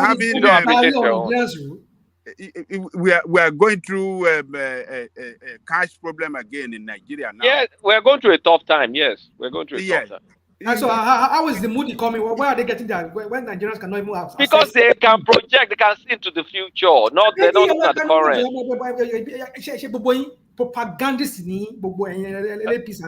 So Moody that are professional. Fitch professional, S&P professional, Moody professional.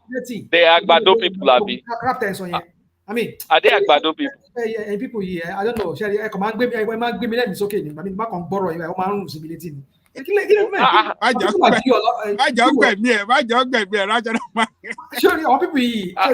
don't understand rational mind. I don't understand you. Your propaganda. I can't just stand your propaganda. You'll be lying to Nigerians with you are looking something micro. You are very micro. I beg you, English don't say it's not English. It's not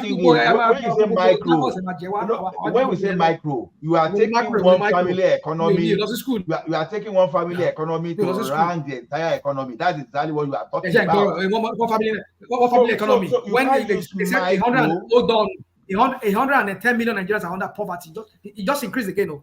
That did not happen overnight. So please. That's what I'm telling you, rational mind, that you don't understand.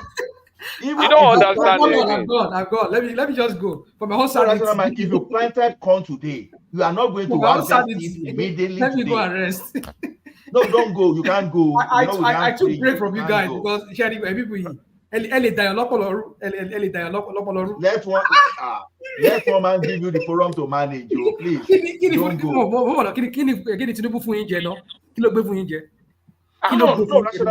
People are just singing his praise everywhere. It's not every time you sing his praise. Like, what is wrong with all of you? No. They are just not ready. Rational mind, check your phone. Okay. All right, let me do. Yeah. So you guys don't trust. I'm weak. Back to you.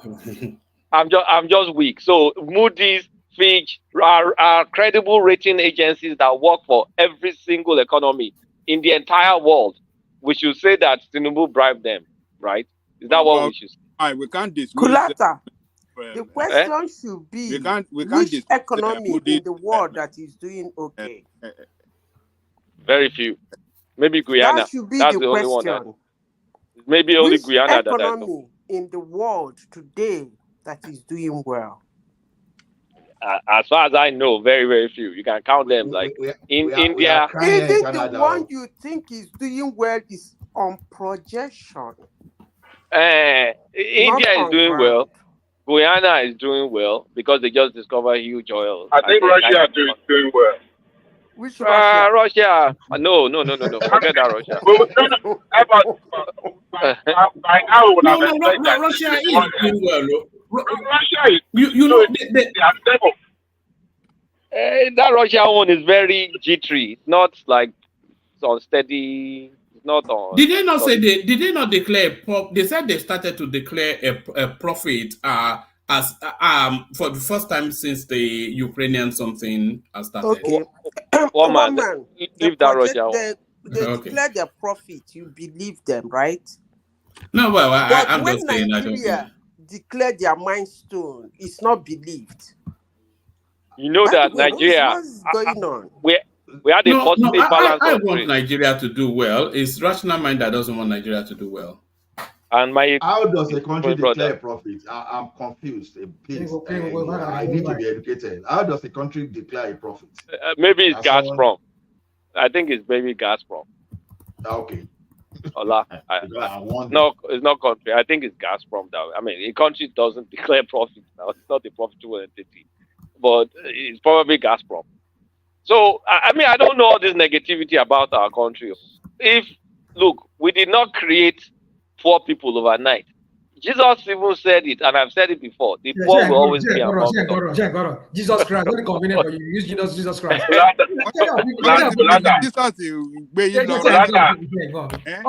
you people jokers? I mean, National man hasn't been to Nigeria in the past 20 years. How would they have known the development that that country already recorded? It doesn't. I say you haven't been to that country over the past 2 decades. How would you have known the development the country has? When was the last time I was in Nigeria? Yeah, I think you were there last year. Now, Yes, when you don't even know the name of your governor, like Ekene always says. When you snuck in through the border, remember when you had to sneak in through the border at the back door? I mean, people don't be ridiculous like this now. I mean, you people just try to describe rational mind. For you to think about it last time you went to Nigeria, that means you are forming a story. Because if you really went to Nigeria, it will be at the back of your. Dude, I have a lot of stuff in my head. Nigeria or Ghana or Ghana. No, Ghana ló ti gbà yọ wọlé bó ṣe máa ń yọ wọlé wọnú Nàìjíríà ni ò yé mi. I àbí kò tẹ̀ kí n sọ ọmọ Nàìjíríà mọ́ ni. Àflàwọ́ ni náà àwọn ọmọ Badagry yẹn tàn ní history of anywhere. He's from Dahomey. He's a Dahomey guy. That's why you speak French. You are from Benin Republic. Well, guys, issue that's on in Nigeria because you people come here and just throw out. Let me ask you a question, just to clarify, just for the benefit of the audience who have been following your commentaries for years now. Do you want Nigeria to do well, Rational Mind? Do you? Do you want Nigeria to do well? Let's see the email. You're not sending any email. Yeah. No. Check it now. Yeah. Okay. As long as the candidate is in the office, Nigeria is different. Woman, qualify the question. Woman, please qualify the question. Say, do you want Nigeria to do well on that Tinubu? No. Yes. Do you want Tinubu to succeed as the president? As the president of, do you want him to succeed? Oh my goodness. That's a gotcha question. You want to catch me, Abby? No. Answer the question though, because it's just to answer the question. Just let me say it again so you're clear. Do you want Tinubu to succeed as the president of Nigeria? Well, but I'm not seeing anything. No, still, I'm not seeing anything. I'm still refreshing, but then I don't know what's going on. So anyway, yeah. So to answer your question, I think it's the email I gave to you now. Yeah. So anyways, yeah. So I want Nigeria to work. Now on that Tinubu say. Hold on. You will not push me. You want to catch me with that question, and I'm not going to fall for that. Yes, I want Nigeria to succeed. We don't catch you already now.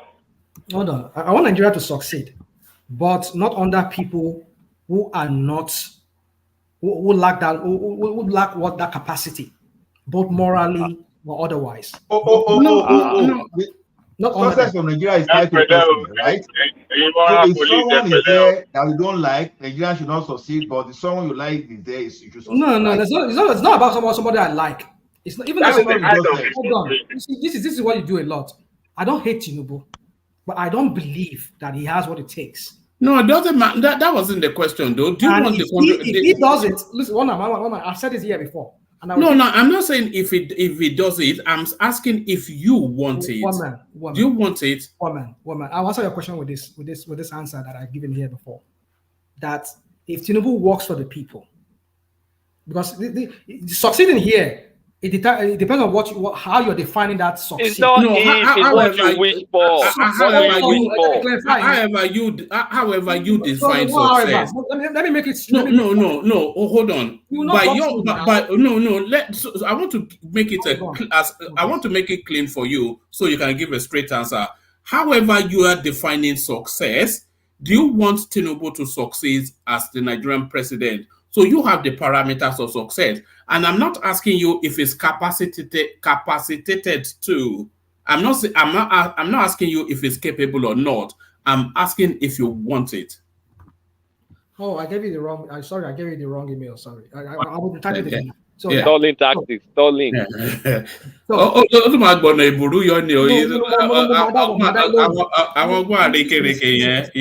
Listen. You see, that's a question that when you ask me, I cannot answer that question because of where I stand.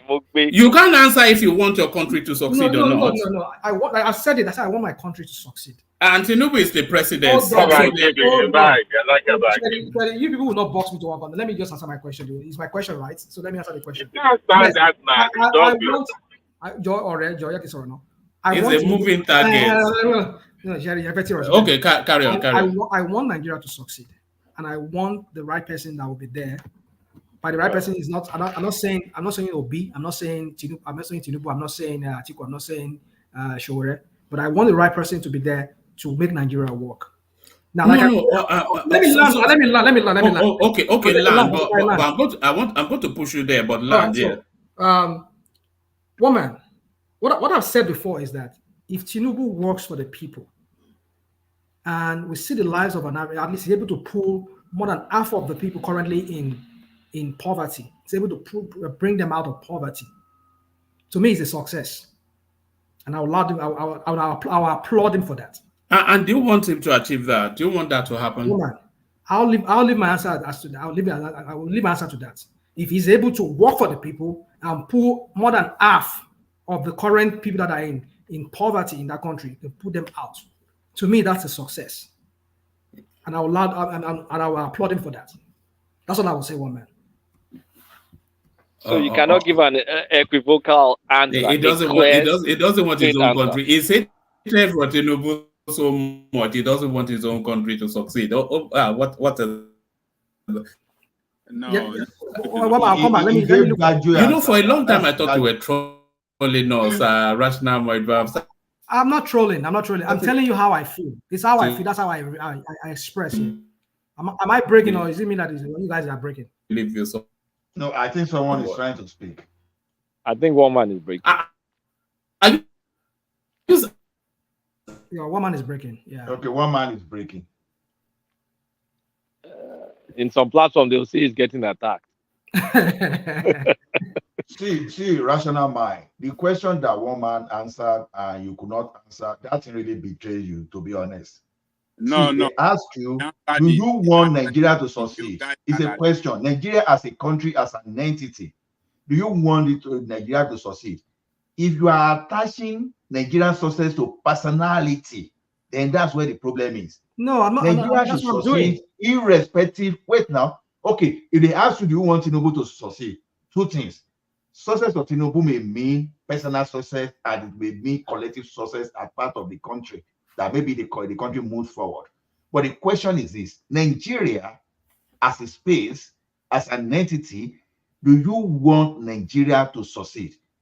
You should want Nigeria to succeed, irrespective of, even if Satan becomes the president of Nigeria today, Nigeria should succeed for people to be okay. The personality should not matter. The policy, the steps taken for the country to grow is what matters. But once you start saying, oh, you don't want it to succeed, Nigeria to succeed because a Tinubu or because of one thing, then that's a big issue.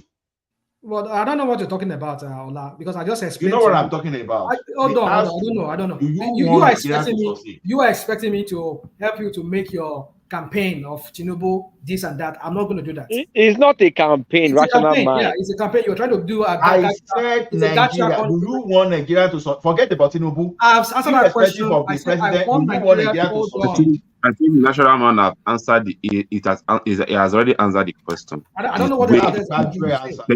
He has not answered the question. That's not an answer. He said he said he want Nigeria to be better. And the only thing he can actually rate Tinubu as a success man in his government is when he can move people out of poverty. What else do you want? That's not the question. The question is, do you want Nigeria to succeed? If it's criteria for Nigeria to succeed, no. There is nobody born in no. If Nigeria succeeding, if Nigeria succeeding means moving people out of poverty, fine, that's his definition. But so if it's going to happen under Tinubu, do you want Nigeria to succeed? It's a simple, straightforward question. Yes, he has answered the question already. It did not.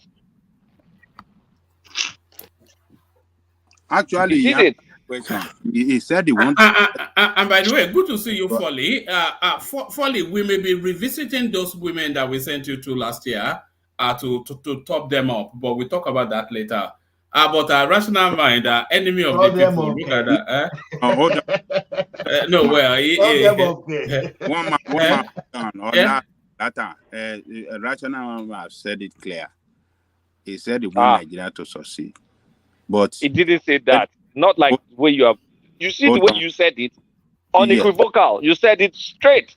Yes, he said he want Nigeria to succeed, but it's very doubtful of Tinubu. Beneath doubt. Which Lafe? Tinubu is the person that can take Nigeria to that height to achieve that success that we are looking up to. It doesn't believe that Tinubu can be the leadership that can take us to the promised land. That is reservation. He doesn't. Ajanle, can I ask you a question? Would you like to go to heaven? You see, it's a straightforward question. No, it depends. It depends. If heaven is like it depends. What do you mean by heaven? This is national mind, man. I wonder how you're able to toast babes. How do you toast babes? Exactly, Ajale Koko. You see how straightforward you are. But look at rational mind. If heaven comes with a gate and it's not pearly gates, maybe and when then after that, no. Well, what uniform would the angels be wearing? We have to establish that first before I enter. Are they wearing white? Woman, I came in here to defend rational mind. All right, okay. Yes, I came in here to defend rational mind because, as a matter of fact, rational mind. I just want to give you mad props. In fact, you are what should stand an example of a true Omodua. Look at that. Always outnumbered, never outgunned. Always outnumbered. You continue to fight. You are the example of the Yoruba people I grew up with. Made up of integrity. Real grit. It's not better Sonjo. What are you talking about? They had people. Go and sit down. Go and sit down. Look at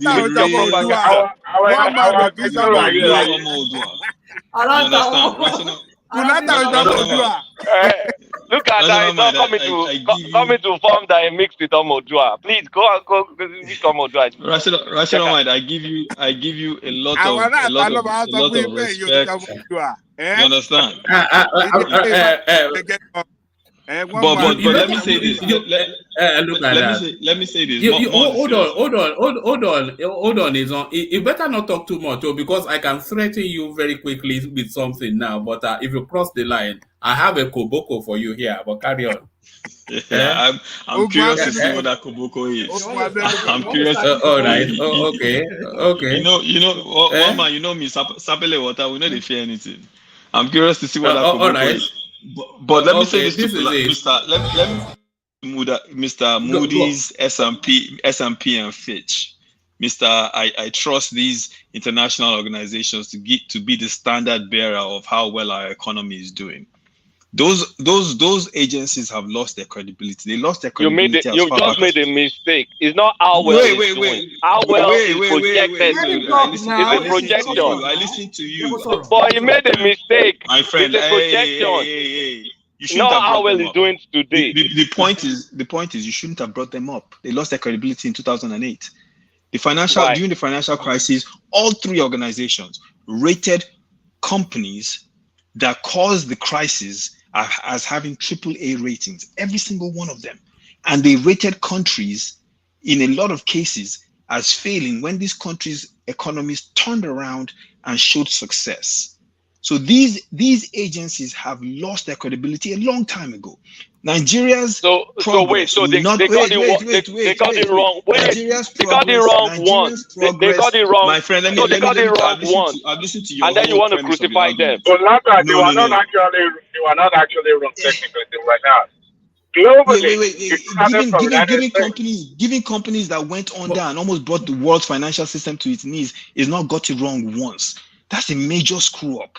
That's the that is a fundamental screw up. For you to say no. Listen. If you screw up that much at your job, Kulata, you will not have a job. Nobody's going to say you screwed up. Wait.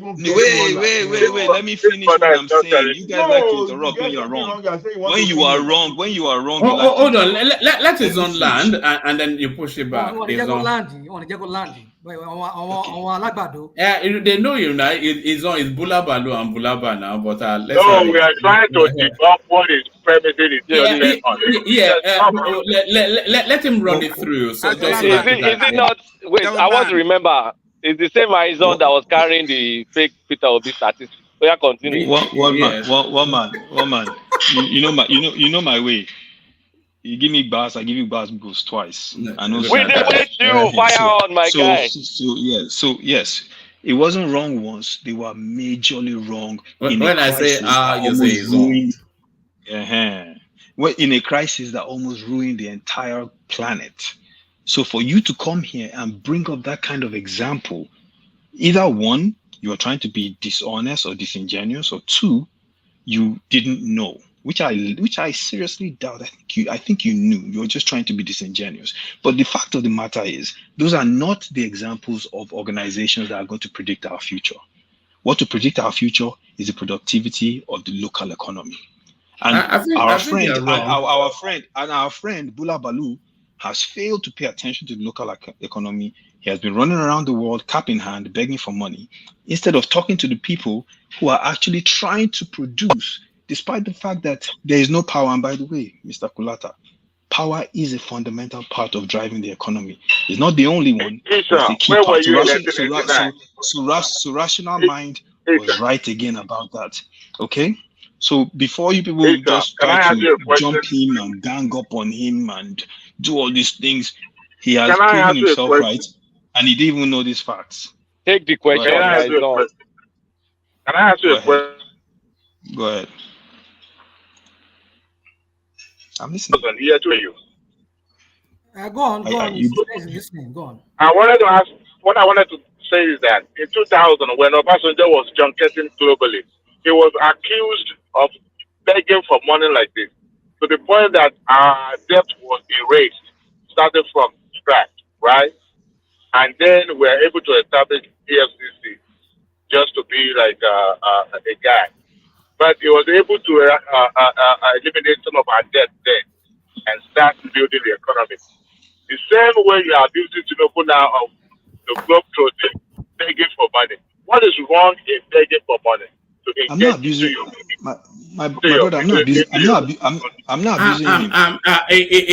It's on. Give me a micro moment. I'm going to bail out fairly quickly. Hand over to Rational Mind, but let me just do a little bit of one man. Now where you they go? I want to see that Koboko now. You don't even give me. No, your Koboko. No, you go top your. I go come up before flogging you. I go give you your Koboko now. But let me acknowledge Ayo, who seems now to be singularly the only sponsor of the One Man platform now. That's Ayo rattling it off. I lost connection, so I've lost. He did the first one, so that there were 4 streams from Ayo. So thank you, Ayo, for that. So Ayo keeps the lights on the platform. So Ayo keeps the lights on the platform. But let me update you then where we are in the fundraising activities in the course of this session.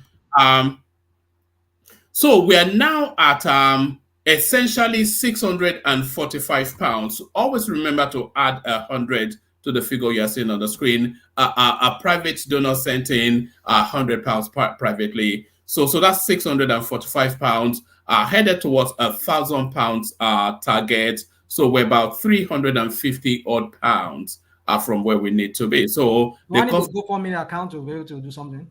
What's that? Would I need a GoFundMe account to do it? No, you just need money in your account and then you can do it. What account? GoFundMe account or? No, you don't need a GoFundMe account. It's essentially just making an online purchase. So you just put your details in and then. Can you send me a link to it on?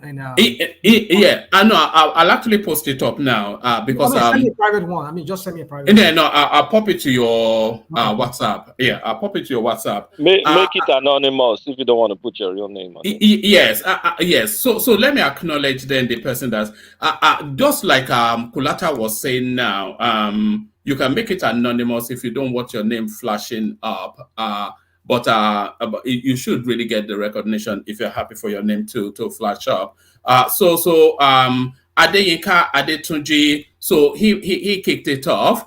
Anonymous, £150. Only one person carries that sort of a wallet, and of course, it's Kolata. Ayodele Ogunlowo, say he comes in with £100. The elegant Prince Daddy, there he is right there with £50. A man from the military, General Thomas, there he is with £50. Another anonymous, you may call him Ajan Lekoko. There is Ajan Lekoko right there with 100, and then another anonymous just come in, but I don't know who this anonymous is, so that anonymous remains anonymous. So you're about £350 from where we need to be, of where we want to be. So well done, everyone. So that's exactly the spirit. And by the way, this initiative is somewhat of a pushback against the Kene, who tells us that all we ever do here is just come here and speak grammar.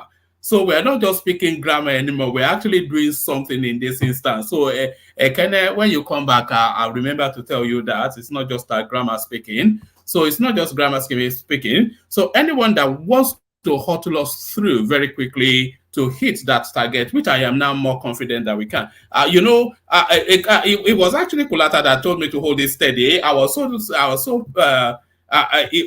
off-put. I just wanted to shut it down 2 days in, but Kulata said no, run it through to the end of the weekend, and he was right, of course. So anybody that wants to be part of it, there is the link right there. It's just really click on donate, pop in the amounts that you want to send, and bring us very quickly to our target. So what is this whole thing about? And by the way, yes, I'm glad Folibi is here, by the way. What the money goes in directions like this. I'll only play you a minute and a half. I know I've played it a couple of times, but this is a son just exemplifying an example of what one of the beneficiaries look like. But look at the way this lady is dressed. We have seen this lady countlessly on our television stations. Not her, but we have seen her. You understand what I mean when you see her. We have seen this image, this structure at a far distance as we look at zones that are troubled within the Nigerian space. But now she's within our reach. Her name is Mama Hadiza. She's 69. Okay, ni tsaya a nan wajen. In ka fara, in ka danna ka ce ka fara, kawai ka ce ka fara. Bismillah Navara. Hello everyone, my name is Hassan Abdullahi. So I'm just approaching our mama's shop here. You can just zoom around. This is a very this is Wenge, Lion Bori, Kusada Bariki. So we have an old woman that we are trying to help today. That's our camera, okay now. We have an old woman that we are trying to help today. Mama has been somebody, who has been resilient. She has gone through several things from displacement, to abject poverty, and then she still had the wherewithal to sell things like this, and she sells some food too. So Mama is somebody we are trying to meet. However, my Kanuri is not that good, so we'll be switching between me and my friend here who will help interpret what we are going to discuss with Mama. Please, Mama ina wuni? Ina gajiya? Ba ni kameran kai yanzu. Bari in dauki Mama. Mama ya kokari? Ya kasuwa? Kai sannu Mama da kokari. To na zo ne daga mutanen one man platform, kuma kowane ƙarshen shekara ana yin taimako ma mutanen da suke kokarin taimakon kansu. Na ga shagonki yadda babu abubuwa da yawa a ciki, kuma muna son ya zamto a samu dalilin da za a taimaka miki. Yanzu dai kuma na ji kokarin da kika yi da mutanen da ke karkashinki da duk abubuwan da dai ya shafe ki. To dai ina miki albishi na cewa insha Allahu za mu kai kukanki gurin su, kuma abinda Allah ya rabonki ne insha Allahu za mu dawo. So that is Mama Adiza. Did you see the way she's profiled? We've seen that sort of a person in the far distance when they're reporting to us what's happening in the core north. So there she is right there. She's now just within our arm's reach. So that's Mama Adiza. That's an example of the sort of spaces that the outreaches are initiated towards. So if you feel inclined, then feel free. But don't feel pressured to do it. But if you do feel inclined, then feel free. I'll send the details into the comment section now. We're a hop, skip, and a jump from a target of £1,000, £350. So maybe we can hit that by today. Who knows? So there it is right there. So let me bring it off the screen. So from charity giving to correctional flogging, let's give what's his name, Aizon, a bit of a koboko in. So Aizon, have you heard the phrase Organa Master, Aizon? Well, not here, I'm not. Let me make up the phrase now. All right. Okay. If you want to know Organa Master, have you heard the phrase "the eagle have landed"? Yes, that's an American phrase, isn't it? All right. Okay, that's an American phrase, but now it's an Equatorial phrase. Aizon, the eagle has landed.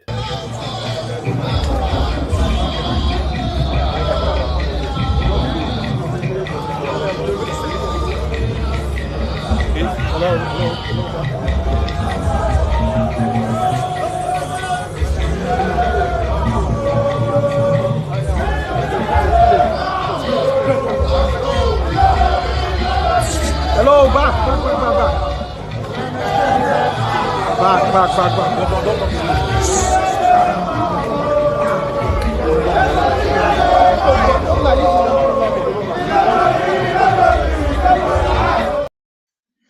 So all that rebel rousing by you and Celibes just a couple of days ago. So that's Yemsen Wike in Port Harcourt to administer a correctional flogging on the wayward youth in the State House.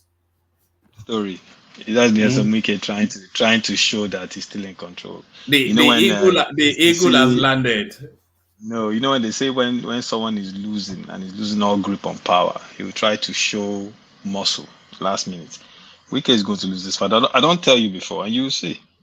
Sim is not going anywhere. Who is the deputy governor? And where is the deputy governor from? What does that have to do with the price of rice in the market? Who is the deputy governor and where is the What does that have to do with Wike coming back into office? That's the question. Who is the deputy and where is that person from? Answer him now. No. Well, I'm asking him. What does that have to do? Don't answer question with question. If you know the answer, say yes. If you don't, keep quiet. No, I'm asking you. If you have a point to make so you don't know the answer. Anybody that knows the answer, please answer. Is it Ngozi Odu now? No. So I want to see his point. It's a lady, but I don't know. It's a lady. So maybe that's going to be the next governor. No, that's Ngozi Odu, I think her name is. Yes. Where is she from? I knew. And in your mind, Madam Brad said I suspect. She's from Brad. Are you justifying that? Because they're going to kick Arizon's guy. They're going to kick him out. You see.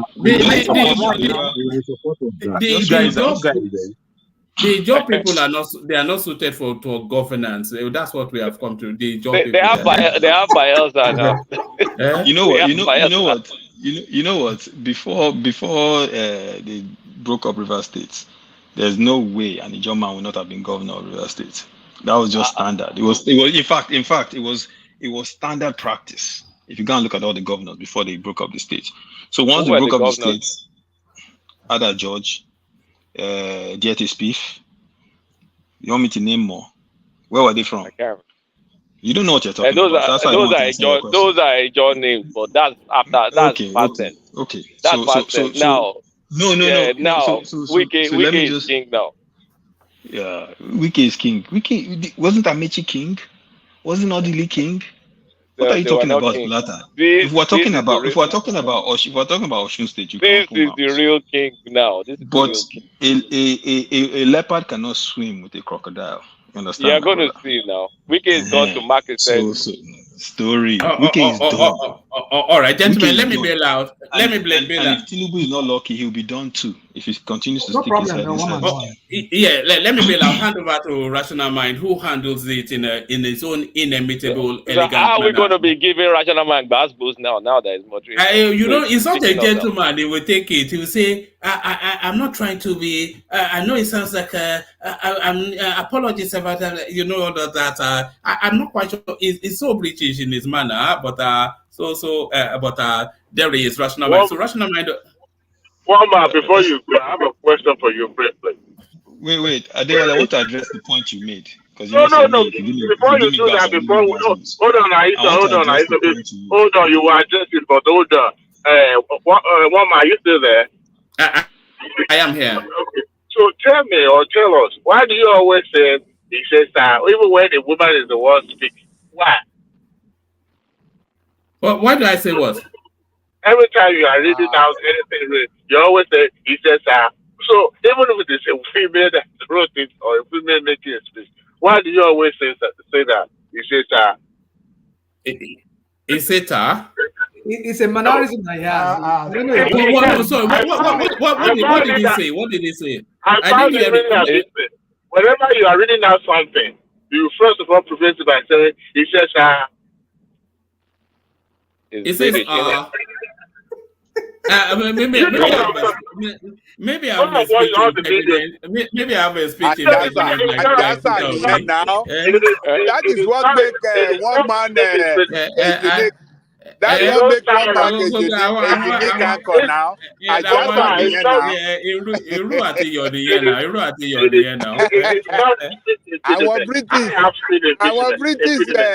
Our British Sani one man. Even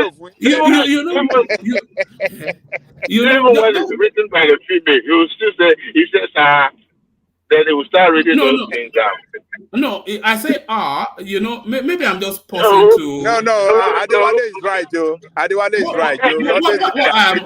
Hold on, Dewale, because your Ajahn Koko, what did he say? Because I'm not clear on what he said. What did he say? He said when you are starting to read your readout or anything, he says, sir. He says, sir. You always. I mean, if you go and. No, I didn't. It's not sir. It's not sir. It's it says that's. I think that's just the way I speak. I'm not sure. So that's what you meant. I was like, we thought no, it's not. It's not sir. It's okay. Yeah. It says no. Yes.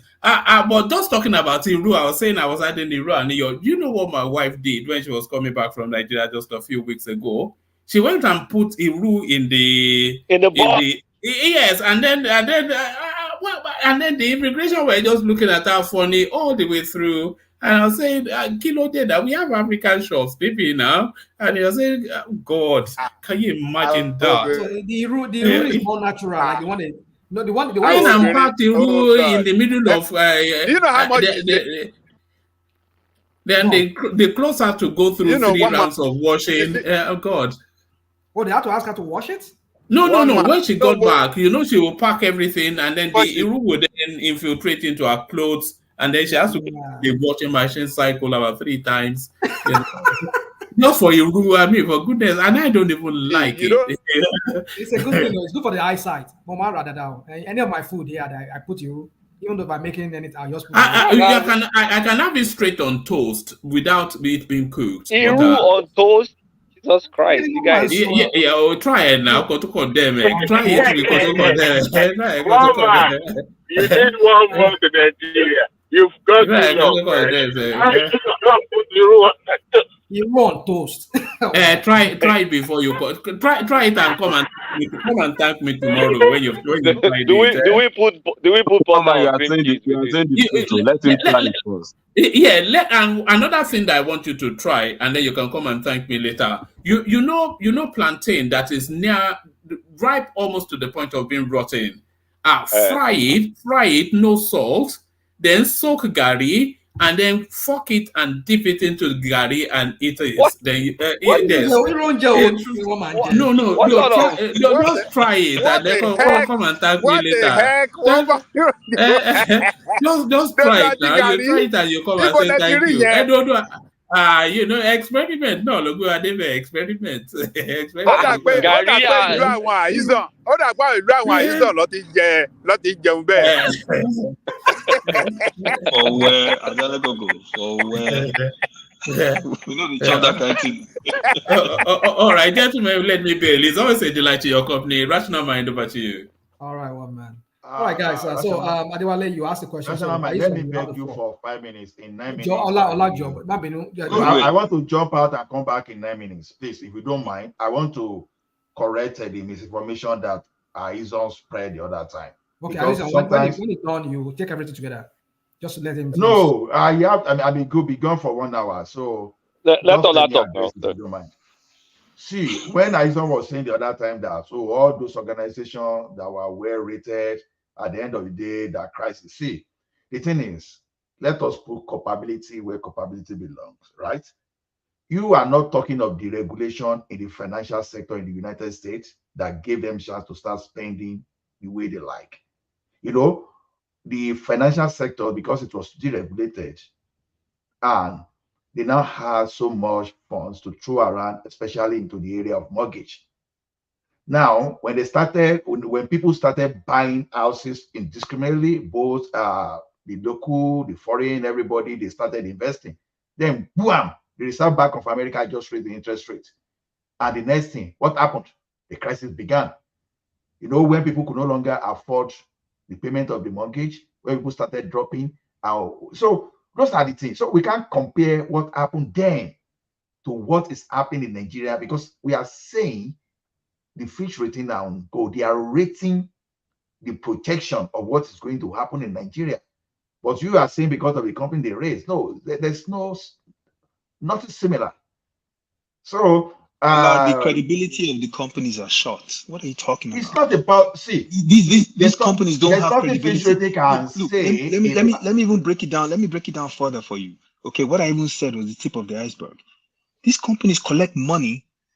These rating agencies, they collect money from the companies they're supposed to be monitoring. It's a clear conflict of interest. They cannot be trusted. As a matter of fact, wait. What are you talking about? It's a fact. Everyone knows it. There's even a figure that they pay. They pay between $1,500 they pay between $1,500 to, depending on the size of your company. They pay these agencies. What are you talking about? On top of that, the United Nations, as a matter of fact, this year. And that's another thing I need to challenge. They pay them that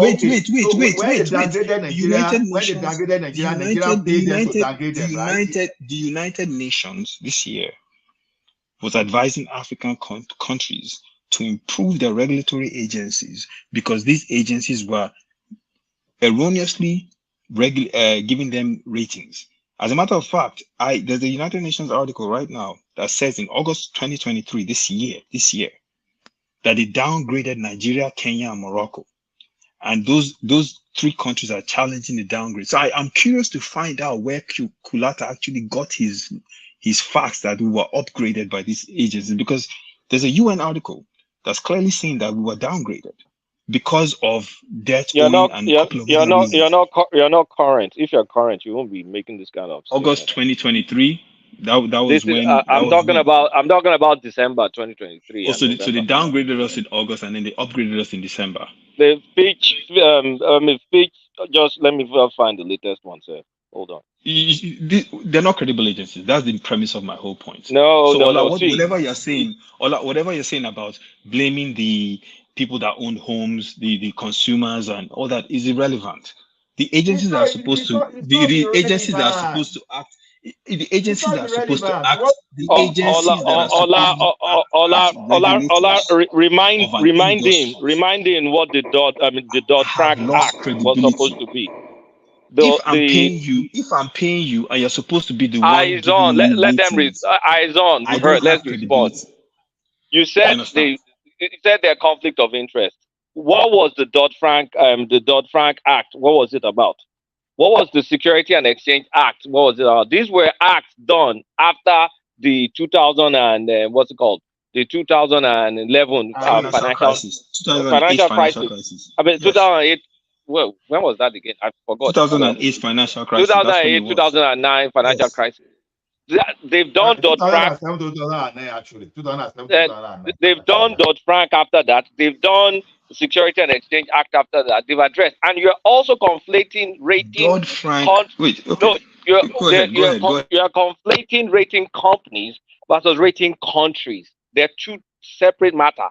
They're not the same matter. So don't look at what they did, ratings they did for individual companies based on what's reported in the book with a country that's likely based on macroeconomic activity. The point that's irrelevant. The point it there is not irrelevant. It is very relevant. They are not credible actors. They are very credible. The United Nations. Okay, wait.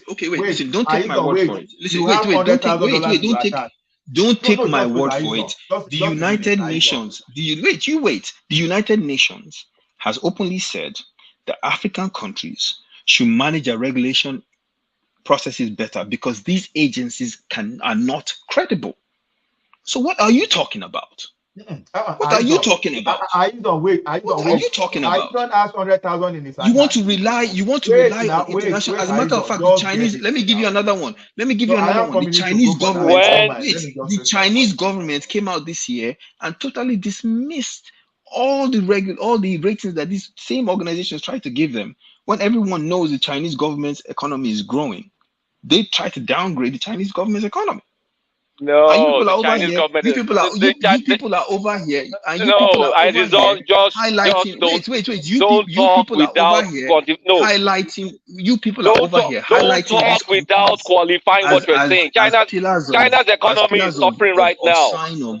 As pillars that Nigeria's China is suffering a deflation right now. If you don't know, you better know. And if you have any sort of Chinese stock, let me ask you better this. Do something to it. Did they not say that? Did they not say that the Russian economy will crumble when the Ukrainian war started? China's economy is in trouble as we speak. And that if they rated it as so, it's accurate. The point is, the so-called bodies that they are relying on to use to say whether or not the Nigerian economy is making progress have lost credibility. You cannot use an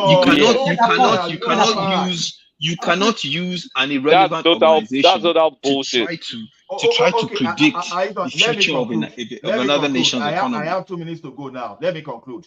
You see, one thing is this, like Kulata told you, rating a company is different from rating a country. Now, the crisis that led to 2007 to 2009 crisis was the regulation of financial sector that created oversupply in some particular products, and people could not pay just because of interest rate. Get it? Nigeria has no oversupply in any area. Nigeria is an investment I know what the financial crisis was about. I know what it was about. You say what? I know what the financial crisis was about. Thank you for that, though. But the point I'm making is this your so-called the whole point of your argument doesn't hold any water at all, because the No, it is organizations that you're yours, not hailing, mine. the It is organizations that you're yours. hailing, the organizations you are hailing as Okay. the standard Okay. bearers Wait. have been Are you proven done? to be A credit bureau. unreliable. A credit bureau They are say unreliable. Aizon that has 100,000 in his account Rational mind, can when he finishes, afford I'll make a another. Prado Jeep. Yeah, No. just hold on. Let him down. Go on. Now, credit union is saying Aizon that has 100,000 in his account can afford a Prado Jeep. And there is another regulation from the financial district that regulated and your currency lost value. Now you can no longer afford that Prado. Are you saying the credit bureau that say you can afford it now just because they said it, they were not correct?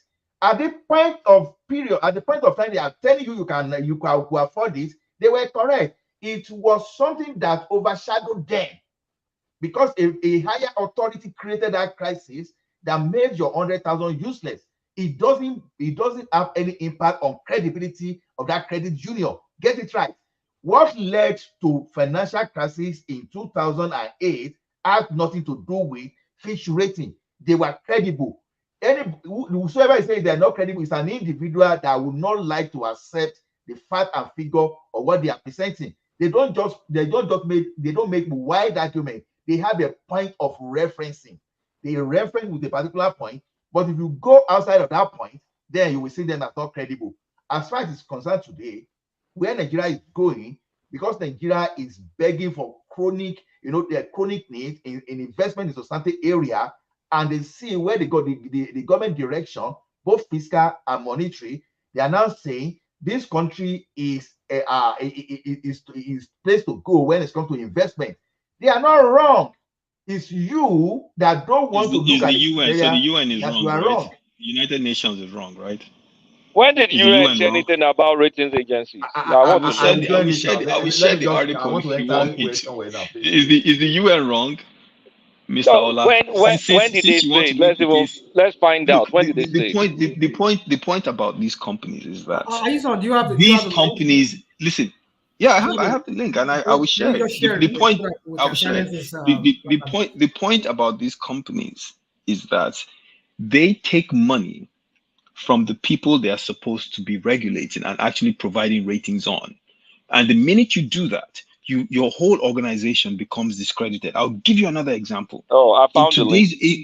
In today's world, the FDA has lost its credibility. Why? Because the so-called people that are supposed to be gatekeepers at the FDA leave their jobs and barely months later end up working for the same organizations that they were supposed to have been monitoring. On top of that, the greatest funders of the Food and Drug Administration today are the same pharmaceutical companies that they're supposed to be monitoring. Therefore, they've lost credibility. In this case, you cannot listen to an organization like that when your country's future is on the line.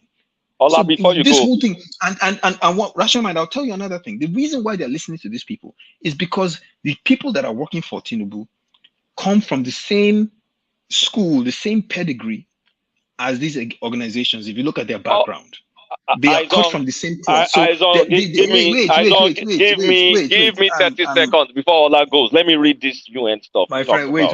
I'm destroying your argument. Because it's actually the reverse of what you're talking about. No, I don't know which article you're looking at. So first of all, you can't even say I don't know what. There's only one UN.org by Boda. Okay, There's only one I don't know what article UN.org. you're looking at. So if you want, before you it's from August 2023, like you alluded before. But let me quickly read it before Ola leaves. Go ahead. Yeah. So they said African regulators urge to supervise credit rating agents. That's from UN.org. They said this is to avoid erroneous assessments that discourage investments on the continent. Africa should develop regulatory mechanisms to supervise international credit rating agencies to avoid erroneous assessment that discourage investment on the continent. An expert has said. So basically, they're telling Africa to watch out for negative rating that may be given to them that may not be, that may not be what is deserved. We are talking about them rating Nigeria positively. You know the first have paragraph. No point. You know the first So paragraph. You really have no point. You know the first paragraph does not make an entire article.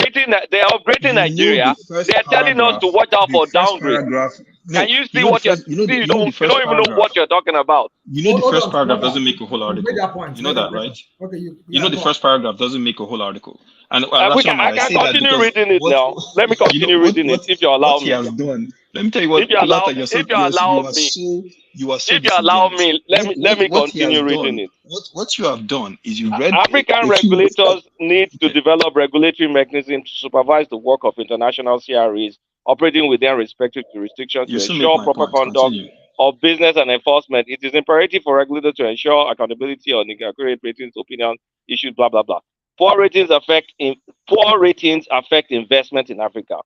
The joint report by UN Economic Commission for blah blah blah blah blah says despite positive economic projections, sovereign credit ratings in Africa are getting worse. A sovereign credit rating is an independent assessment of the creditworthiness of country. Sovereign credit ratings give investment insight into the level of risk associated with investing in the depth of the blah blah blah blah. The review report further recommended that African countries should regulate the publications of ratings and a rating calendar so as to curb impromptu rating announcements that disrupt financial markets. So they're referencing negative ratings. Negative ratings. So that's what they're referencing. Did they give Nigeria a negative rating? They did in this article. However, Nigeria, go further down. However, Nigeria, Kenya have rejected. That's from August, right? That's from August. This is from August. And then last wait. During that time, they gave Nigeria negative rating. Yeah. No, they bumped Nigeria up last week. No. Okay, that was last week. We're talking about from August. That time. From August, they gave us negative rating. So I deal with latest information now. Okay. I'm telling you what. Hold on. Hold on. You just read an article from August that was talking What did I read? Tell me what I read. Tell me what they said. Hold on. You will not put word in my mouth. I will tell you what they said. But you heard me. Hold on now. John or Rema Binu John. Yeah, moderator or Shorel. Yeah, moderator. I can read it if you want me to. Hold on. Eyes on. You said they were talking about negative. I understood that they were talking about the negative ratings that these bodies they give to African countries, right? Now, if during that August time or during months before that time, Moody's, because I remember during I think early they gave us a stable rating, not negative. No, there was a time they gave us a negative rating. There was a time they gave us. It was stable, not negative. It was B minus. There was a time they gave us negative. It's been B minus in last year. I remember it's been B minus in last year. Fitch and Moody's, I think, they gave us B minus. They gave us a downgraded rating in August. What are you talking about? Which one of them? Moody's gave us a downgraded. Moody's gave us a downgraded rating in August. Oh, okay. In last week, they gave us positive. So the point is this: how can we trust them if they give us? So what's the point? They gave us positive, so it's not a downgrade, it's an upgrade. No. Oh God! Now we should be happy. It's an upgrade now. So this makes no sense. They're saying we should watch out for negative, and then they give us positive, and then you guys are complaining. You're just looking for validation. That's what I'm looking at. Wait, that's not. Let me make this point. So no serious. Let me tell you how laughable Kulata's argument is. So according to what they were saying in this year they said that they were citing increases in government financing needs and pressures from upcoming wall of Eurobond maturities combined with poorly structured terms of international bonds. It essentially means we had bad loans that were pending and different items. So they stated that as reasons for downgrading us, and so that was just in August. So but what about last week? Wait. What Kulata's argument is what of last week? Wait, dude, let me talk. So he's saying that from August to now, all the money we're owing. And now. Wait. Only what you pay me. Okay, so all the money we were owing and everything else from August to now, all of a sudden vanished. That were not all of that is no longer. Vanish. And by the way, Rational Man, by the way, Nigeria and Kenya rejected their ratings in August stating that they didn't understand the domestic environment and that the rating agencies and their fiscal situation and the debt was not as bad as what these agencies were saying. So Nigeria rejected it in August. But now And then they Kulata tweaked wants it. us to accept it. Kulata wants us to accept their ratings in They're just December. looking for validation. Why would you accept it in December when they went to correct it? It is laughable. It's not laughable. Look, I want see. Bula Balu or whatever his name is to succeed because this is my nation. But at the end of the day, I'm not going to manufacture things just to make him look better. That destroys credibility. Can we read what they said? If he does good work, let us celebrate his good work. If he does something that is good. Why are you guys bellyaching over a project? No. Let me ask a basic question. Let me ask a basic question. Is Moody's projection for the current economy? Let me ask a question. I'm going to ask a question. I am going to ask a question. I am going to ask a question. I am going to ask a question. I am going to ask a question. And I am not going to allow you to ask a question. I'm going to ask a question. I am going to ask a question. I will ask a question. I will ask. You're not going to ask that question. As long as I did today, you're not going to ask that question.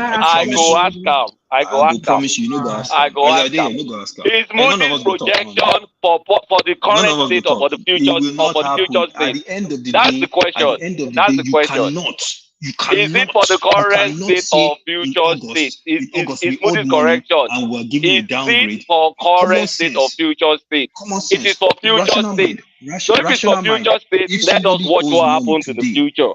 So that's the question. And that question has been asked.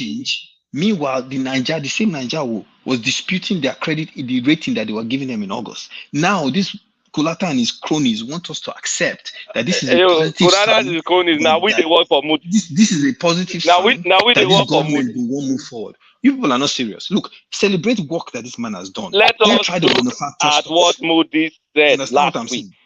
No, what they said last Moody's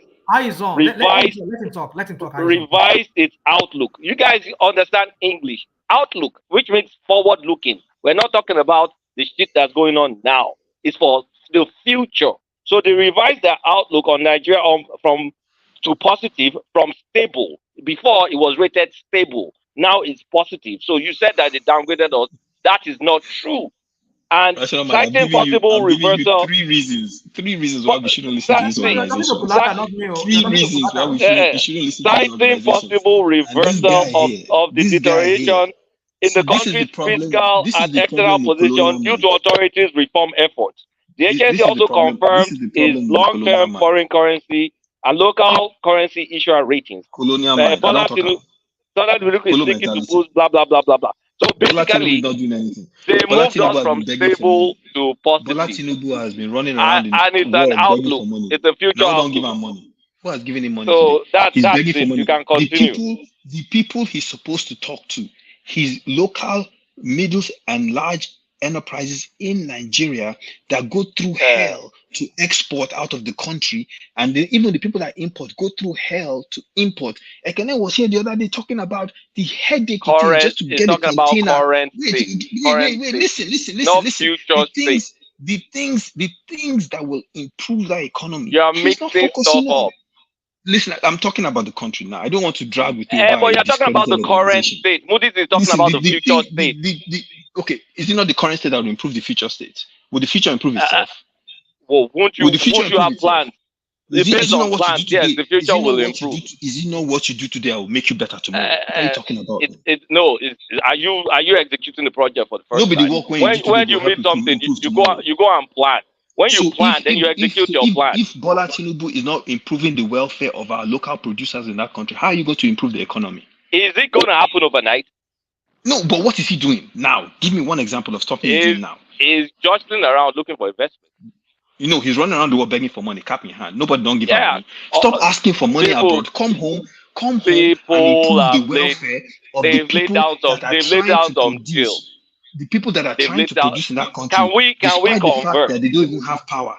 You listen, can't I'm shout talking your about way out fundamentals. of this thing. I'm You talking can't shout about the your way. fundamentals. You I'm not cannot shouting shout my your way way. out of this thing. You know I'm You have right, to so you don't want to converse. listen to what I have to You're say. not right because But listen, if you're at the right, end you of will the day, converse. at the end of the day, what is going to improve that economy is the If you're producing right, power. you will It is the converse. productive power. It is the productive power of the And they're local working people. at it. No, They're what are they working at doing? it. Give me an example. Give me an They're example. working at it. An example is Are the they reform. give me an An example of what they're. example, Listen, if you will let them, if you will let us talk, we'll let talk. me ask you the question. I'll ask Then you the question. let's converse. Okay. Let me ask you this. No, let me ask him a question and I'll keep quiet. I'll ask him a question. Keep quiet. I don't Let me think ask him a that question. only Let I'm me ask him a stubborn. question. You never calm. But you never see my stubbornness. If you see my stubbornness, you go run. I promise you. No, let me ask you. Let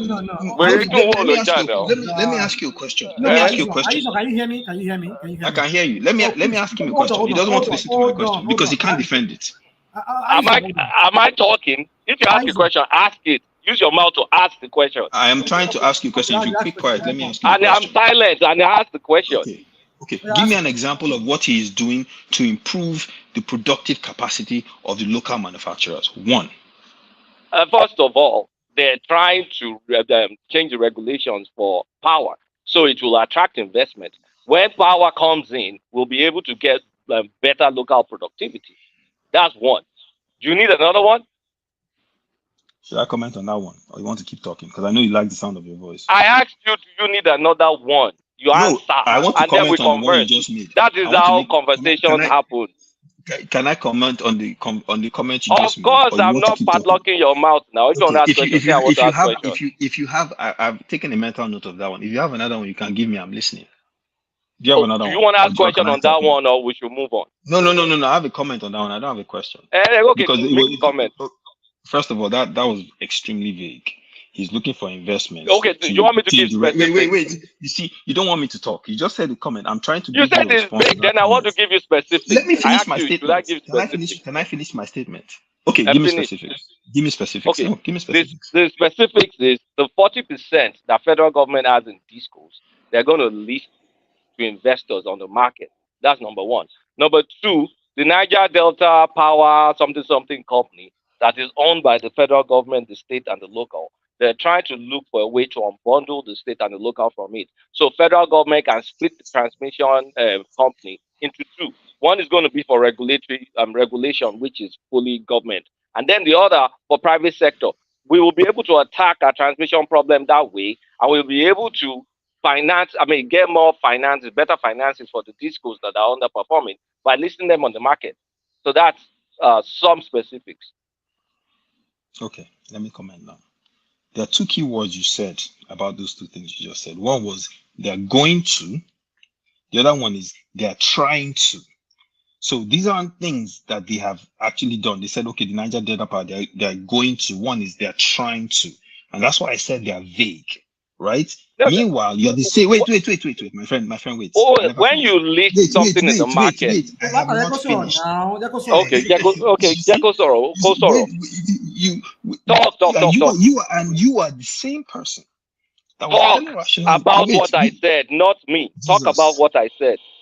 When I say you like hearing the sound of your voice, you will be arguing with me. And you are the same person. You are the same person. Don't talk about me. Talk about what I said. I'm trying talk to about what your I said. the whole point of what that's what I'm. Speak apart. First of all, what the government is trying to do. First of all, don't tell me what to say. All right, I'm going to say exactly what I want to say. No ad dominance allowed. Talk about the specifics. You are the same person that was telling Rational no ad dominance. Talk about the issue. You are the same person. No, I didn't say it's insignificant. I said it does not guarantee. Need to happen. Okay. Yeah, so both statements can be true. One you said they are going can to. Both statements be true? Is not what they're doing. Are they mutually exclusive? Are they mutually exclusive?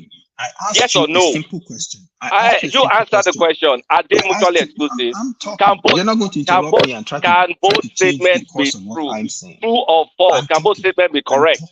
I am talking. So in other But words, just answer that simple question.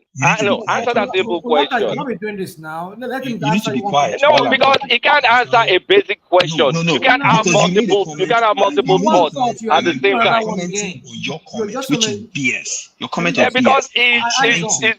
he's not addressing. He's not addressing the. He's not addressing the communication. He's just saying bullshit. Can one statement be true? Can I get your attention, please? Can I get you? Hold on. You've been saying trying to since. Are you stuck on trying to? He's not doing anything. Go and learn English. I can give you a dictionary if you want. It's just trying to. Going to is not doing. I'll send you your address. I'll send you a dictionary. Because not until they list. Not until they list. They are not doing it. When they list is when they're doing it. The question I asked you, my friend, was say, give me what they are doing. And you cannot list anything. Because they're planning. They're not doing anything. That's the point. This is what you Nigerians don't understand.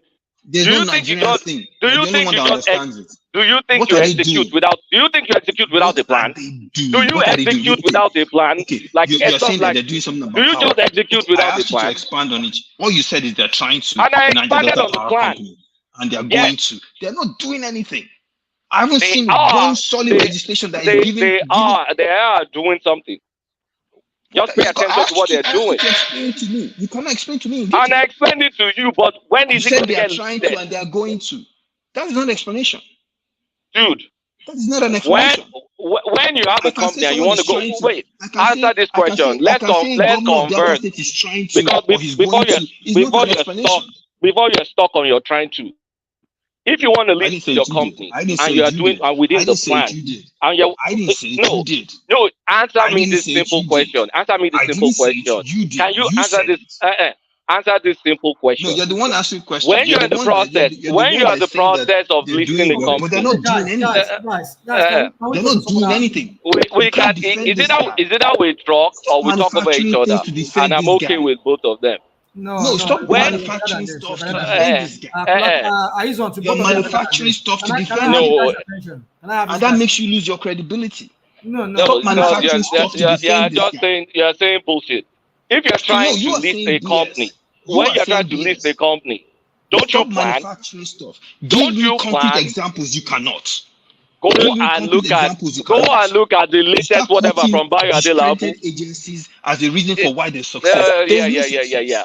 That's the agencies the world. That's the agencies the world uses. Go and ask the average man on the street whether his life is better today or you have your agency. What are your own agencies? Let me ask you that question.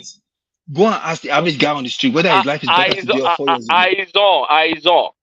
Give me alternative rating agencies in your own books. No, but I can tell you what I'll give you.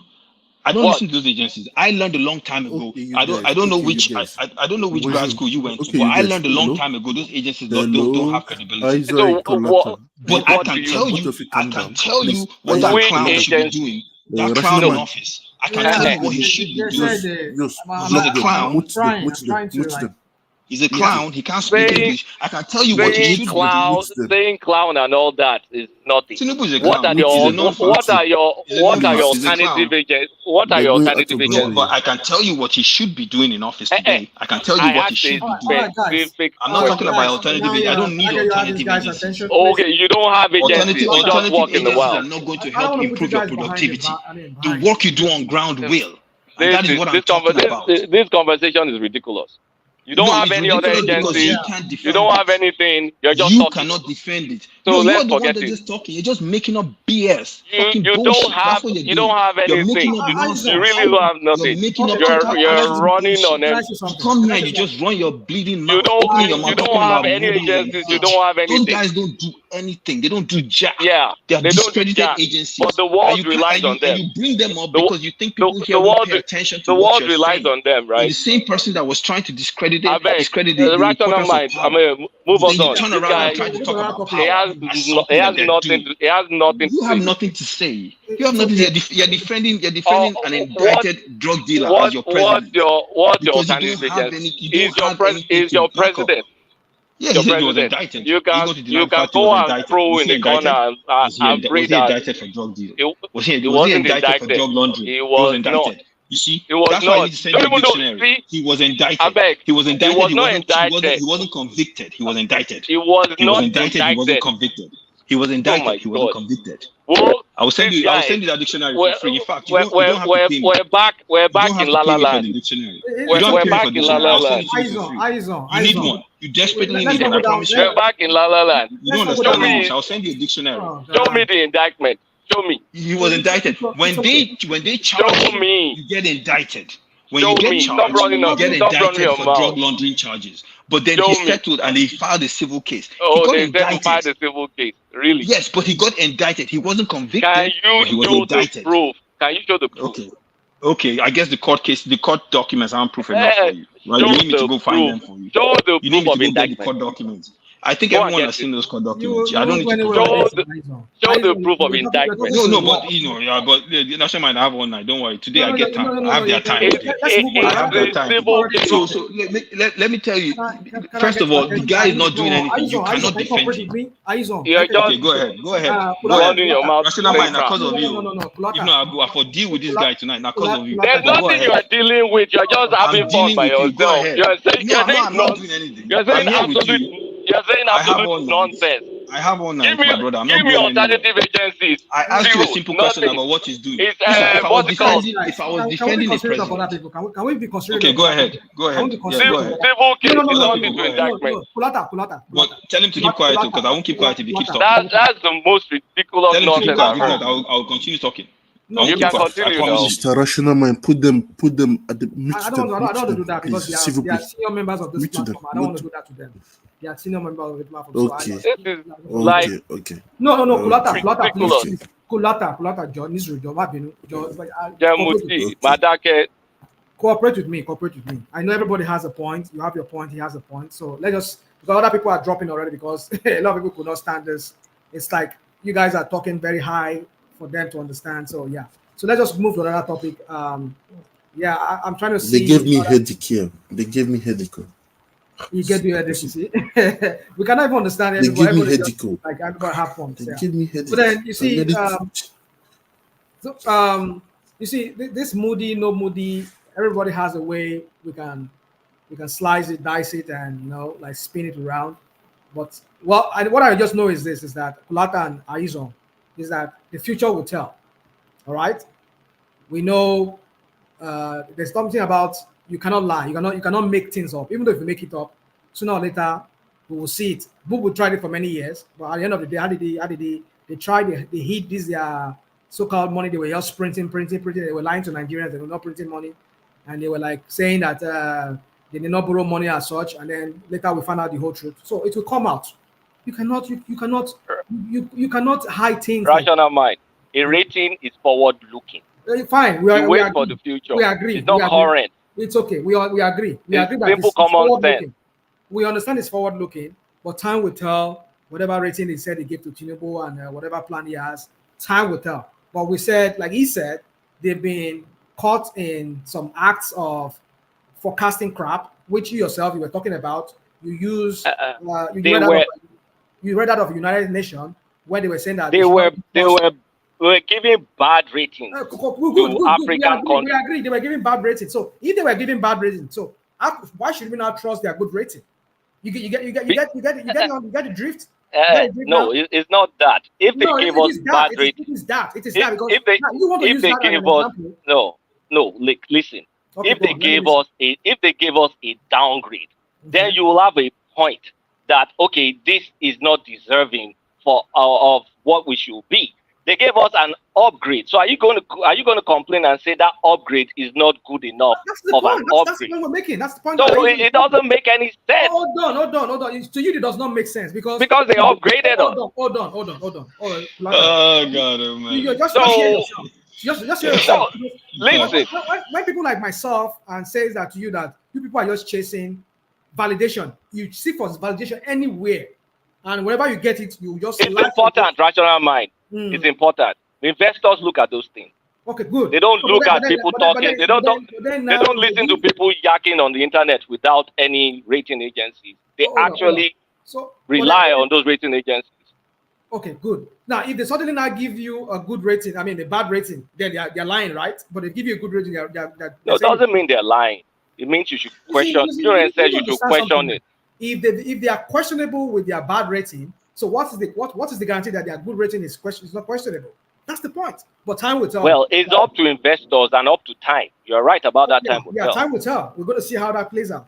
But for me, we're going to see how that plays out. But then I think other topic we want to talk about here. I don't know, one man left without even giving me much topic.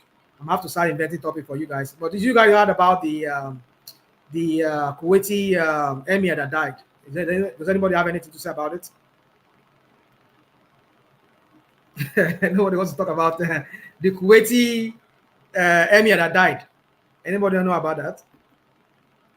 Kuwaiti emir, nobody knows about that. I'm just trying to look for a different topic that we can talk about. If not, maybe I just have to shut down. Okay, another one here is there is a COVID outbreak in some part of Nigeria now. Are you guys? COVID and dengue virus. Anybody want to talk about that? Then former Atairu Jega talks about Nigeria is a failing state if we don't act now. So what are we talking about? So so let me talk about Atairu Jega and Nigeria as a failing state.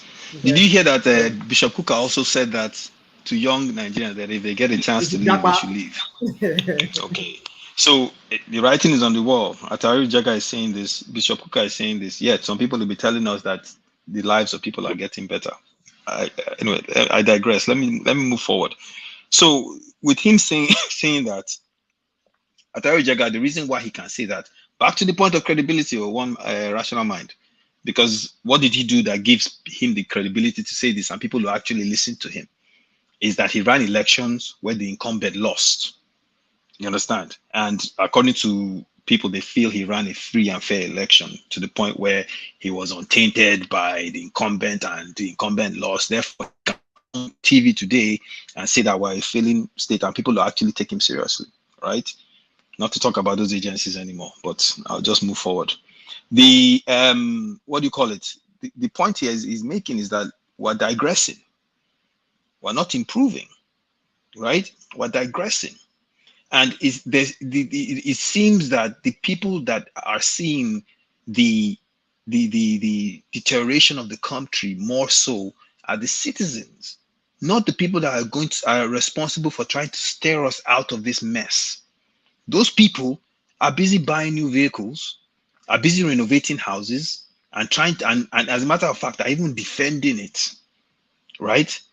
Our ministers having £1 billion for a trip to Switzerland, to Geneva, right? I've been to Geneva a couple of times. It's an expensive city. Not sure what that lady was going to do there, but she was going on a trade mission, right? Lord knows what that means. You see, one rational mind, the issue with all these people is they're always looking external, right? You're the trade minister. You're always looking at what's she going to look for? Oh, she'll tell you that she's going to bring some kind of trade opportunity from the Swiss. You need to increase the trading capacity of your people. Wait, listen. You don't want to talk. When I don't want to talk, they give you a chance. I can't talk. You can't interrupt me, my brother. Make I finish. Okay. So meanwhile, my friend, how you doing on Dikwa? I differ. Yeah. So the problem is, this Swiss thing. The focus should be internal. Our people lack capacity. They don't have confidence in themselves. The people that are even trying to do it, despite all the challenges in that country, there are some few people still trying to do it. They need help from these government agencies that have been entrusted with helping them. Meanwhile, every chance you look at, these guys are just going climate change conference, spending money. This one, spending money. And it starts from the top, rational mind. When your principal is running around the world spending money, begging for money, right? Everybody thinks, okay, that's the kind of government we're running. We're all going to run around the world and do what our principal is doing. When the issue is at home, the problem is the people you have at home. You have to build and give them opportunity to grow and do more. That's where the focus should be.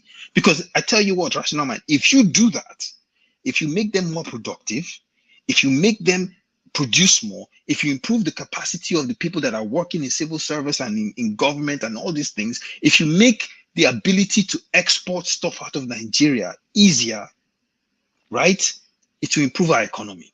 And if you improve the economy, those people that Tinubu is begging for money will come by themselves. Are you I don't know trying if to you've ever say, tried. wait, are you trying to say we can't walk and chew gum at the same time? No, I'm saying there's a scale of preference. One is more important than the other. That's the point I'm making. And by the way, as a matter of philosophy, as a matter of what I think is more important, I don't think begging for money is more important than improving the capacity of your local producers. I think that comes first. Tinubu's responsibility is to the Nigerians, it's not to anyone else. So he needs to put his ass at home. What is killing our local producers? Like, if you say top 3 things, apart from insecurity, infrastructure. What's that? Infrastructure is definitely one of them, 100%. Yes. No, apart from the obvious ones, infrastructure and insecurity, what is killing our local productivity? Our local productivity, especially as it comes to, you know what? Let me just put it out there. Forex. How do we fix our forex problems? So you think we fix our forex problems by Tinubu going abroad to ask for money, or by bringing in investors? Part of it. We need the dollar liquidity. Okay, but do you think we can also fix our forex problems by increasing productivity at home? It goes hand in hand. They're immediate. First thing, what do you do in the immediate term? What do you do in the immediate term? What do you do in the medium term and the long term? Okay, if he's trying to improve our forex, right, like you said, and liquidity, fine, I get that. But I think what's more pressing is giving your local producers the ability to become more productive and making the ease of exportation much better. I don't know if you've ever tried to export. Let's talk about it. Wait. Let me ask you a question. I have. Okay, I have as well. I've actually sent containers. I've done air freight, I've done containers, and I can tell you this: the hell you go through. One of my friends just tried to do a 40 foot of cashews from Nigeria, and because of all the headache, the cashews went bad. He lost his. In fact, he has given up doing business. Right? I have. I used to do hibiscus. So let's talk about it, right? So yes, let's talk about it. 2 types of businesses. People that export stuff like guar gum, cashew, lead. Actually, one of my friends in Kano was telling me that if I had anybody that was going to buy lithium ore, people are doing it, lead from whatever. So there's that. They're exposed to foreign exchange risk, the instability in foreign exchange. That's discouraging them from even exporting because they may Mr. Kulita, sorry to interject. Let me just land the second point. Did your friend has that is selling lithium ore? Is it possible? I've not followed up. No. Because I want to start asking you questions now. Yeah, I understand. Because of you have to have a license to do that before even exporting it from the country. Before in the Western, before they will buy it from you, you have to have a license because everything is controlled today. People have the licenses, my friend. That means that you work with today's government. Then that means you work to doing all this kind of. I don't want to talk too much about. I don't want to go too deep. Okay, I understand. Okay, I don't want to go. Let me leave the floor. Yeah. So there's people for you to export. The fluctuation. The problem we have is it goes up, it goes down, it goes up. You cannot plan. And the same thing with the people importing. They can't really predict. Okay, how much am I going to budget to this? So an immediate problem is this forex instability. We need to, if it's going to be 1,500, at least let it be stable. And if it's going to be 1,200, let it be stable. So that is what he needs to try and fix. And that's why he has to junket the world. Because first of all, the oil we're selling is already been mortgaged. A lot of oil that we're supposed to be selling it's been paid. We're not making any money out of it because it goes to one debt or the other. So he needs to attract the forex, so at least we can get some stability. Then the exports that you're passionate about, that I'm passionate about. Who did it? Who mortgaged it? If you're talking, well, I mean, this is over time. Administration did it. we can't say one Which particular administration did it? administration, but let's just call the most recent administration and say Buhari. Buhari, okay. Yeah. So to fix a lot of all this productivity stuff, the forex needs to be stable now. Guys, let's be frank with each other. You want to export stuff, you get it at one price, get exposed to foreign exchange risk. Okay, so you're saying so your argument, correct me if I'm wrong. Your argument is that the forex needs to be stable. So because the forex needs to be stable, he's trying to attract investors from abroad.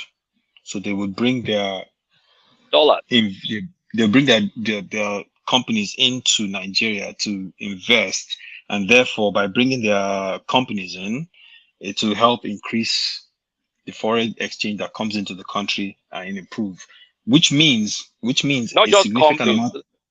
Two types. I mean, you have the portfolio investors that all they need is just bring dollars, and then maybe put dollars. Just bring dollars. So, like the banks that they want to expand the what's it called? They want to expand the capital base. You can attract people that will just invest in those banks. Those are portfolios, and then but the good one will be the foreign investors. a Nigerian asset attractive enough for them to want to. If the interest rate is high enough for them to take risk, sure. Okay, but let me ask you this: how come if it's attractive enough, right, and the interest rates are high enough for them to make money off of it, and these guys have, because these investors around the world that make this sort of investment, they have access to the same information. How come they're not doing it right now? How come they're not doing it right now? Because there's still things that are pretty much volatile. The reforms for the forex and all, they're not in solid footing yet. Okay. So it will take a while. We're still struggling with backlog. We still owe many companies. There are many people that their dollars are still stuck, and if we don't clear that, there's no trust. So we need to clear the backlog. So it's a process. Even if he was to convince investors, that means that they shortlisted this as a debtor, then, Mr. Kulata. Yeah. So Kulata, Mr. It will be a Kulata, process I was just wanting to for them to reply come in. Yeah, it will be a process for them to come in. Those things need to be fixed before they can actually come in, right? To make it easier for them to say that okay. And those things are more domestic, right? Well, what we owe is in dollars, so it's international in terms of the backlog. Yeah, and then the backup by exchange rate is also international because it has to do with either you and I sending money to Nigeria or Nigeria making money out of selling, crude oil or some stuff, which we're not. Or, people bringing their money to invest. Yes, okay. But a lot of those items you're talking about, I know definitely with the companies, if we had our internal business in functioning more efficiently, it'll be a lot easier for them to come and invest. If Nigeria has a good, is attractive from an investment, like we don't have a security problem.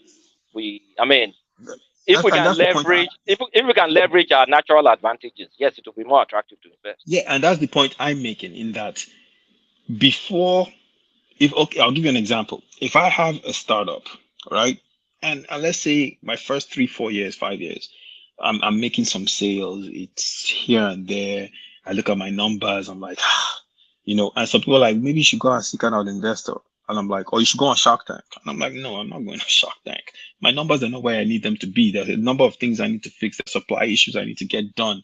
The delivery, I will try to get all those things in order first, right? I'm not saying that, look, don't ask for this, but I'm saying there are things internally right now that are almost existential that he needs to fix ASAP. Yeah, you understand what I mean? Like I get it. I understand what you mean. I'm not anti-investors, but I'm saying even if he was to get some investors right now, some companies, the terms they would give us to come into Nigeria would be so lopsided. Yeah, it's going to be shitty. Yeah, that's the point I'm trying to make. And I'm looking at this like, look, the lifeline we need, the safety net we need to get ourselves out of this mess has to come from within primarily. And then those guys come in, and that puts us in a better position to be able to leverage better terms for ourselves. So when they come in, we can then make the kind of deals we're supposed to make. Right now, I mean, but there's an elephant in the room. There's an elephant in the room. The exchange rate. Investors deal in dollars. If you cannot show investor that if I bring my dollar, I can take it out any time of the day. Like I can take it out. Let's not even say when I don't even make a profit. I just don't want my dollar stuck in this country. And then they can see Emirates, the dollar is stuck. They can see MTN, the dollar is stuck. So how do we feel that stock dollar problem is Tinubu's urgent priority? But let me even ask you this, based on those two companies you made. In the line of business I've worked in my professional life, the one fundamental commandment is you keep the clients you have, right? It's always good to get new ones.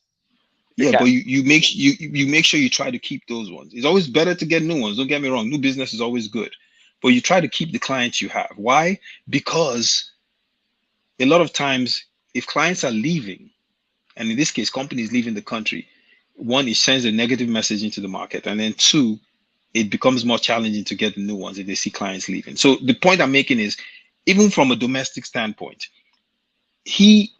all these companies internally, you can't tell me his administration didn't know there were issues with those companies in trying to make sure that those issues were fixed when they came in. We know Boo was a disaster, but coming in, but the extent of the disaster, you know what? Nobody audited the CBN. They did not release any books till now.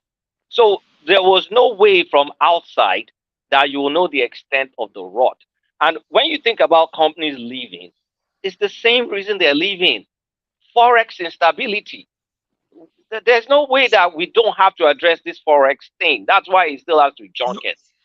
No, I'm not saying don't address it. What I am saying is, you can't say to me Tinubu didn't come into office and know that issue existed. When he Maybe came he did not know the magnitude. When he made the announcement, subsidy is gone, right? Because I've watched different presidents around the world. They come in, they secure their investments, they meet with local producers. Yeah, some of them even do it before they get into office. You see, this is what I was saying here, that sometimes people just want to people like Kulata. You said he doesn't understand the gravity or the seriousness of the forex crisis, and then he's floating the naira as a panacea or as a way. But then you can't tell me that, because he knew how serious this was. That was why he had to float the naira. Let me use an analogy. It's like you have a rotting. I don't know medicine that much, but let's just say you have a rotting wound. Like if you keep bandage over it, necrotic wound. Yeah. So the bandage Buhari put over it was making things worse. Opening it up maybe lets it breathe, let some area dry up and all that stuff to start the healing process. We could not keep that wound bounded, because if we kept it the way Buhari had it, we were borrowing more money. Dr. Kulata. We were borrowing. Let me land. We were borrowing more money to keep that artificial rate.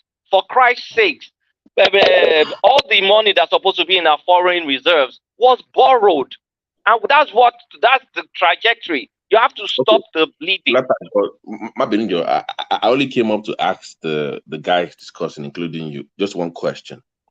So if you don't mind, it's to you and the other guy. Eyes on. Yeah, you know, in business, if I go into a deal with anybody, if I know you're vulnerable and your books are in red, then as an investor, I'm going to exploit that weakness. Now, the issue, my question is that these investors, they know we are desperate for dollars. They know we are desperate for investment. And if care is not taken, out of desperation, we might also make bad deals. So we are blaming Buhari for making bad deals. And because now we are desperate, we might also make worse deals if care is not taken because we're desperate. How do we ensure that we make good at the same time, bring these people in? Because they are business, right? They want the best deals for their own ventures, right? how do we ensure that we're not taking exploited when making this with all these foreign agencies and when they come in? That's my question. Baba T, we don't. Baba T, we don't. We don't. You can't. There's no way to guarantee. In essence, like you said, in business, it is business, right? Let's talk strictly business. You take advantage of the loopholes of your so-called adversary or your so-called person you're trying to do a deal with.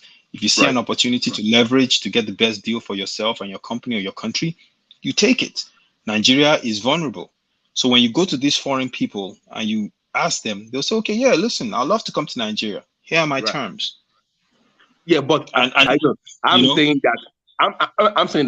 that depreciation may make us make even worse deals than Buhari made. Yeah, I agree with you. I agree with you. But yeah, I agree with you. There are guardrails. If possible. Mr. Kulata, let them talk. Let them talk, please, Mr. Kulata. They're talking something interesting.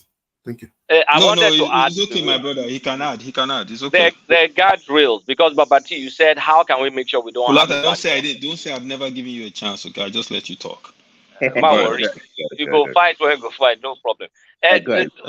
There's no guarantee against bad deals because we're not in the position of power. The least we can do, in my opinion, this is just my opinion, it doesn't mean it's whatever, is I will make sure that I structure a part of the deal, a significant chunk of the deal for local investors. So if I'm going to sell something, I will try, if it's possible, and this is really if it's possible, to give the foreigners and technical partners 49% and 51% local investors. Then I will make sure. So let me now ask my last question. Do you trust this current government to make those good deals the way you described it right now? Do you trust people in the government to make those deals? That's a tough one now. No. We are here now. We are here. So let's talk about it. What you just said right now. Do you trust them? Okay. No. It's no issue.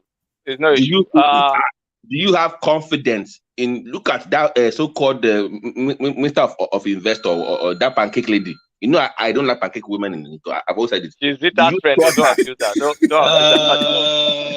No. Hold on. Don't abuse her. I'm being serious right now. Do you trust the people that are in charge of investment in Nigeria to make the way you described it right now? But it's not about trust, it's about competency. It's not about that trust. One too. That's what we're talking about now. Trust, competency. That's the point. They are not the same. They are not the same. You can be competent and be fraudulent. Hold on, Simba. Let me attempt. Do you trust? Let me attempt your answer. Okay. I'm not certain, but this is what I think I may be able to trust them. If they have illicit money, you guys just cover your ears to this. I just have to say what I have to say. If they have illicit money that they want to wash, there's I can give them on trust because they have dollars that they need to formalize them. And the government, and I think they're already making that move, will turn their blind eye to those kind of money. So if you've stolen money, if you've done whatever, you bring it in the open and invest. In that way, I can trust that something can happen. Kulata, it will surprise you, but I agree with what you just said. 100%. But because you guys don't moralize No. I'm practical. I agree with what you just said because end of the day, that means that money can either be gone, stealing money, Mr. Kulata. Oh yeah, they're stealing money. They're stealing money now. What are we talking about? Yeah, we all know that. You know them. You know them. But Babati, to your question, I was just I think Babati, you're a football guy, right? Don't worry, you can answer his question. Is Babati there? No, he's listening back. He's listening. Okay. Yeah, no, I was going to make there's a football term that people say about focusing on what you can. I'm sure he's listening. About focusing on what you can control. But I think, look, Kulata, I agree with the point about if you can get stolen funds reinvested back in some kind of way, why not? Of course, do it.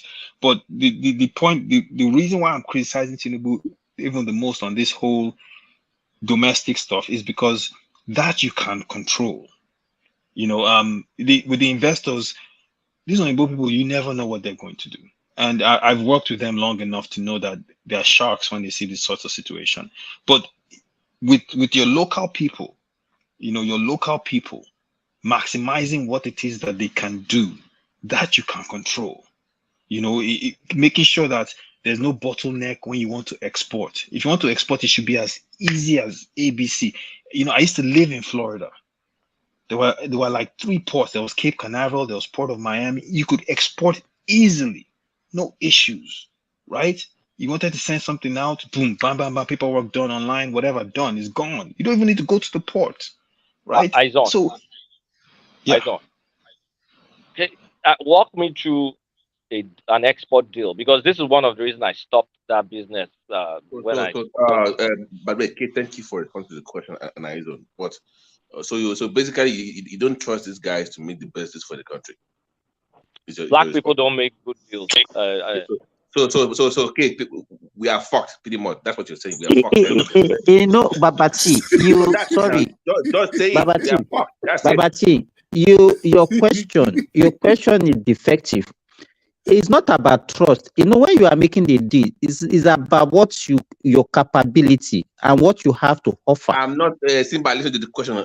Listen to what I asked. Hold on now. You are using trust. Hold on. Listen to the woman talk.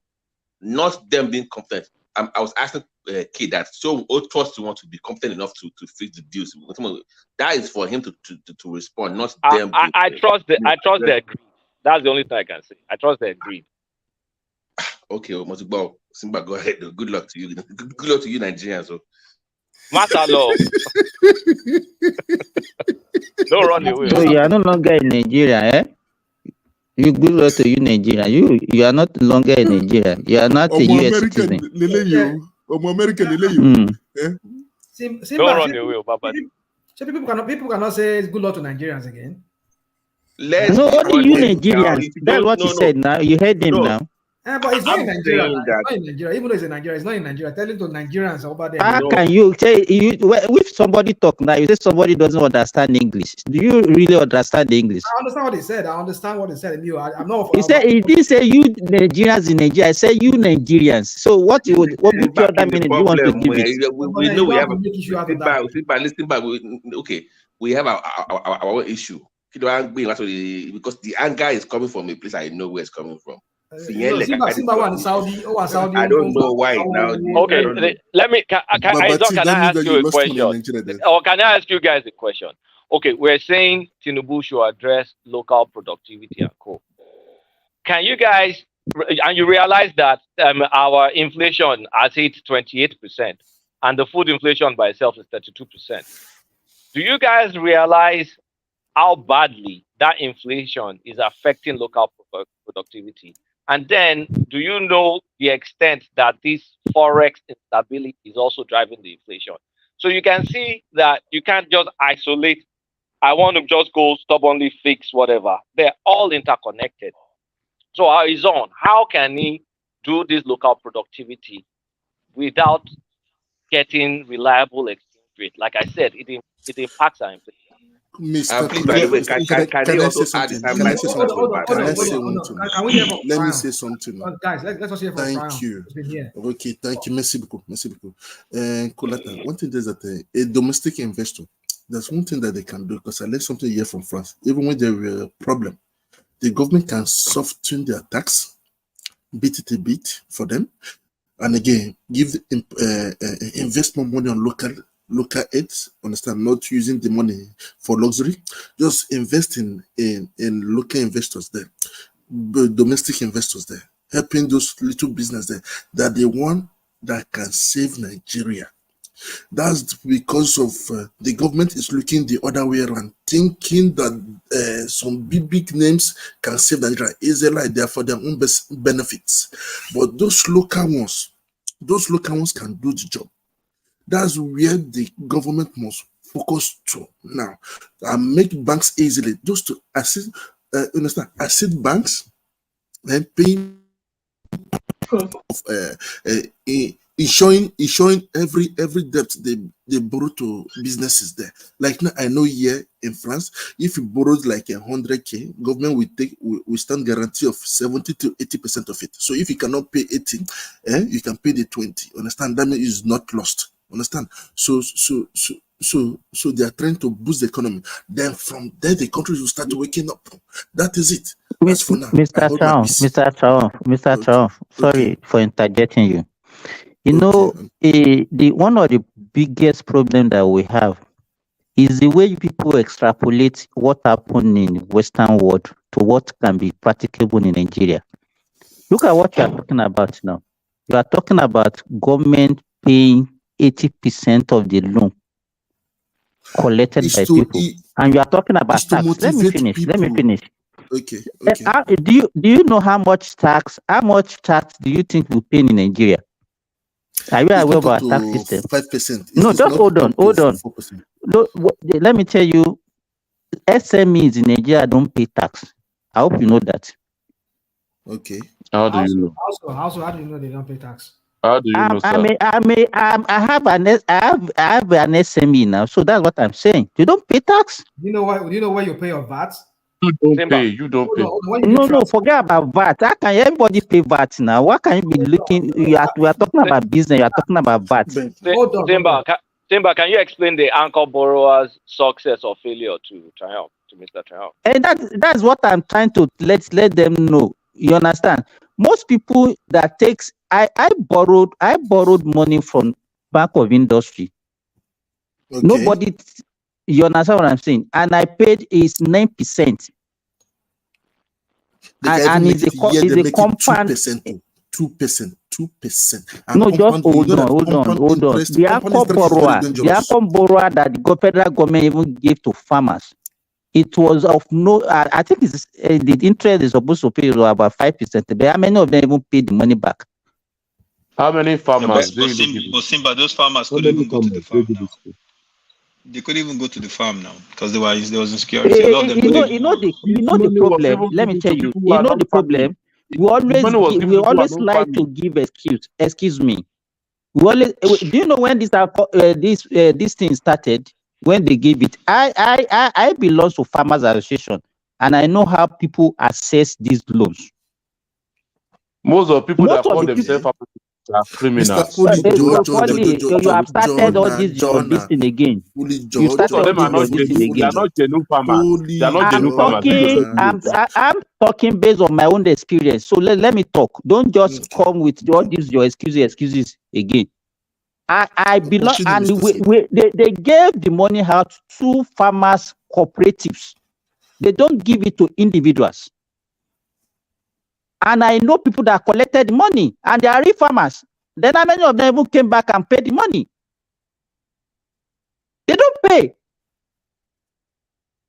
So if government set out certain amount of money, like a revolving fund for people to use, let me tell you, if some people collected it and they don't pay it, then how do you want government to now be revolving that? Because if you pay, that you give opportunity for other people to access it. I can explain to you very well how they do it. I can explain to you now, because that's why I said a few weeks ago that they gave me something that I refused because I wasn't prepared for it. What I don't prepare for, I don't take it. That's it. So it's one thing here, Mr. Simple. You know very well. I love you very well. But you're talking the aspect of farming. What is not only farming as a local business in Nigeria. There are also like industries, factories there. There are those local ones that they do palm oil. They can invest like machines. Let me tell you this. Nigeria, the way they categorize even tax, the way you pay tax, if you are I think you have certain amount of profit or amount of revenue that you have to create as a company. Do you understand what I'm saying? So and if you go and look at it, generally, our tax is the least that can even get in Africa. Is a fact. Because of. Can I ask you a question? You know that Aizon and K, they asked that I think it was on that we also have to look at the local producers also to come along. But for short-term benefit, what can the local guys do in the short term to help out with this? What they raised earlier, like what exactly can they do in the short? Because yeah, it's coming like maybe long-term solutions or medium-term, but immediate solutions from the local perspective. What can they do from our side to help out with this cash crunch? I mean, dollar crunch or whatever you want to call it. Well, for me, because as Coletta said earlier, the two of them has to go in tandem. Because if you are targeting local production, that one will not stop inflation. I will not stop this devaluation of our currency. It's immediate, so it's not immediate. It's more like long-term solution, but immediate. Acts. Well, the immediate is by having access to loan. But my problem is they have to put some measures in place to retrieve those money back. We are saying the same thing, Mr. Simba. We are saying the same thing. You know that we are saying this. Both of us are saying the same thing. One thing is just that for them to secure the loan, that's what we call. One thing is that in France here, I learn from them. I copy. One thing that you copy what others do for you to advance your own business too. If Nigeria you can start, we in the diaspora, we outside the country, many of us we have experience. People back home, they are confused. I'm sorry to say that. If we are today and start helping those local, like now, I heard that their data is not competence in Nigeria. I was shocked to hear that.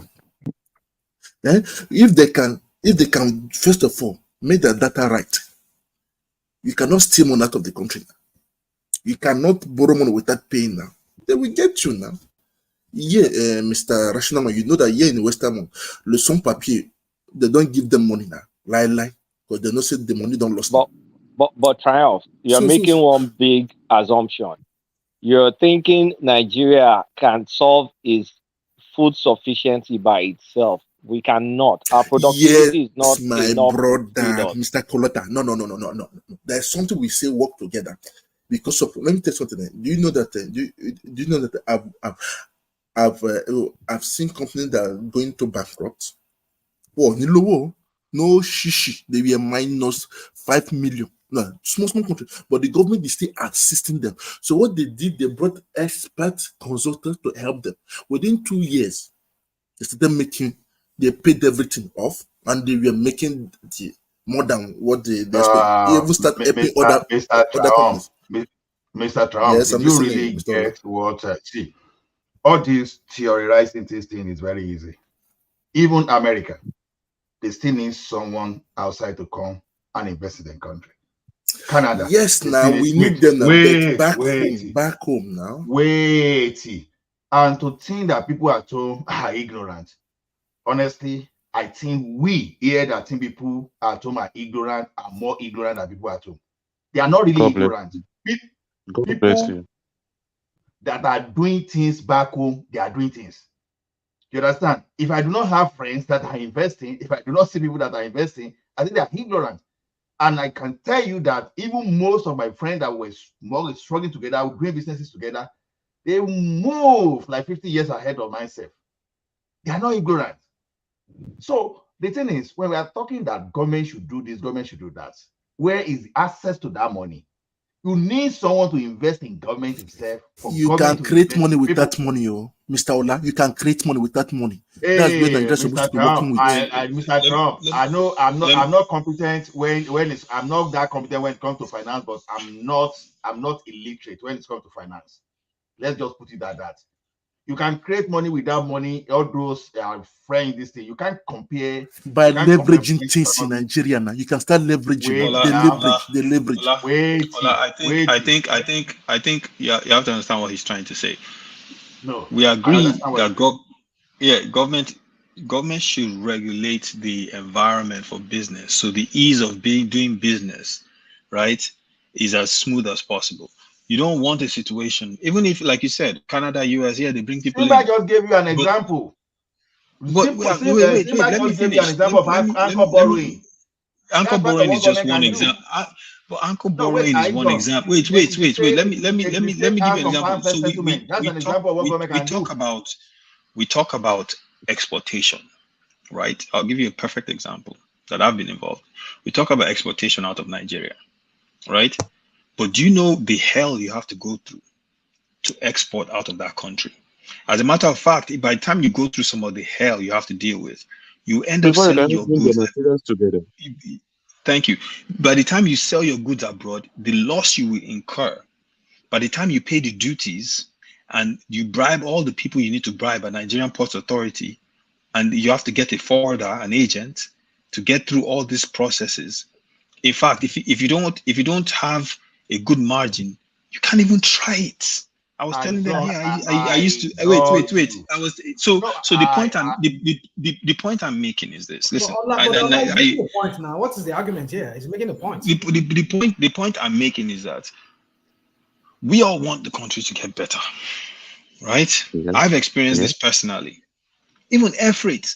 My brother, I was shipping 70 kilograms air freight, right? The hell that the guy was that works for me, that was doing it, Moritala Mohammed. I was just like, this is madness, right? So the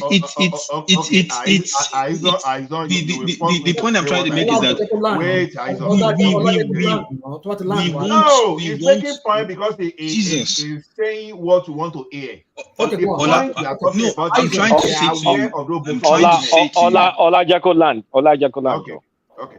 I'm trying to say to you that the government's responsibility is to make sure that process is as smooth as possible. The process has been a nightmare, right? Tinubu is a business guy, so they should tackle that thing.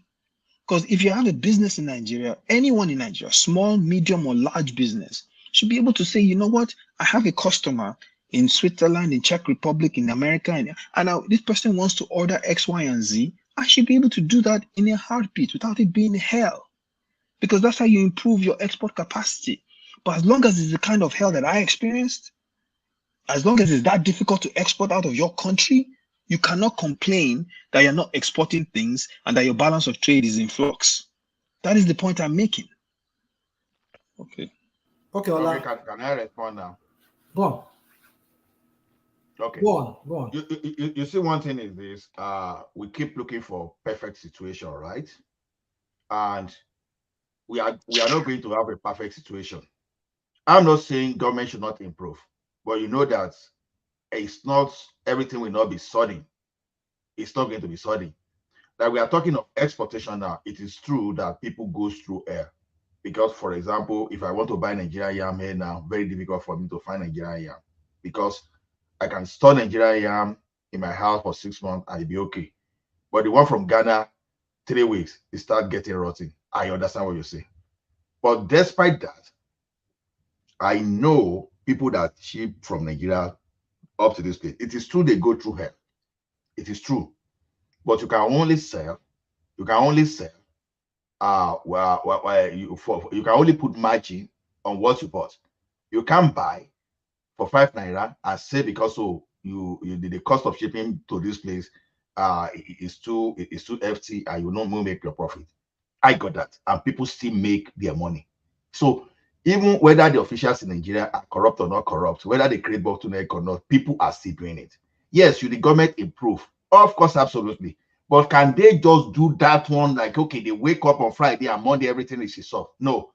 Okay, look at what this internal affairs minister is doing, for example, now. He said, okay, coming from, is it February next year, or let me say first quarter next year? Now that, okay, the immigration officer, they don't have any reason.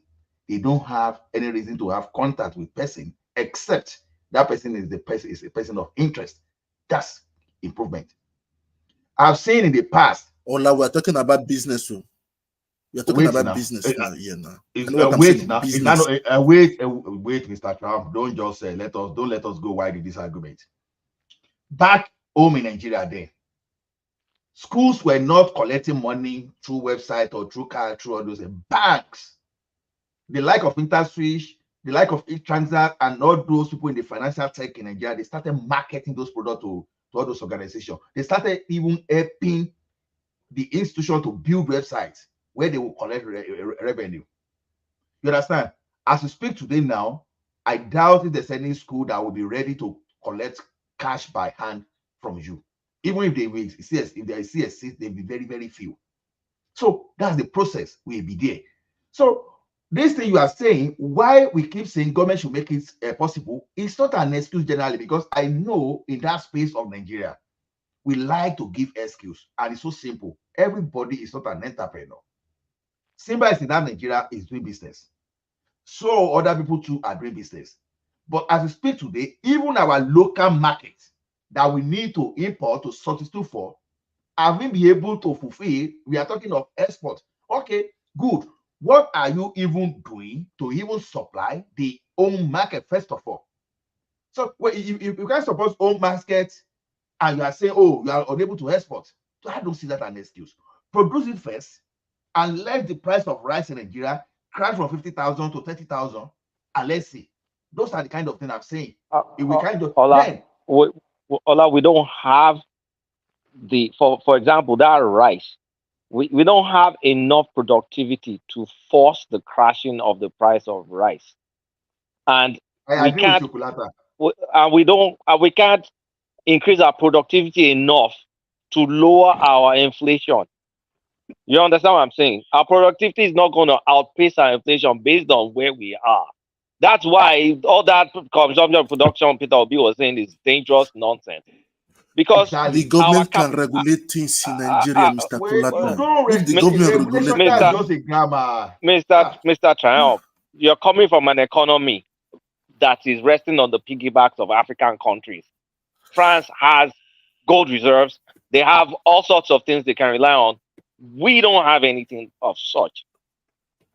Honestly, the fastest way to curb this inflation, especially food inflation, is controversial.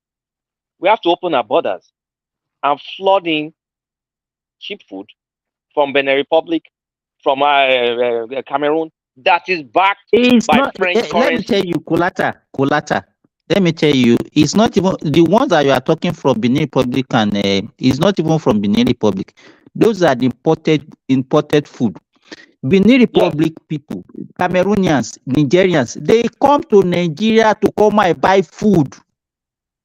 Oh, I'm telling you this for fact.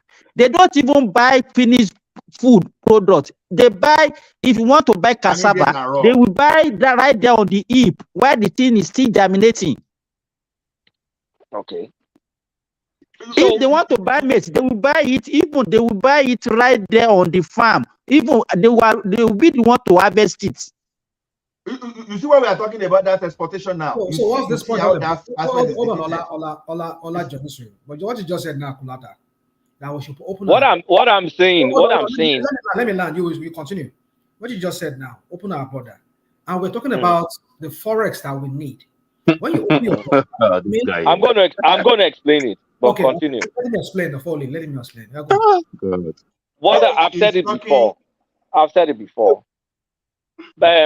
Importation coming from Benin Republic is backed by CFA. It's a CFA to whatever country is coming from. No. It's a CFA, but you have to. Let me land now. Let me land. It's going to be. Let me land. It's going to be. It's not locally made in Benin or in Togo. Yes, I get it. Okay, it's going to be imported by Benin. The currency exchange rate from CFA to dollar is lower. There's a gap between Nigerian exchange rate. Let me explain now. Should you let me explain first? Go on, please. CFA inflation in Benin Republic is 1.4%. 1.4%. Food is not going up. It's not going. I mean, it's steady. It's backed by France. The exchange rates between CFA and whatever is stable. The one between us and USA is not stable. We have inflation 32% food inflation, 28%, whatever they call that inflation, it's nominal inflation. If we bring cheap imports through Benin Republic and we have open borders, they legalize importation, don't put any barriers to trade, there's a gap because they will be trading CFA to dollar, we'll be trading CFA to naira. There's a gap to be played with. And that can flood our market with cheap food. It's going to be dumping. I'm not wholly here. It's going to be food dumping. And when we have enough dumps of food in Nigeria, it will be able to drive down the cost. Now, we're going to have casualties, of course. We're going to have farmers that are casualties that, of course, I mean, Nigeria will continue to try and invest in them. But we just can't, I mean, but we can immediately bring down the inflation, food inflation, by leveraging that This is differential what I'm saying, that Mr. exists. Kolata. This is what I'm saying. Take water. Yeah. This is Sorry. what I'm saying. If the government give a lot of money, Foley wants to come in. I think he has been silent. Let us let Foley also have a No, say. no. In fact, this morning. Simba join this room. Let Foley Sorry. say something. After we'll go back to Good you. morning. Hold on, please. Good morning, everyone. In fact, this morning I decided to come here to listen, and I'm enjoying it. So you guys can go on. Thank you. Okay, all right. Thanks, Foley. And then Triumph, go on, and then Simba. This is what I'm saying. Understand? This is what I'm saying. One thing that there's a moment like sometimes I remember the first year, last 7 years in my business, I decided to make losses for me to gain the trust of people, to gain things. Then I started advancing to understand. One thing that Nigeria today, those local markets, they can start imagining together. Imagine. Like now they can open a cooperative just to make sure that with that they can start selling their product locally and externally also. That's the way they do things. This is where I say the government can play a vital role. Because I know the way sometimes France government close their eye when they lost hundreds of billions of dollars of euro. They don't see anything. Because they still have some that they will steal from Africa. They still have some that they will use to cushion it from Africa. That's what they do. Okay. One thing is that there's a way they would do something in Nigeria. This is a very good subject this morning. I like it. I like it. One thing is that if the economy is okay, then Nigeria will have so many things to do. Like Mr. Ola was saying, that how can they bring money? You leverage things. If they can leverage education, that people in the north can have 4 and people in the south can have 100 and something before entering the university. Why they can do it in businesses? Why they can't do that's the same thing in businesses? You leverage things to create things for people. Nigeria knows what they want to do, but some people are using it as stealing, making people back home suffer. Go to personal gain. And it is unfair. It is unfair. It is unfair. When I see the truth, I say it. Whether you like me or not, I will say it. Nigeria, we can all come up together and start doing something well for the people back home, and start making sure that the government can start doing things for them. Mr. Trump, it's not as if you are not. Yes, valid. I'm You know listening. why I interjected you and was trying to put my opinion there is this. While away on my desk, I heard people talking about foreign investor, that we should focus more on local, all those stuff. See, in this global economy, it's like we underrate the magnitude of capital injection that Nigeria will need to move the economy forward. You can't. And I'm not saying something that has never happened before. China, they tried that before. It never worked for them. They have to open the economy. India, they didn't want to open the economy too, but that never worked. That never worked for them. Well, if you look at what is working for India today, people believe that they even know IT more than Nigerians, which is not true. It's just because of what American invested in. You see the acceleration in industrial in industrial area in China when they open up the economy. You understand? It's just because the foreign people, they went there to invest. Because after all, they were selling to America, they are selling to the European people. So what I'm saying is, can I say something? We don't have that money. No, let me land. China. So because if I don't land this point, we won't get it. Please let me just land it. The thing is this: we don't have that money too. We can be doing something at home. Don't forget that doing something at home, we need capital. As we are doing something at home too, people from outside the country can bring capital to our country to invest. How much do we look at their entire budget? Like seriously, is that what their entire budget is not even up to my city budget? What are we talking about? So some cities, no, my promised budget, sorry. Some city, if you go to Toronto, I will try to look at Toronto as a city budget. You may be surprised that Toronto budget is even bigger than the entire Nigerian budget. So Yeah, but how do you the want to? difference between Toronto and Nigeria is leaving a lot of money on the table. That's the difference, and that's what we're talking about. We're talking about even for things like the way a basic government is supposed to function. I'm talking about basic blocking and tackling here, basic tax collection, basic. If you think about the most basic things that a government is supposed to do to generate revenue, we're dropping the ball in that field. I'm not even going to go into the complicated areas. The most fundamental area, the simplest things, we're not doing those things well. And that is what we're talking about. And when we say these things, listen, Ola, listen to what? Ola, listen to what I have to say. I It's very don't. important. Okay? Oh, wait. Listen to what I have to say. It's very important. What I have to say is very important. And that is that when people say these things, we're talking about Nigeria as a whole. We're not pointing the finger at any administration, right? These problems existed before the current administration entered in. Because the feel I get from you guys is when anyone says this, you immediately get defensive and you think we're attacking the person that you support. And that is not the case. The case is these are facts. We're leaving a lot of money on the table for taxation. We can't feed ourselves effectively. There's insecurity that's preventing areas where there's supposed to be food coming through that's not happening.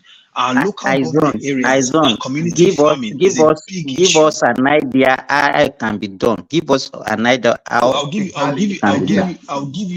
you a perfect idea. One, if I was president, I would immediately institute community farming as a major program.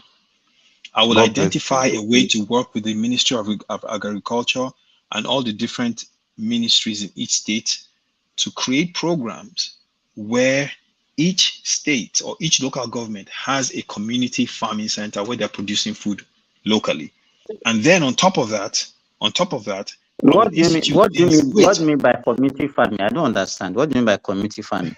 Community farming where the all this thing already. I don't just understand what we are saying. Okay, well, listen. Maybe they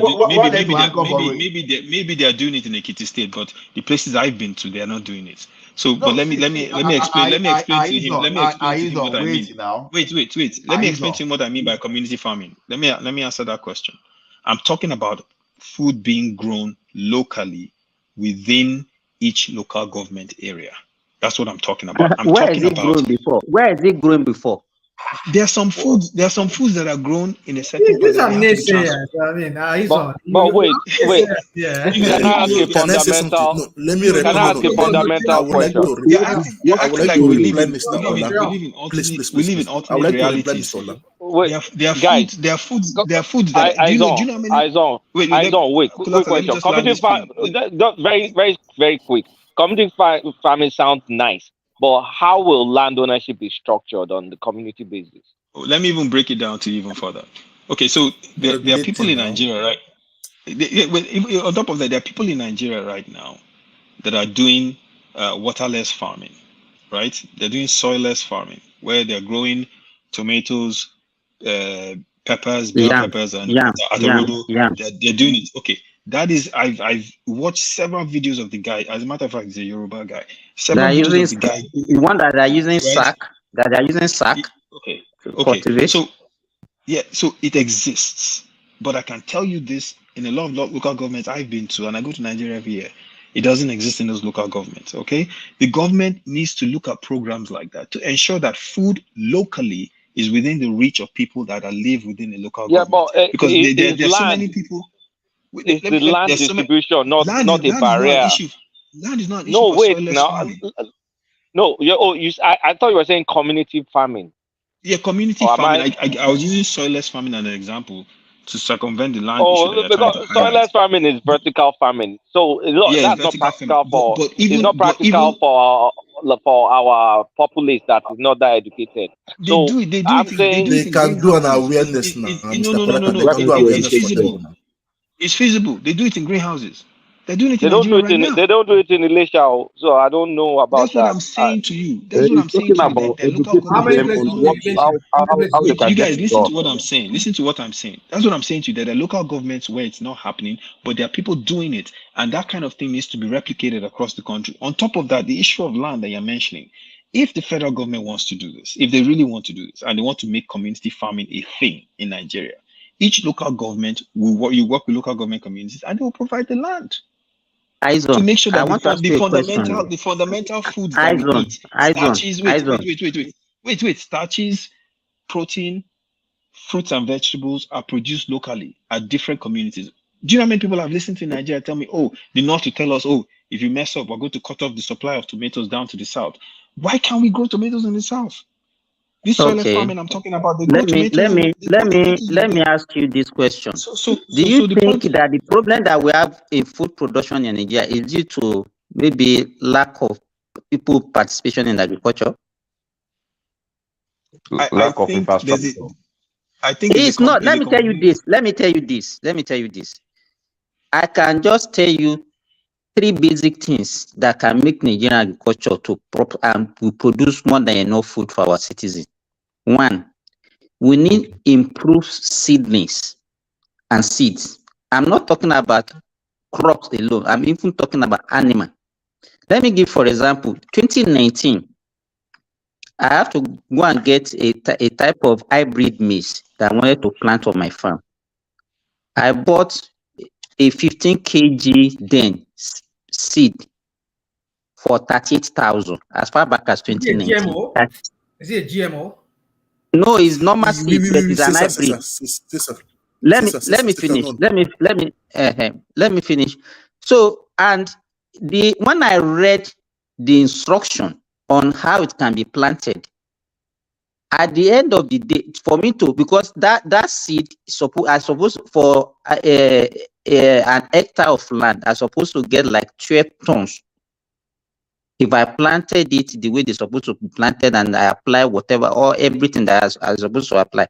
But when I look at the whole thing and I look at the market price, there's no way I will follow it through and get that kind of, even if I get that kind of, I will not break even, talk less of saying that I will make profit.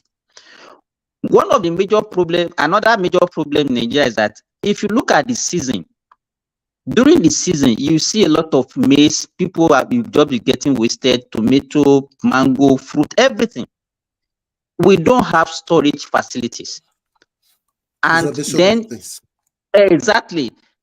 So during the season, the food will be very plenty and to be cheap. Off season, you see the price going up. What we need at that is in developed world, those people in America and even you see that it's government that will buy those things and store it so that the thing will be available at the same quantity throughout the year. So and then the price, the government is supposed to subsidize. They're supposed to buy from the farmer so that the farmer can make profit. Whatever government now want to do with the sales, that is what they can do about it. Thank you, Then Mr. Simba. This is what I've been saying. The third thing that because let me tell you, if government can even do that, if they can be buying things from farmers, that I can bet you I'm into that sector. There are more than enough people that are ready to invest. They don't even need to give loan. People have money they can invest. But the problem is that by the time they produce in large quantity, there is no market for them to get all these things to sell their product. So Simba, you see what you're saying, right? You're talking solutions here. So that's what I'm saying. That look, my one of my top criticisms of Tinubu was the minute he got into office, he should have had conversations with people like yourself, with business people, small, medium, and large locally, to learn more about what their challenges are. Then he should have instructed all his parastatals, we need to fix all their issues immediately. I'm not saying you can't travel abroad and beg for money, if that's what you want to do, but take care of home first. Make sure that these people and the problems that were created during Buhari's administration are fixed. If farmers are having a specific issue, deal with it. That's my point. They know this problem. Let me give you, for example, if you can eliminate corruption in Nigeria, every other problem will be solved. Let me give you, for example, we have storage facilities all over the country. Storage facilities. Even if the government try and buy this produce from the farmers, they will store it, the whole thing will disappear. The what is that corruption will not allow us to make any headway in that country. If you don't remove corruption, all this Turenchi that we are speaking, English that we are speaking, it will not work. Look at when this guy in the African Development Bank was the agri minister that time. The fertilizer issue. At the end of the day, what came out of it? You understand? Government can invest, but at the end of the day, both the citizens and even the manager of those programs, they will be the one that was okay. We are talking about, look at the one that the central bank give the Akoboras. Is it the government that said that the farmers should not? They were started giving the excuse for them, because they cannot go to farm, because it's a lie. People that are taking that money right from the beginning, they have the mind that they are not going to pay that money back. They see it as their own. They see it as their own, as their own share of the national cake. Simba, please, if I may ask, whose responsibility is it to make sure that people pay the money they borrow from government? Whose responsibility is this? Let me tell you. It's the responsibility of the government. But who is the government? The government is the people. If everybody has in mind that everything that belongs to the country is for looting and is for sharing, then we have nowhere to go. Let me tell you, Tinubu cannot be everywhere. Do you know the problem we have in this country? Do you know the problem we have in this country? That you are going to use. But when the orientation of the people, let me tell you, you are a business owner in Nigeria fully, and you know what you are experiencing from people that are working with you. Is it government that said they should be stealing your things? No, nobody see my things. I monitor my money. Let me. Why are you monitoring it? Why are you monitoring it? I monitor it even on my bed. That's the rule of a government. You see, Foley and Simba, you see, that's where the problem is. CBN had no business disbursing that money. They should have put it in capable hands that even if those people were going to default, they can monitor their money the way Foley consequence. There must be a consequence of any action. Any society that are not going after that consequence, they will never prosper.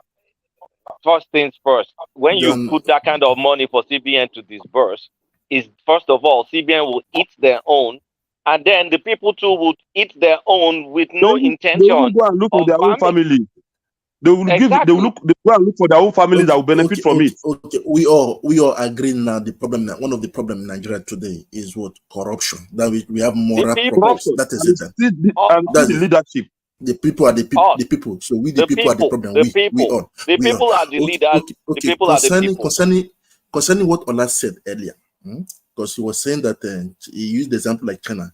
Before China opened to everywhere in the world, before investors started coming, because I remember when China was paying their workers $70 to $100 per month. I remember a few years ago. That was about 15 to 20 years ago, if I can remember, because I know about that too. Because even today, no, I know, they were paying them before people started trumping them because at least they create their own home. No. First of all, they invest in their people now. They gave loan to those locally. Almost every street there in China, they produce. They empower them. Today, I'm writing them just to manufacture things for me to take back home in Nigeria, Europe, and in Nigeria. So one thing is that Nigeria can copy also by leveraging. But Mr. Sarov, you have to add what you are not getting there. You have to add to the consequence of what the average Chinese will face if they refuse to pay the money back. Can we do that in Nigeria? Government make that happen. Wait now. Nigeria. Let me just answer Trump. You are still not getting it. You are not getting it. A father with 12 children, right? Now, father should give the 12 children money to invest. Now, the father has no money. So what happens? Yes. That's exactly what I'm saying. If Nigeria has that money, our infrastructure will not be at the level it is. Okay, we are talking of storage now, for example. Storage is an opportunity in Nigeria. someone can invest in storage facility and be charging farmers for that purpose. Oh, God, stop all You this thing. understand? Nigeria get money. Nigeria get money. Nigeria don't Which have money now? Which money? How? I know they see This some of money these things. just Which bought. money are you even talking about? These people just bought 160 million car that they will not drive out of Abuja. That is not They just bought money it. now. That is It's not money. money. What are you talking This is about? waste. It's wastage. They are wasting our money. We have it. These people are wasting our money. You are not Don't let getting us go to that route. Let Ola continue, please. We are not getting it. All those money we are even talking about, let's assume that there's a zero corruption in Nigeria. It's no way it's not going to move us anywhere. Only, Ola, don't say that. Come to Saudi Arabia and come and see money. Come and see infrastructure, the way they are spent. All these 160 million. What is that one? That one is not even enough for somebody to go on holiday. What are you talking about? It's not enough for somebody to go and spend on holiday. What are you talking about? 160 million is $160,000, and that's why we I don't get it. We keep saying we have money, we have money. For a population of over 200 million people. You understand? Do you know how much they collect from Obefele? Obefele dropped 4 trillion naira. Only Obefele dropped 4 trillion naira. Let me tell you. Let me ask you, Foley. Mr. Tam, sorry. Foley, how much is 4 trillion? How much is 4 trillion? Sir, if one person can have the mind of stealing 4 trillion, the question I'm asking you, how much is 4 trillion naira? Forget about that 4 trillion. Relative to our, let me tell you, Nigeria is poor. What we should be looking at how to diversify and make more money. With the present rate of money that we are producing, we are getting, we have nowhere to go. There's no magic anybody can perform. Simba. If Nigeria stop corruption today and we manage our own resources, we will be fine. We'll be fine. We cannot be fine because we are poor. We cannot be fine with that, with the money that we are making. There's no way we can be fine. We are just joking. What make you poor? Is it not because of lack? Is it not because you are spending the money? Mr. Foley, Joe. You are making money. You are not investing it. You will not be poor. Make a land. One thing is that in business, Mr. Orlando say, I would like to follow you to do. I'm not going to leave you. You can tell something. In business, when you spend more than what you get, what is what? That's negative. Yeah. Let me say, not going to make genzo. It is done everywhere. Nigeria today, they are spending more than what they have. They are always in negative. Why can't they cut the cost of governance? It is very easy. I did it too. I have 30 workers. I make the same money when I have 10 workers. The same benefit. What did I do? 20 people. Bye-bye. Nigeria can do this. Whoever wants to talk, put a number to our budget and think about we fund it by 50 or 60%. Our budget is, I don't know, 20-something billion dollars. Now small money now. It's a small money. Calm down. Let Remy handle this. Remy, talk us through 20-something billion dollars for defense, education, healthcare, this, that, and we're supposed to have money. Please make it make sense, Joe. Okay. Thank you. Good morning, everyone. First and foremost, our budget comparing to our population is nothing to write home about. And the issue comes about Nigeria for over 4 decades. We have not been producing, and the little gain we have frittered them away. To me, it's like Nigeria is starting all afresh again. Unfortunately for that country, the monopolistic oil that we depend upon is very volatile. The price continues to go up and down, and we cannot really put our hand, even if we say, okay, at $73, that's what we are basing our budget on. Is it going to be sustainable for the rest of the year? We don't know. Now, what we should do, first and foremost, you have to look at the kind of democracy Nigeria really practices. And when you now just oppose it with our own people mindset, because when you people say leaders, you always remember that leadership comes from followership. Do you understand what I'm trying to say? So, and when you say you want to cut costs, you have to factor in a lot of things. The labor unions are there. They don't want you to retrench anybody. Because when you want to cut costs, that means some people have to let go. So that is one. And then you also say, okay, fine. And then Nigeria have to spend more money on insecurity. So let's be frank with ourselves. At present, Nigeria is extremely a poor country. We have wasted our resources, both income or whatever. So at us now, we are poor because we cannot service all our debt. You can see the 8 years of Buhari, we borrow money to service our debt.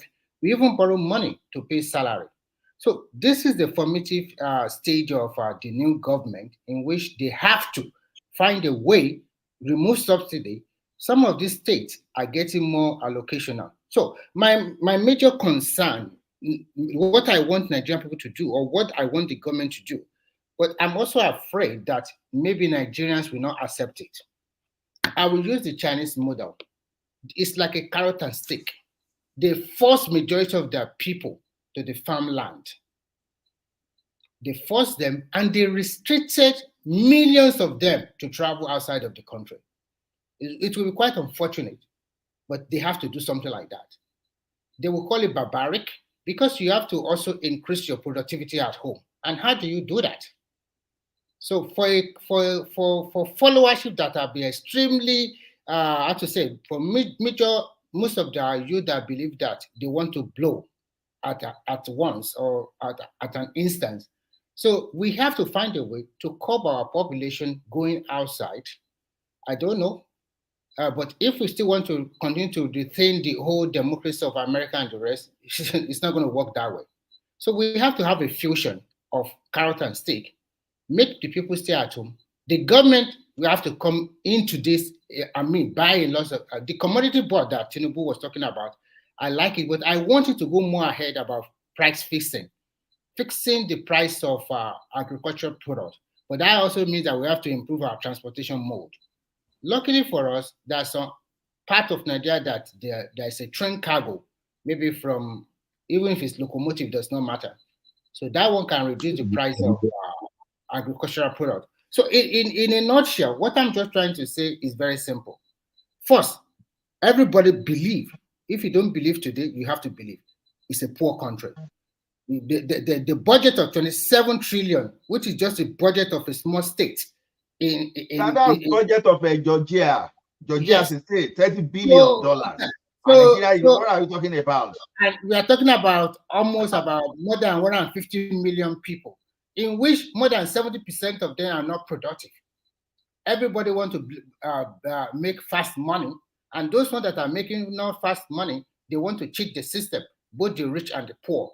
So there must be a new total orientation. And I think for that country to change, we need a very strong and straight leader. It's like, okay, I'm going to rule for 8 years and I don't care. I'm going to step on so many stones. And after this, maybe things will turn around. But if you are still continuing to say, let's practice the same American democracy, and also some of these things you guys have been talking about, some of them are useful in Nigeria. But you have to continue to factor the Nigerian. No, Remy, we are actually not practicing American democracy. There's a difference between you model your system after American. Like Canada modeled their own after American, but we are not really practicing what America is practicing. So sometimes I disagree when they say the reason why I said that is that I look at, we have 2 House of Assemblies, both the Rep and Senate. What are they doing? The current expedition alone on that is a lot. Those are not even the problem. Those are not even our problem. They are even job creation. I understand what you are saying. We can always call that. I know that job creation is a problem. But for example, what they did in China was this, and I will just share a little bit with you quickly so that another person can talk. They look at cost advantage of each city or each region. For example, let's say the Northeast, you are known to produce red pepper, tomatoes, and the rest. The government just encourage a lot of people to go to big time farming about tomatoes and red pepper. So everybody in that particular axis are known for small farmers and big farmers. And then they now establish a kind of government agency that will buy off everything from them. And if you are big enough, you also want to export your pepper or your tomato, you have to go through that government agency. They have to make sure that it's matched to the international standard and quality and whatever. They help you get all the necessary approval and licenses for you if you want to export it out. So that way, their product outside still maintain that quality, also, especially to developed country. So that's what they do. So we are not using our cost advantage very well. For example, let's say like in the Southwest, if they are known to be producing maize, then if all this Shaki area and the rest, everybody just go to rice maize farming. So we must use that way, and with the government and the excess, like you said, the government will buy it off. But I learned something in Finland when I came here. They encourage a lot. Finland is about private entrepreneur. That's what they do. I saw a lot of warehouse all over in the outskirts of the city, and you can rent it as little as €100 per month, and you can put like 20 or 40 feet container of cargo inside. So Remy, why their haven't government assist them? wait, Triumph. So why haven't private entrepreneurs in Nigeria see, because that's an opportunity right there.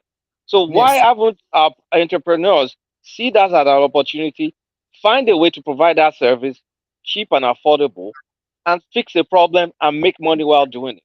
Thank you. That's a very good, but we have to look at Nigerian mindset. Does an average Nigeria, does he want to plan for 3 or 4 or 5 years before he can talk about breaking even, and after breaking even making profit? An average Nigerian entrepreneur does not want to look at that way this way. He wants to invest in a month and get a profit in another month. So, and if you want to do this kind of business, you must have a very good business proposal. Like, okay, I want to go to warehouse setting up. In the next 1 or 2 years, if I can break even, that will be fine. And in the 3 or 4 years, I can start making my profit. Even if my profit is 10% from what I've invested. But most Nigerians, they don't think that way. Most Nigerians is about, oh, I'm putting my money here and I want to see the return immediately. In business, it's not done that way. So that is the mistake that a lot of us are doing in Nigeria. So there must be a kind of Remy, even the clause that you just emphasized now, what you just emphasized now, I don't agree with that in totality. Okay. Because if it is that, we won't be seeing the like of Adenunga. But these are big players. We won't be seeing the like of $10. We won't even be seeing the like of Dangote even putting in structure. The question is this: we love excuses in some aspect. We love excuses. And I'm not saying government should not back up. Government is doing fertilizer subsidy up to tomorrow. It's hold on. So the Pfizer, what's his name? Rational Mind. Smith Klein and PZ and all of them that left Labour brothers that left Nigeria. But Rational Mind, they left Kenya too. They left India too. People like you just what about? No, it's not what about. You have to understand. You have to be able to compartmentalize problems. Those companies are disinvesting. They're leaving Africa. Kenya. How many of them exited Kenya? GSK has just left Kenya. Okay. GSK just left Kenya and India. Excuse me, can I quickly interject? You saw those what about? No. Look, Rational Man, calm down. All those multi-global corporations leaving Africa because they have started seeing the handwriting on the wall. In the next 10 years, if they are not kicked out, they will not be like relevant like before. Because they are even leaving Canada too. They are even leaving Canada too. So what are we talking about? New business is springing up. It's either they acquire them or they also change their mode of doing business. So, and there's also competition here and there. So things are changing all over the world. Remy, let me quickly Things are changing. So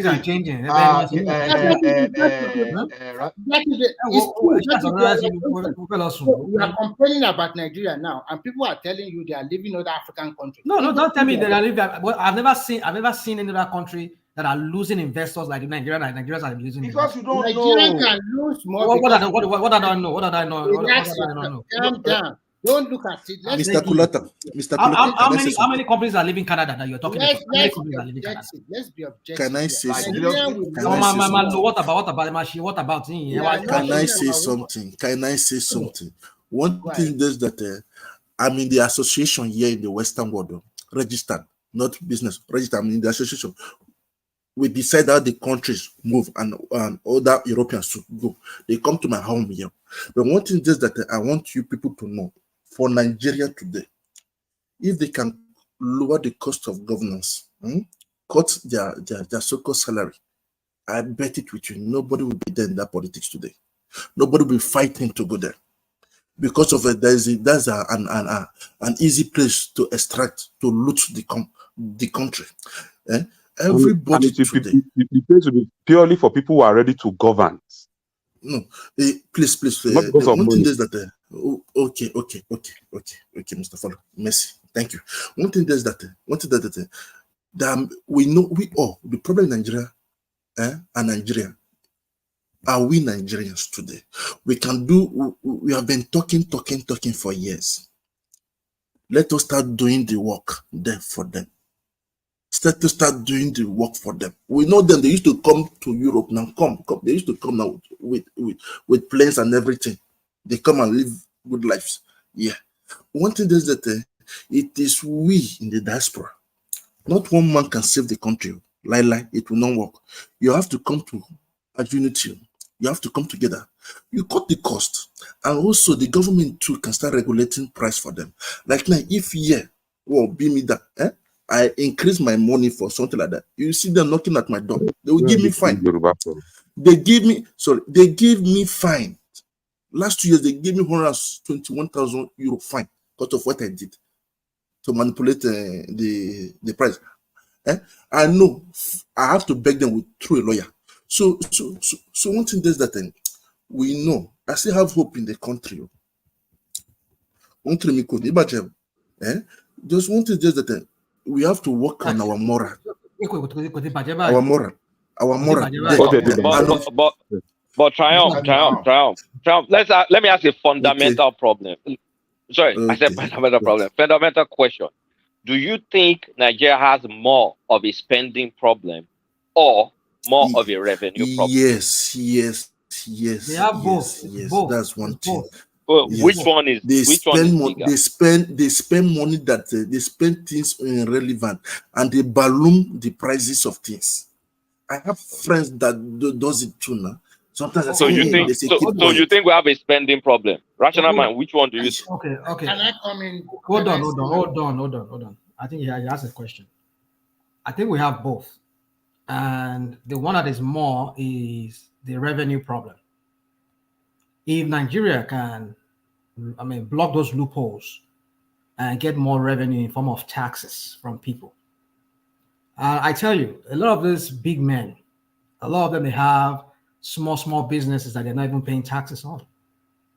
And this multiplication of taxes, federal government should come into some kind of agreement with each state.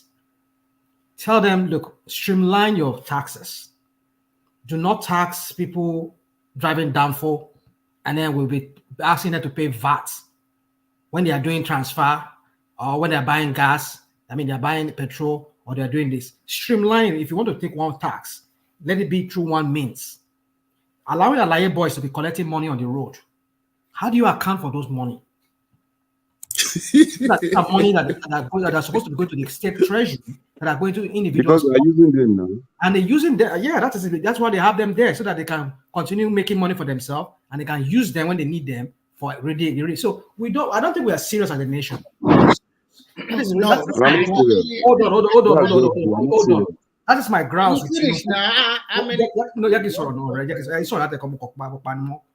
That is my grounds with Tinubu. But Tinubu is already doing that. He's doing that. But let's hear from Remy after you, shall. Yemi go you're going to solve here. So that is my grounds with you. One of my grounds with Tinubu, because he knows what he was doing. That was why he had those guys there. He knows he needs them to continue, his dynasty within Lagos, so that he can continue using them to rig election and unleash mayhem. And whatever, we all know that. So let me not bore all of us with that story. So, but how can you run a system like that when your taxes is being collected by non-state actors, all because you use them? So the point is, if we're not serious as a nation to build a country, we're not really need to build a system, a governance system that really wants to bring about a change in the lives of the people. So when they stop this multiplication of taxes, that you heavily tax people, that ordinarily you should have taxed them one way, and you and I will live here, a lot of us, is either we pay income tax or we pay sales tax. And the state regulates this. Every place you're going to buy stuff here in America, any place, any locality, if you're paying sales tax, they know how to send in their auditors, even right from the banking system. They've been collecting their own taxes from there. As you're buying from any store, even if it's a liquor store you're going here, no matter how small, even though it's a mom and pop's liquor store you're going, you are buying. If they have sales tax in that state or in that locality, you have to pay that sales tax, because invariably, as you're paying your money, they are billing everything together and they are collecting their cuts from there. It's the way they set up the system. So Nigeria is not serious. All this talk that you're talking about, this guy, Minister of Trade or whatever that guy you're talking about, you need to bring everybody into a database. All the businesses, make sure you bring all of them into a databases. I mean, I know it might sound too far-fetched, but at least once you can bring them into a database, and then you can monitor their income from there. Make sure that everybody's being paid through some kind of system whereby if you are paying, which I think that was what Emefiele was trying to do. Because I know he overdid it. Maybe his own was another political angle to it. Bring people to the database so that you can monitor with that e-money they were trying to do that time. If they could use that one as well, it could be another channel, another avenue to monitor people's transaction, and you know what their income is coming through, what is coming into their account, and then you can collect some more stuff from there. Start taking out your taxes from there. That way, it's not going to some individual person's side. If it's all these Agbero guys, okay. Rational mind. I think Lasisi.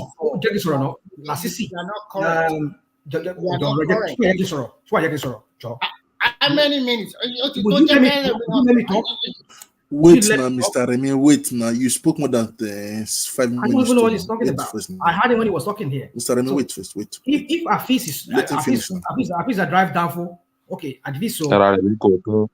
Afis, so you have to pay so amount of money for tax for a whole month. Go to GT Bank, pay your maybe 50,000 naira for one solid week that you're going to drive. This amount you're going to pay as tax, it goes into the treasury of the states or the local governments. So that some idiots will be standing on the road and collecting money, and you cannot account for it. So it is the issue of revenue, on one side.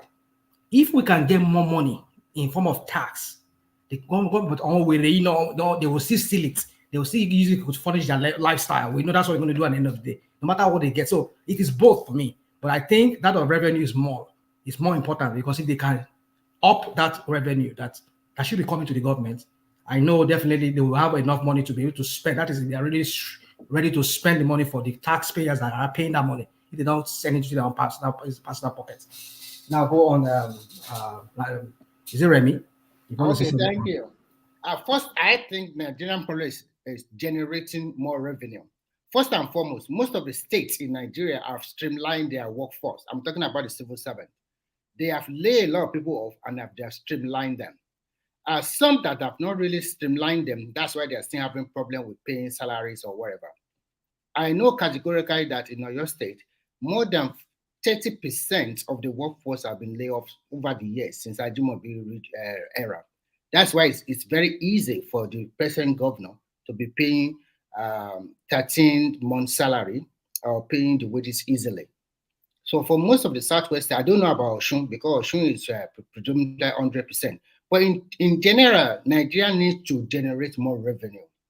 And recently, there's a tax committee formed by the federal government, and they have started implementing some of their program already, putting,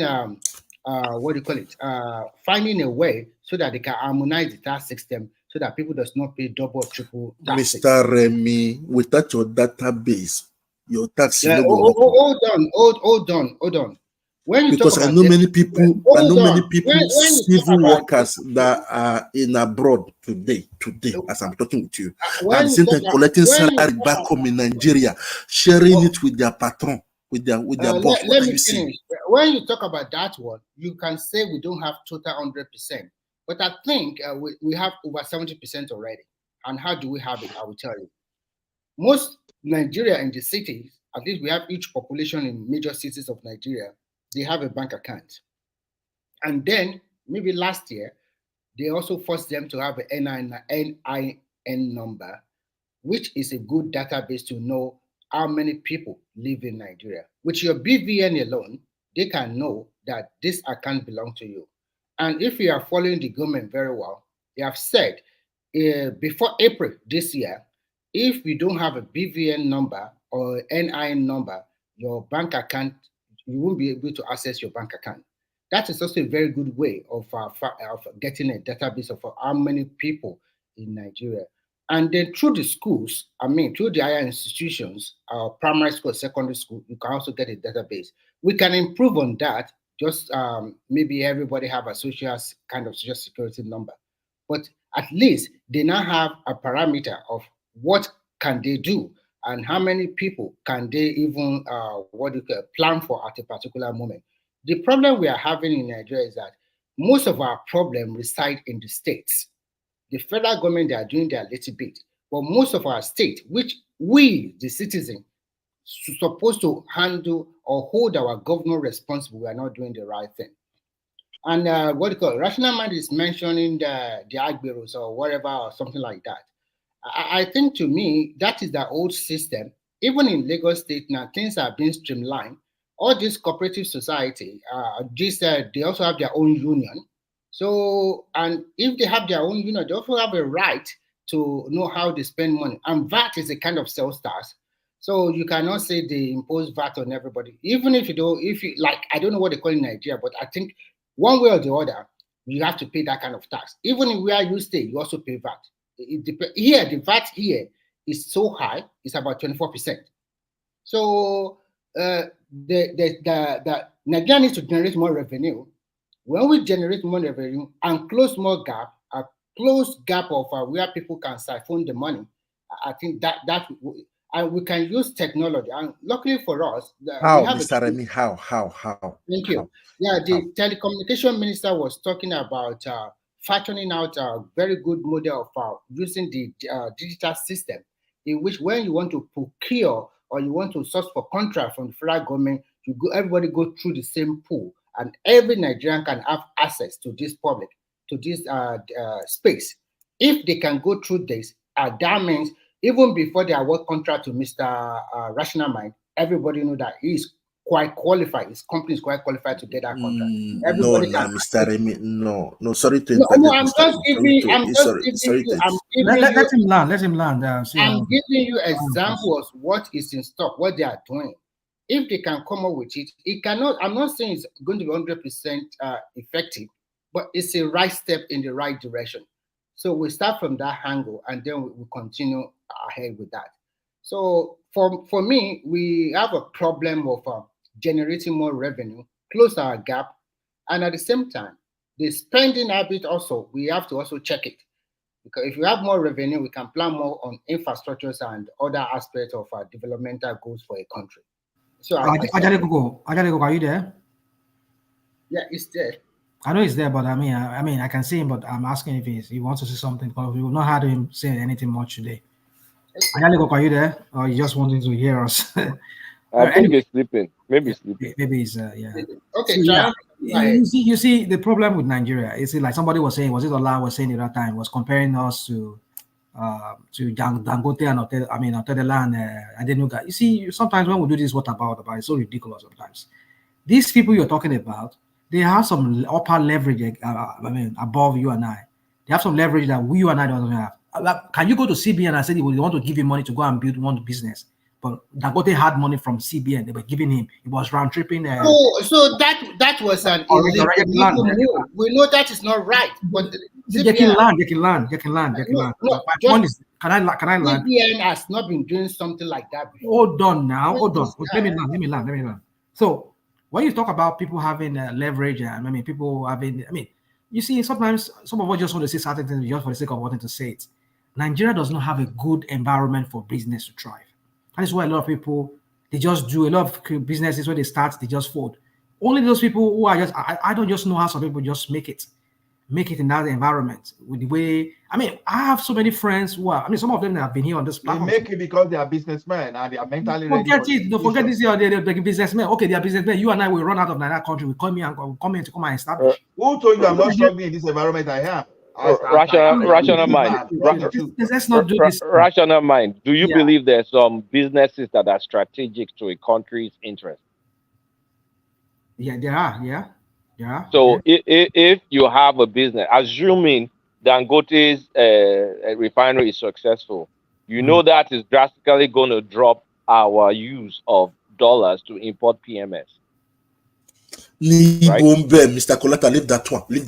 Leave that one. One thing is just that I'm asking questions, you know. Assuming yes, it will reduce us using foreign exchange. Yes. Remy, you are not wanting this. That one thing that is there. So, let me say, Mr. Dangote today is Mr. just Triumph like in France, yes. Mr. Triumph in France, you believe the French government picks winners and losers as far as business is concerned, meaning they will back companies that are strategic to their interest. For example, in the US, when we had that crash in 2009, when all of us were losing our jobs, they backed those banks.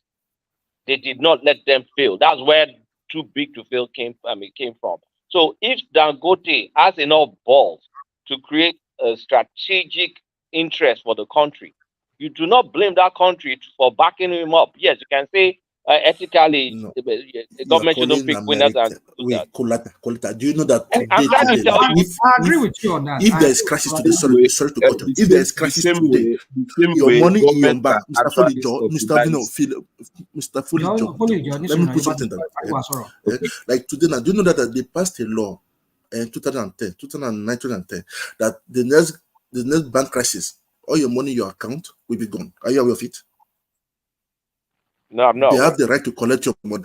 So you have to be aware of it now. You have to be aware of it now.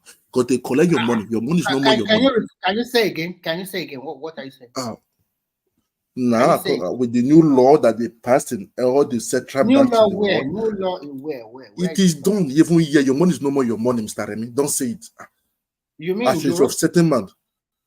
Everywhere in the world now. Moment there's a new crisis, they take your money in your account. Deposit insurance that we all have? What's the name of that? Like now. Businesses in America today now. Every bank, the insurance only insure $250,000. Go and check it. If you have 10 million, 100 million, it is gone. You're right. It is gone. It is gone. For private individuals like you and others in America, they decide for you guys. They can see 5,000 tomorrow. Do you know that the American economy today is they're not I don't want to put fears in you people's. You understand? That's why many people are afraid. No. At least it's for them in America. It's for them in America because of let me talk about Nigeria. Nigeria is the one. Can you break it down a little bit? So what you are trying to say? Are you afraid, Mr. Remy? If your money, I want clarity from your statement. I didn't get it. I want clarity. So I want you to break it down. Your money, your account today is no more your money. Why? Yes, if there's bank crisis today, financial crisis, they will seize your money to use it to pay people, to use it to help the economy. That's the new law. They say bail in, not bail out. So you must be aware of it today. If you don't know, you know today. That's why many people, many investors, many big guys. It's not even good to bank your money. No interest. Let him learn that topic. Many investors are doing what? Many investors today, they are going to tangible things. You understand? Not everything digital. Yes. Not everything digital. So buying gold. They're putting money in there. They're putting money in gold.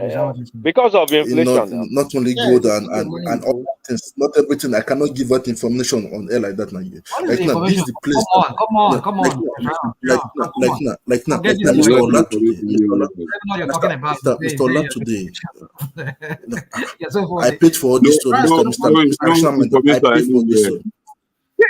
I pay for this one. I pay for like now, Mr. Ola. This is where Mr. Ola is like we needed help in Nigeria. If like now, I know that then they will. sit down in Canada here and telling We me, need to telling me Nigeria. that you can go No, and rational mind. We also need you in Lagos. Go back to Lagos. At least you're also in me Like I now. can't stay with criminals like Like criminals. no, now, let me land now. Let me land, please. Let me land, please. Mr. Like now, Triumph, this you've I shifted can't stand from criminals being my leaders, and I can't be Mr. under. Triumph, you've shifted from the original question, meaning will your I'm going to give you a specific example. Will your government in France back companies that they feel is strategic? And I'm going to just throw an example. Airbus. They do it for everyone, man. Exactly. They do it for everyone. So why we okay then? No. Mostly no. They do it for the local ones here. Even at the extent of restaurant. Restaurant. That's exactly my point. That is exactly my point. If Dangote can have the opportunity to borrow $2 billion, they don't privilege people now like government. that. Even just me, I refuse because I have yes. Triumph, let Foley comment, please. Foley, go on, please. Yeah. I never land now. You people don't let me to land now. You people don't let me to land now. Please now let me land. Let me just finish something. Okay, This is where right. I want to. This year we want the expertise of Mr. Ola in Nigeria. If we can centralize the data, because I was speaking to one of my close pals, because of he is into exporting. He got a contact. They wanted to defraud him. I saved them from Nigeria. When I talk to people, where are you? Where are you from? What do you do? The person started saying that make a no spoil in market in Brooklyn. You can see the way that the people back home. Then I told the guy that for me not to put a bad name in my country, I said that the place is not centralized. They don't have centralized data, so there's no need putting this certain amount in Nigeria for now. When they have it, then you can start doing it. The guy then thank you very much. So the something stopped. Then I called the guy back home. I said, Oleniani is from Lagos. Oleniani. Yeah, you people spoiling our names here in Africa, in Europe, because there are good people back home. Because of your selfish gain, they will think everybody is the same thing back home. If they can use the centralized data, I bet it with you, the corruption will reduce a bit. We don't have it, Mr. Colata. We don't have it. I remember when I first of all came here in France, I wanted to open a business. The first year, they told me that they don't recognize me. I said, I have a passport. They say, no, you are not in our database. Yes. What I did first, after 3 years, I was in the database as a citizen. So that is it. It takes time. One thing does that Nigeria want quick micro. We call them microwave people. They want quick. They don't like oven. Oven takes time. Long term and short term. For the meantime, for the short term, Nigeria will start working with the world. People back home, those local investors, to start helping them. Not one person we collect money without paying people salary for years. We know everything that's going on, even though we are keeping quiet.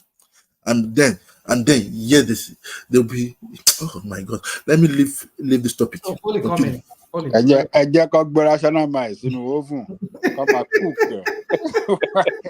Rational mind doesn't get it. Well, I just want to speak on what others have been saying. Okay. Foley, will you start with whether we have a spending problem or revenue problem? Which one? We have both. We have both. We have spending problem and we have revenue problem.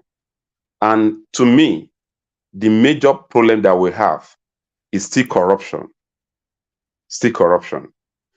The little mechanism that our government put in place to generate their own revenue, we are monitoring it very well. I think Nigeria will be fine with the money they will be generating. As I'm talking to you, there is no any money that above 10,000 naira that are entering into your account that government is not taking 50 naira from. Multiply that by the number of 10,000 naira entering individuals' accounts in Nigeria. Every day, Nigeria government charge me nothing less than 2,800 on my stamp duty every day. Okay, if you had that in a month, you should know how much that one will look. How much that one will look like. Had So it been all this money was being, sorry, before yeah. you, are you operating a current account and they have to charge you that amount on stamp duty? No, I run both current and savings, and any account you put, any money you put into your account, any money you put into your account, they are charging you 10 naira, 50 naira on stamp duty as long as the money is beyond 10,000 naira. Into your savings account or into your current account? Any account you hold. Any account you are doing. So I want clarity, because when people talk, I want clarity. So you Any mean account you run, any account you run. So you are trying to say if someone put like 1,000 naira into your savings account now, they will 1,000 naira is not. 1,000 naira is not. I said any 10,000 naira. Well, on each 10,000 naira, right? Yeah, on each 10,000 naira you put in your bank. They will remove 50 naira. 50 naira. Okay, I will clarify that. Continue. I have the statement every day. I start from here too. I mean, I see that they get money, they take 50 naira or whatever from it. I mean, also all this money people are collecting. So all this money that people are collecting is enough for us to do something with it. But they are not actually making use of this money. Fully, but it's in our budget now. It's part of our revenue. Stamp duty is part. So you never hear when it's not enough. And the money they collected from stamp duty, you never see it from. I'm just talking about one policy where they are getting money. They share the money to the state from the stamp duty. I'm just trying to let you know if you don't know before. Now you know. On stamp duty every month, they share it to all the 36 states, including. Fully, don't worry, they will increase it this month. So it's 50 naira. This is big government. Either they send it to the state or they send it to local governments. It's still our money that we're supposed to be using to develop this space. The way we are talking about this government, our government, we are most of us here, we have double standard of how this system should be run. We believe whatever we think it should is how it's supposed to look like, but without looking inward of what exactly is going on within the system. I can tell you, Nigerians were actually trying their best to make sure that things actually work for this country. We are praying, we are working towards it. But the problem we have here, we don't have people who actually represent our agitation in the governance. Don't turn it to Showore, please don't go there. Let's just talk problem solving. Not Showore things. We're talking about let's not go revolution tonight. The problem we have here is still leadership. In every community that is not functioning, ask their leader. Every house that is not functioning, ask their leader. Leadership is the key to everything in any society. When the leaders are not ready to do what they need to do to face the problem, there is no way. You will not allow anybody, individual, to come and be having a plan for a country who does not have a plan for themselves. Nigerians are trying to make sure that we get things right, but we are not seeing the vibe from our leaders. Somebody is talking about China some minutes ago. When China were actually doing all those things, our leaders are not spending extravagantly. Leaders were showing by example. But our own leaders say, go and check their Fabio birthday that he has last week. The whole stadium was full. All of them traveled down to Fabio, to the state, to go and celebrate birthday. With our money. In the Senate climb. With our security. Able to do that kind of a thing. A public servant. We are talking about Nigeria, they don't have money. I mean, it's just ridiculous. That Nigeria does not have that money you guys are talking about. See, it's either we face the problem or we just want to deceive ourselves. Look at it very well if you are not getting it. Look at the huge investments in telecommunication. Look at how long it took Nitel and I could not give you telecommunication services. But when the private people decided to No, invest. so no, I mean, Wait, see, Jare, rational mind. You don't jump just for when someone is talking against you, against what you don't want to hear. That's not good. Is that the telecommunication? Is that the only industry we have in that Maybe you will listen to me and get my analogy okay, first. all right, let us don't just It's an example. Actually, it's still my time. It's still my time. I would love to make use of my time. Sorry. You have been saying something here. No, I'm not sure if I've ever interjected you. Okay, all right, go on. So, so when we're not talking about somebody is investing money in his Dangote business in order to solve the transferring of dollars into their system, to bring that to stop moving of dollars into their system. Why can't we do the same thing in agriculture as well? Making sure that we invest money in people's business, people's farming that are planting rice, so that we can stop the importation of that is the anchor borrowers and fertilizers subsidy. Isn't that I'm just wondering, as this is Oga, this Akon borrower that you are talking about, this Oga that said he collected money from Akon borrower, you will actually know what he passed through before he can get it, before he actually got the money. I have people. Does that matter? You don't get money free of charge where we are there too. When the corruption is ruling, in any sectors, it matters a lot. There is not any policy that can drive when corruption is ruling. In Akon borrower they are talking about, before you can even get there, you have to know people and touch people before you can even get it done. In a space where things were working, you don't need all those things to get things. But some just apply. People try. You put effort and try to run your business. See, I understand what you are talking very well. We are trying, but we are not moving. We are not growing. We are not growing the speed that we're supposed to grow with. Wait. See, I got your point. But all we want in Nigeria is to get like this situation before we can move forward. It doesn't work that way. And I'm still telling you, it doesn't work that way. Do you think in this environment you are here, it is true, you apply online and they approve and they give you approval? I agree. But then, do you know the level of documentation you will go through even before that approval? They will do your credit check, background check. You will do credit rating, all those stuff before they give you. I know Nigeria may be different because they will not ask you money before they do it for you. They will not ask you money before they do it for you. I agree with what you are talking about. That Nigeria, they will see house for bribe. I do not disagree, but I'm saying it is not enough for us now to grant it. We keep telling the government that okay, you must improve. Give an example. I will give you an example here constantly. Immediately I talk now, rational mind will come at me now. In Lagos State, there was a time that I'm not saying the problem is solved now. But when you see the problem with the issue of what do we call it, a CFO in Lagos now, it's not what it used to be like 25, 30 years ago.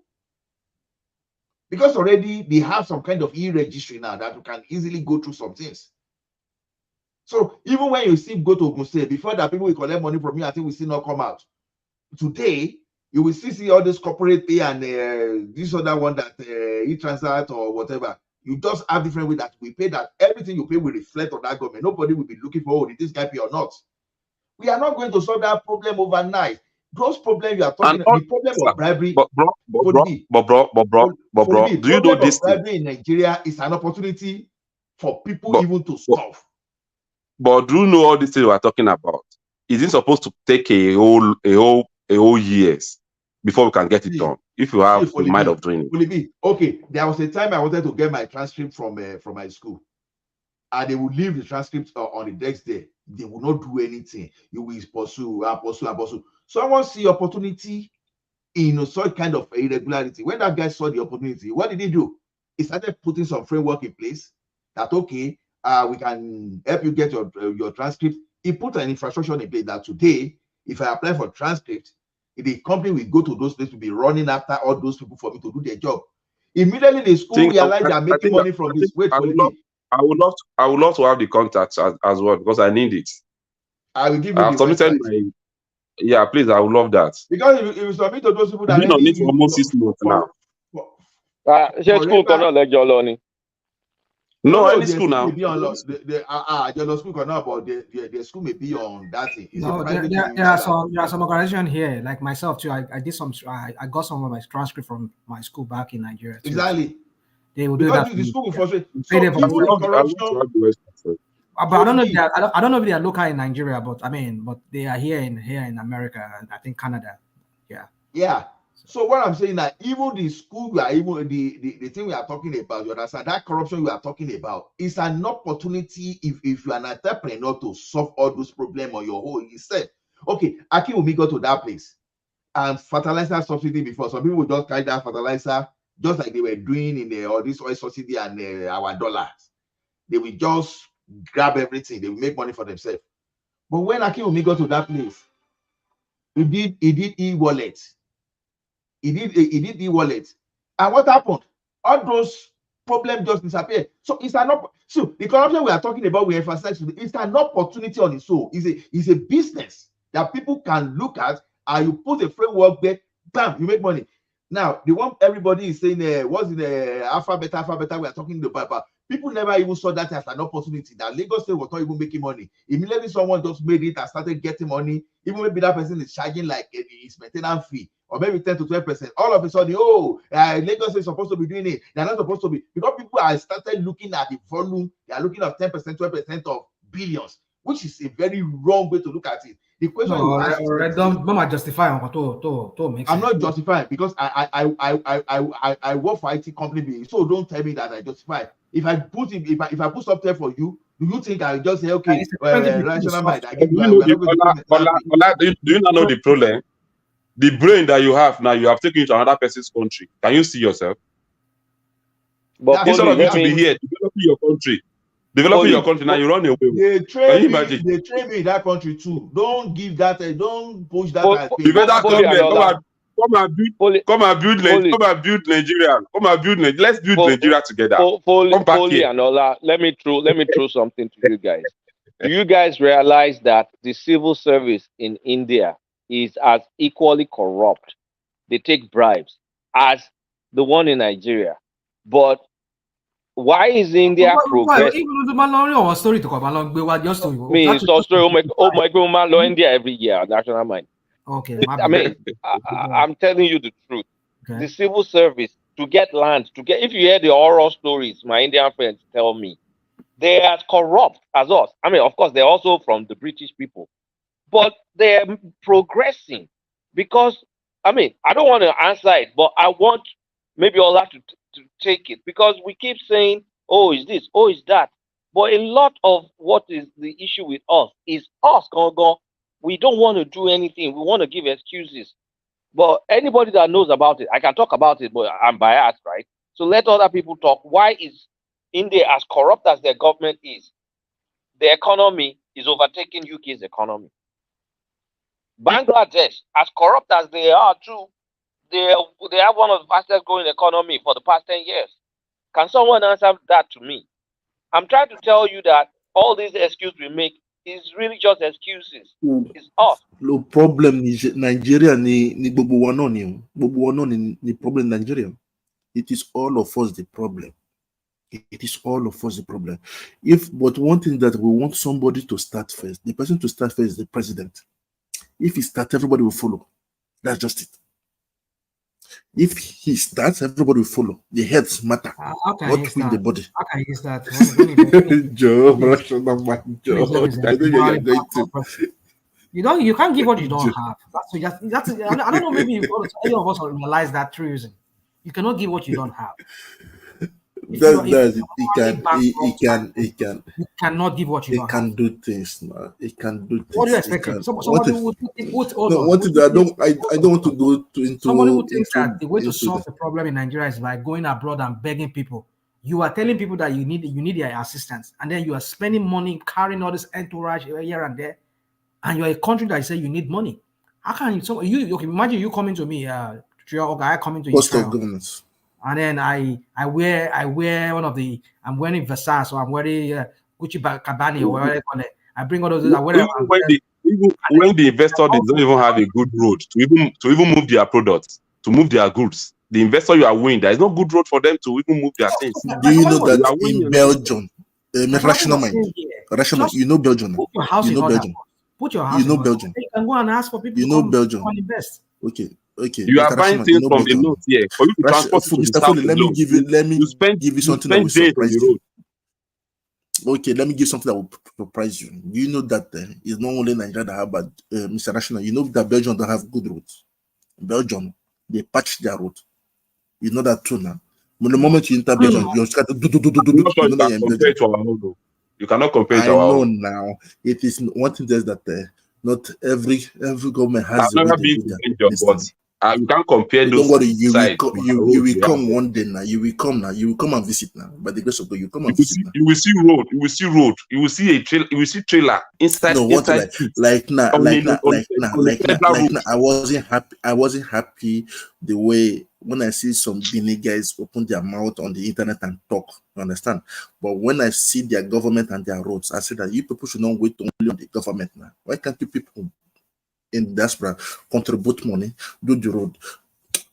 We all How? in every Guys, at 11:30 I will shut down because I need to go to bed. It's Oh, all right. almost. I'm having an I'm interview. way past my own bedtime right Yeah, I now. can even imagine you in Georgia already. That's about 3 hours ahead of me here. So Yeah, it's 2 Okay. a.m. here. Oh my Okay, goodness. one You thing. need to go. You need to go to bed.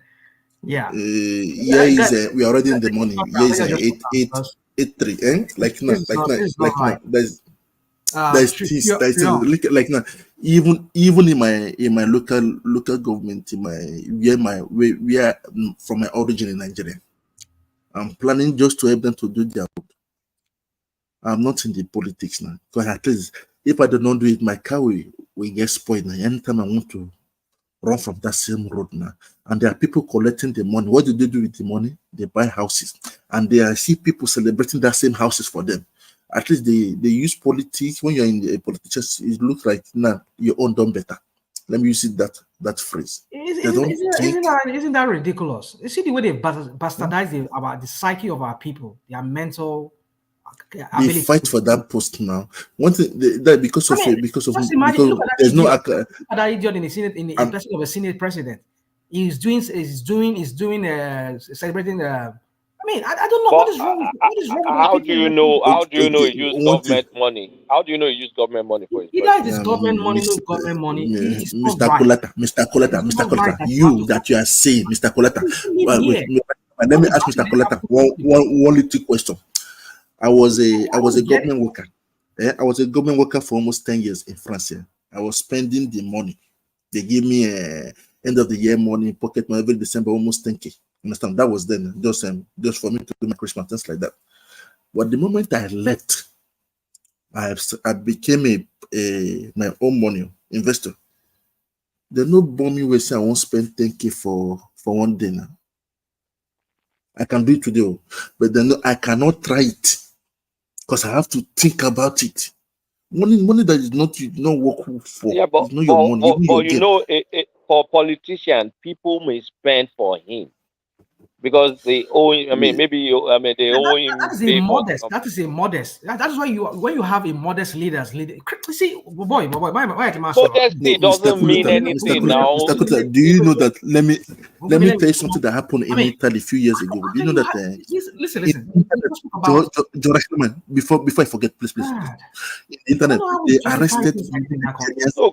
Rational mind. Why are you acting like we're electing angels? No. What cares about modesty? Your effectiveness. They were spraying money. Oh, Sherry. Mr. Coletta, they arrested Nigerians for spraying money. Demolished by this. Spraying money in Italy. Then they started going through their data. Mr. Coletta, they went to the data, and there's one that is still in the prison today. Four of them. They see where did they got the money? They were spraying. Okay, Mr. Trump, let me ask you a question. Let's say you do party now, right? And you have all these vendors, people, maybe I don't know, maybe you sell a product and you have people that want to maybe you buy products. Let's just say you run a company on behalf of France or something. And you have some preferred vendors. And when you throw your party, they said, let me throw party for Triumph. So all of them donate to your party because of course they want to keep your business. And then you go and enjoy your party.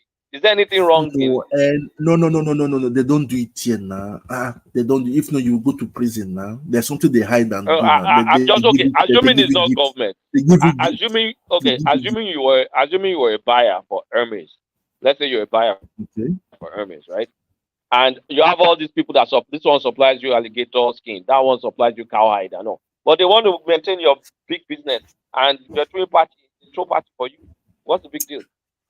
Let me tell you, if it is for the business, there's no problem. If it's for personally, you can't do it now. Yeah, one thing is that even there's something that there's a lady in Nigeria traveling around the country. Traveling around the country, you understand? Traveling around the country. When she was there, when she was going, she even filmed the police guys asking for something. You cannot. You don't give money now. They can't give you money like that now. They can't give you money like that. They can't.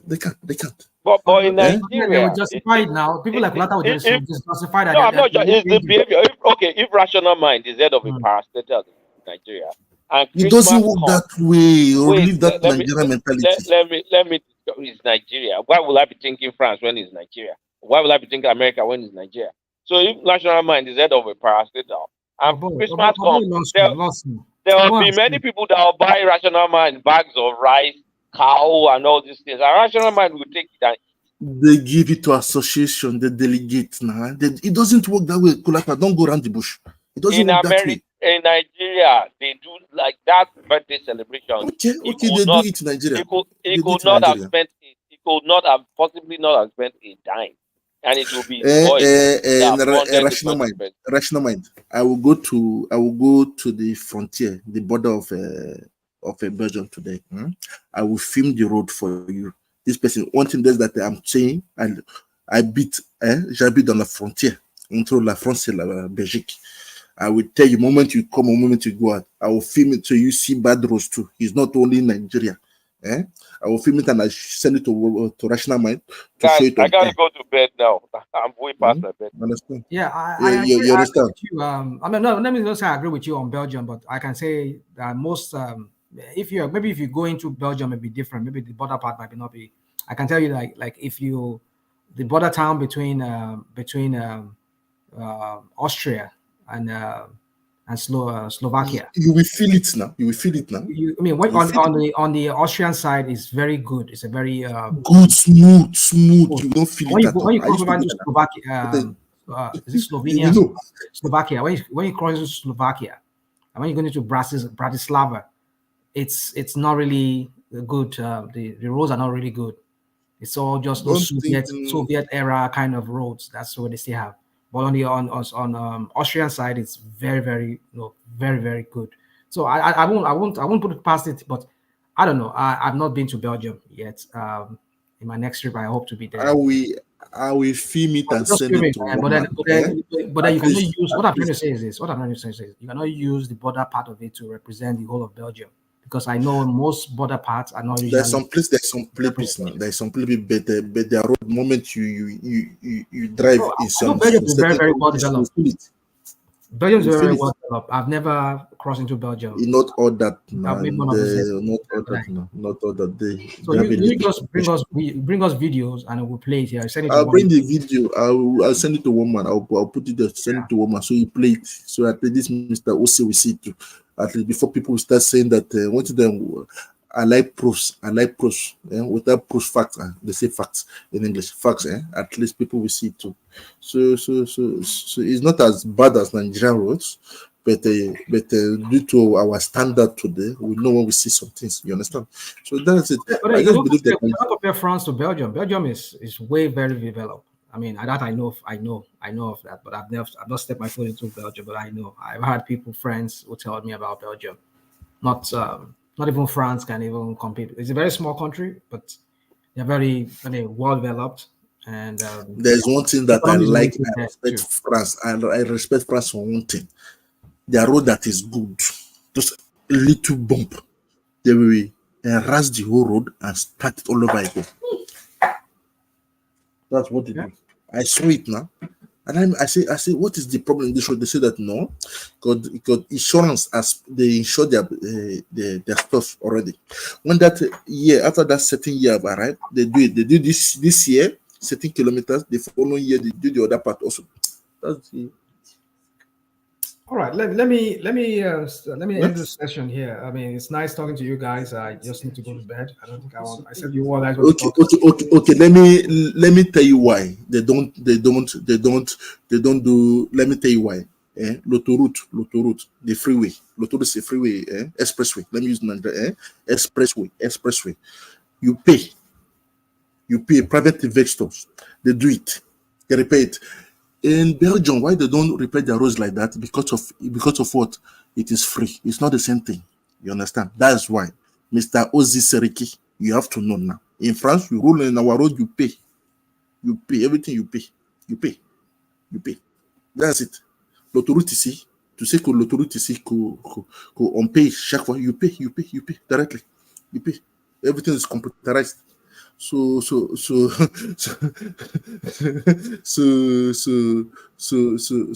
before people start talking, I like showing proofs. Everything is here. Everything here in France now you pay. Nothing is free. Nothing is free. Like here in France today, they invest in their even up to restaurant. Government assist. Government assist. Mr. Osi, if you are from Belgium, the border between France and Belgium, check the road. Many accidents happens there every year now. Check the road. Just check the road. All right, let me end this session. OC, everybody, thank you. Okay. Boaz, thank you very much. I enjoyed my day with you guys too. And everybody, everybody, and Mr. Triumph, Kulata, Ajali Koko. It's nice having you guys tonight, and any other person, our friend from Nigeria, Foldy B, Remy, and Babati, and everybody that came on. Sorry if I can't remember your name because right now I'm way past my bedtime. I should be going to bed now, so I can't think straight. Yeah, it's nice having everybody. Like one man will always say, click the like button and share. I mean, maybe it's too late to share, but you can still rewatch it. It's going to be posted immediately after I end this session. Hopefully, we'll all be here again back in a few hours. I think some people are already in Sunday, like people like Mr. Triumph. And I have some few minutes before I enter Sunday. So, yeah. So, hope to see you guys in the next session. And I would say, as they will say, the Jewish people will say shalom.